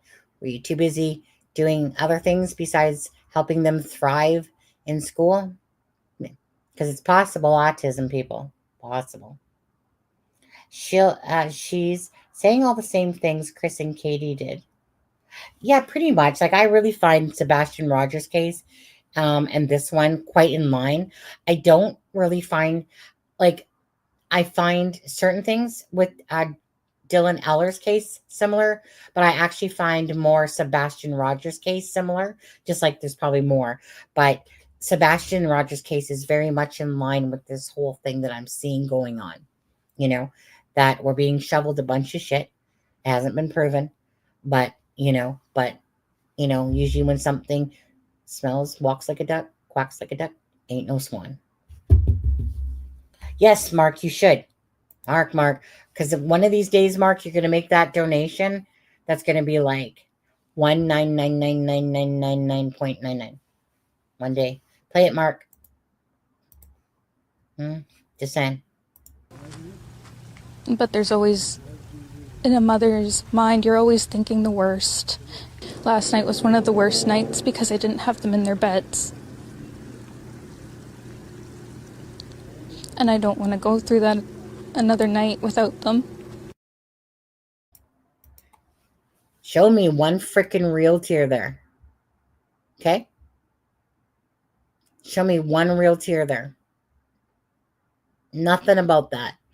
No tear. Them. Not Jack and Lily. Them. Again, it just really reminds you of when you're trying to distance yourself from the actual truth that you know it is, and that you have a hard time saying their names. This is what this all reminds me of. You know truthfully what happened. You're telling a story, and the story could be because you're blaming Daniel for something, but you're saving your own ass. So you have to tell a lie. It's coming across absolutely false and not authentic at all. There's not a tear at all. And I'm confused by that, to be honest with you. Because let's say she was doing this because she had to lie. Let's just say that. If you've lost your children, per se, because of an accident, and you know it, you would think just as you were lying that somehow you're still going to break down or something. But this is like someone being controlled or controlling their emotions, but yet trying to come off like they're trying to shed a tear, but yet they don't. And you want them just to be in their own beds. I'm not seeing puffy eyes. I'm not seeing somebody that looks like they were crying all night. I'm not seeing someone begging for the kid. It's just off. The whole thing is just off. I mean, I think we can all say this till we're blue in the face. This is absolutely, to me, the worst interview I've ever seen. It even tops the Proudfoots, honestly. This one for me, because this one is the whole thing from start to finish is just. I tell Daniel, do you hear them? I tell Daniel, don't forget about that sliding door. Don't forget about the fact that we're always out there with the kids. Don't forget that my kids are yappy. Don't forget that I hope the kids are warm, you know, because they're abducted. Oh, wait, no, because they're in the woods. No, they're abducted. No, in the woods. Hold on. You know, it's because chances are it's a big lie. It's a big lie. That's the more probability of it all. Can you spam the chat to get the #1 spot? It's so basically this whole little, I still haven't looked into it. I keep forgetting, but this whole little crown thing. Is it whoever chats up the most? Is that what it is? Like, is that why you get these little crowns that give you numbers or something? I will go in the bushes. You text call. Ken, no Mark wants #1 spot. Okay, I'm just going to play a little bit more because the next ones are Daniel. Okay, so seeing the difference, but are we being played for idiots? You know, is Daniel authentic? I don't know, because if he's authentic, why is she the one taken off? And you know, when she's telling this story and then leaves that night and makes herself single. It just doesn't feel like Daniel's like trying to cover for her. Like I'm just not feeling that vibe. It's like I feel like she's like, if I was to go with my gut, I feel like she's the one that's blaming him, not that he's trying to protect her. And dun da da da, out here searching, scouring, surveying, you know, hopping in my truck, you know, dun da da da, jumping in water up to my waist, yelling so loud that my throat hurts. Again, kind of like Malaya.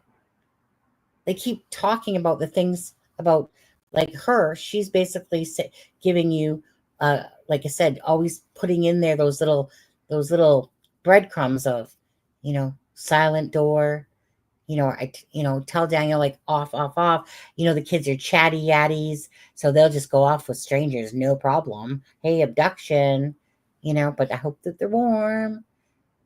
Whereas Daniel is like, oh yeah, ran so fast, ran so hard, my throat hurt. I was pretty much doing push-ups out there in the water, you know, and then I hauled my ass back. That's, you know what I'm saying? Kind of almost like someone that they don't realize that they're being almost like braggadocious about the stuff that they're doing. 1, 2, 3, 4. Well, that's good. I would hope that the sun can make you smile. Okay, so let's just watch a little bit more. Actually, as I do that, I'm going to quickly ask my husband if he's about to tell me it's time for bed. Just saying, we are at 4 hours, people. The last few days have been very stressful. I mean, ever since the Friday morning, when we noticed that the children were gone, immediately jumped in the vehicle, surveyed all the areas, many dirt roads, many culverts as I could, and waited for the police to get there. I'm out here still searching, still fighting to try to find them. Okay. That I think that was the one that bugged me the most with him. There might have been another one. But this one, I know men hold their emotions differently and they don't like to be little puss asses on frickin', you know, the channels, okay? I watch men do that all the time. The minute they see tears, it's like, no, I can't, you know, and they quickly wipe them away. Right? But hold on. I'm just going to play that again. Culverts as I could, and waited for the police to get there. I'm out here still searching, still fighting to try to find them. One more time, Daniel. The police to get there. I'm out here still searching, still fighting to try to find them. Okay, hold on. I'm sorry there, but That's all I can do. okay, because I'm pretty sure. I feel like this was the one that I originally watched, and when I originally watched it, I was like, dude, there ain't any freaking tears in your eyes right there. I felt like that one was actually very fake. That's how that, because I think this was the first one that I recall where I was looking at. I've probably seen other ones, but this one where I literally didn't believe him on his whole this, because he's not teary-eyed, and then he does that and he's still not teary-eyed. He's freaking dry-eyed. But that one, to me, this one here is probably the one I would deem as a fake cry, is what it came across like to me. You know, whether I'm wrong or whatever. But this one bugged me a lot. It just didn't seem genuine. It just seemed like, tears, and then came back up. But I don't know. How do you guys feel about that? Let's watch it again. Fighting to try to find them. Yeah, it's just, like, look at it. And waited for the police to get there. I'm out here still searching, still fighting to try to find them.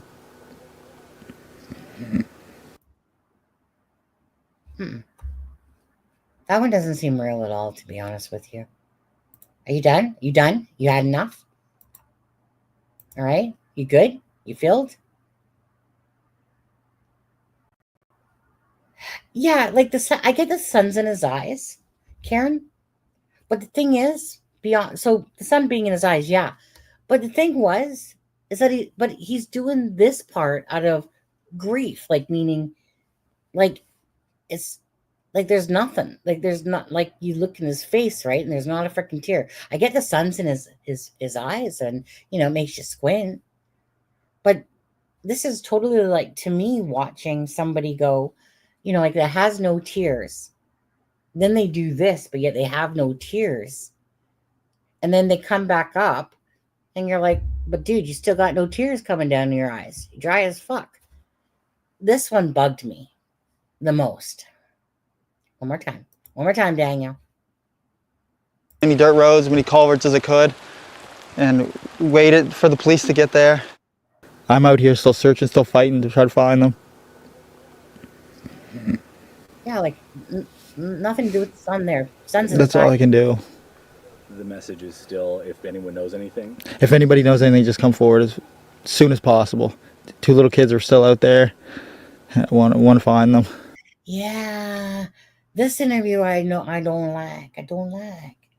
Yeah, because this one just doesn't feel right. There's other ones where he's, like, coming across a lot better, but this one to me bugs me. Sorry, Daniel. If I was to go by this interview, fail. Okay, be right back. That's really all I can do. Still searching every day. I'm waiting for information. I have to let them do a lot of their stuff with the aircrafts and everything else, and dogs and searchers. There's a lot of stuff that needs to be coordinated, and I can't just go running through the woods. I want to, but I just can't right now because the search is just so far out. We were searching. We covered everywhere possible. Even in the first day, we did. Even with me running through the woods, I was ahead of the helicopters and ahead of the drones and stuff like that. Screaming as loud as I can, and just until my throat hurt. Running through water that was up to my waist. And as soon as I got back, I wasn't allowed back in the woods until a man dressed in military outfit said I could go back into the woods. 4 days into the search for his missing stepkids, Lily and Jack Sullivan, Daniel Martell is pleading with the public to keep their eyes peeled. But he has begun to lose hope they are anywhere in the vicinity. I hate being wet and cold, so they immediately would have came right back into the house. The only 2 prints are right beside the house facing the road, and then that's it. Martell wants the search to be extended to include provincial borders in case the children were abducted, a reality he says is becoming more and more likely. Post any officers they can get at the New Brunswick border, PI border, and get them at every airport possible. Martell confirmed that when the 2 children went missing from the home behind me, Lily was wearing a pink shirt and pink rain boots. She was also carrying a white backpack with strawberries on it. Martell says although he didn't see Jack that morning, he is believed to be wearing a brown shirt, brown pants with a pull-up diaper on underneath, and blue rain boots with dinosaurs on them. He also refuted the claim that the two children are nonverbal, saying while they are on the autism spectrum, they are quite trusting and say hi to everyone. According to Martell, his side of the family are currently the only ones at ground zero after Lily and Jack's mother left the county Saturday. But still, he remains, begging anyone with answers to come forward and bring his children home safe. Anybody who has any information or you think you've seen something or hear something or any messages from friends about hearing something, just contact your local police services. Anything, guys. Anything. Ella MacDonald, Global News, Lansdowne Station, Nova Scotia. You said they're... Do you guys need to have like a bro hug or something? A bromance or something like that? Come back and I'm like, trying to read comments. Then I seen all these numbers. Yeah. Mark was having fun with numbers there. Anyways, you guys, my husband says he's been texting me and that he wants to go to bed. So I guess I got to go to bed. No, I took my pill today. So with that being said, big hugs, everyone. Big hugs. Anyways, appreciate all you guys staying and 97 people watching. I know you guys are all you guys on YouTube or got 3 from Twitter. Hey, Twitter. I know a lot of you guys are very invested in this case, as is this channel. Again, you know, I know for anyone coming across this channel, it maybe came in late. I'm from western side of Canada on the Vancouver side. I know that this case is on the Nova Scotia side on the East Coast over there. And I know it means a lot to everybody. And everyone would just like to find out answers. But I also know how these cases go too. If they go too long, you know, there's some people that will still follow it and other people will, you know, when you don't hear nothing and stuff like that, you know, it's easy for people to move on and kind of go, you know, I guess like maybe this case is going to go cold or stuff like that. I truly hope that it doesn't happen with this case. I truly hope that Lily and Jack, and that there's answers regardless for this case. Again, right, our hearts capture anything to do with the missing children whatsoever, to be honest. But there's just too many darn cases out there. But this one, of course, is Canadian on this side of the soil instead of the American ones that are a dime a dozen, to be honest with you. And it's very sad. It's very sad that we live in a world like this, to be honest. If I could snap my fingers and make us all freaking like hug and have a nice world without any freaking psychopaths and sociopaths and, you know, all these serial killers and stuff like that. But can't, unfortunately, it's a dime a dozen. But in this particular case, we don't really get too many cases that hit nationally, typically, like not very often. But this case has definitely captured the hearts of many. So I appreciate that. All I request is that you please give a like and a share. Keep it out about the kids, always first and foremost. Never for the sake of the channel. Just do it because you care about the children. That's all I ask. And other than that being said, thank you guys again for supporting my video that I put out. I used to put out a lot of videos. Now I really don't. Why? I find it so much easier to simply do a live, and I'm not huge on spending, like this morning, for instance, on that video. It might be like 15, 16 minutes long, but it literally took me 4 hours, at least 4 or 5 hours this morning. I was up at like 5 o'clock because my husband was going to work. I thought, I'm just going to work on this video. It'll take me about an hour, get it up. Didn't happen. It took a lot longer than that. By the time you gather certain things and put it together, it takes a lot of time. It's just easier to do a live and save a bunch of time. So that's why I don't do videos too much. But I do appreciate the support of the video. And, you know, if Donna Serafina's intuitions, you know, perhaps are correct and the children by chance are somewhere located in that area. I know that Joe Hunter's wife, that Cyber Chaos, had sent in a picture. And I might just show it quickly. Okay, husband? Okay. Present, share. I only took one screenshot. No, that's not what I wanted to share. I wanted to send an image file. Where is it? Where's one that I seen her? I think it's here. This one. Yeah. Okay. Now, I don't have it so I can zoom it in. I'd have to bring it in a different way, but I'm just doing this really quick. So, Cyber Chaos had said that this junkyard, see that junkyard area there? That's right near that big sundial, is where that junkyard is. So, again, you know, these kids are somewhere, and I don't believe that they're abducted. And I don't believe that they're in the woods.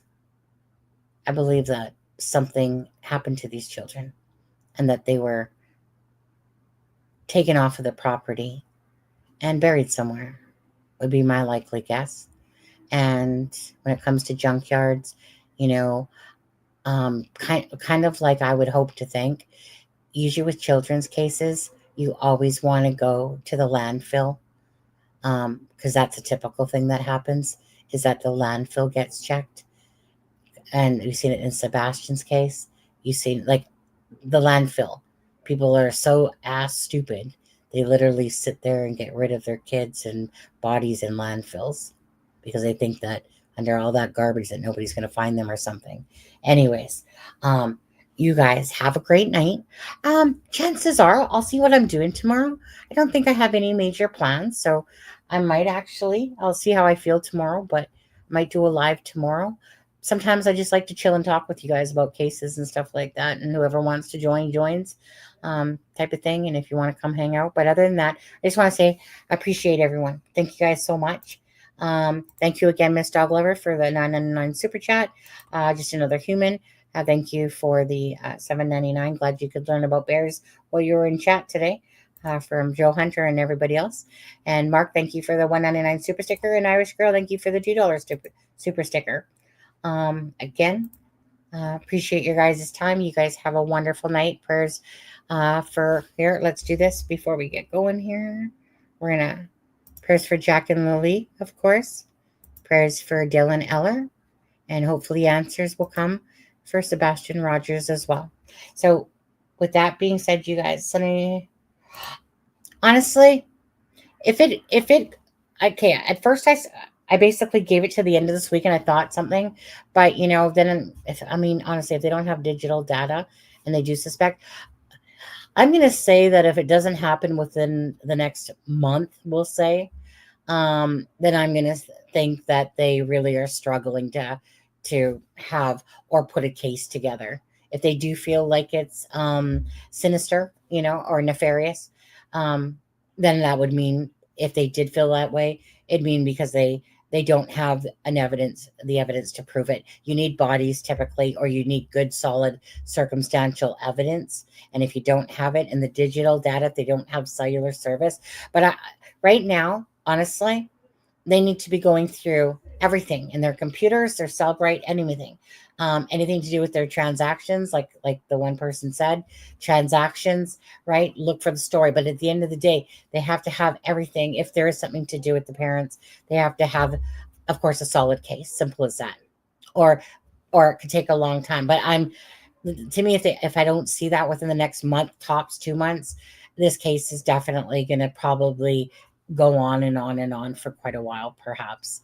But we'll see. I just kind of have a feeling that I can't see I'm not seeing this lengthy, like a year down the road type of thing. I'm seeing it sooner rather than later. When it comes to this myself, that's my gut feeling. I could be totally off on that one, but that's what I feel. Maybe I just want to feel that way. And that's because I don't feel like this is an abduction, and I don't feel like the kids are in the woods. So if I feel like it's a family, the reason why is because of the family members that have involvement, hypothetically, blah, blah, blah, blah, blah. Then to me, it's just a matter of gathering what they need to do. So, okie dokie, guys, take care. Have a great night. Again, bless, and see you probably tomorrow. Let's see here. I just gotta find my outro. Okay, here it comes. Bye, guys. Thank you so much. A Norfolk night, the world is cold.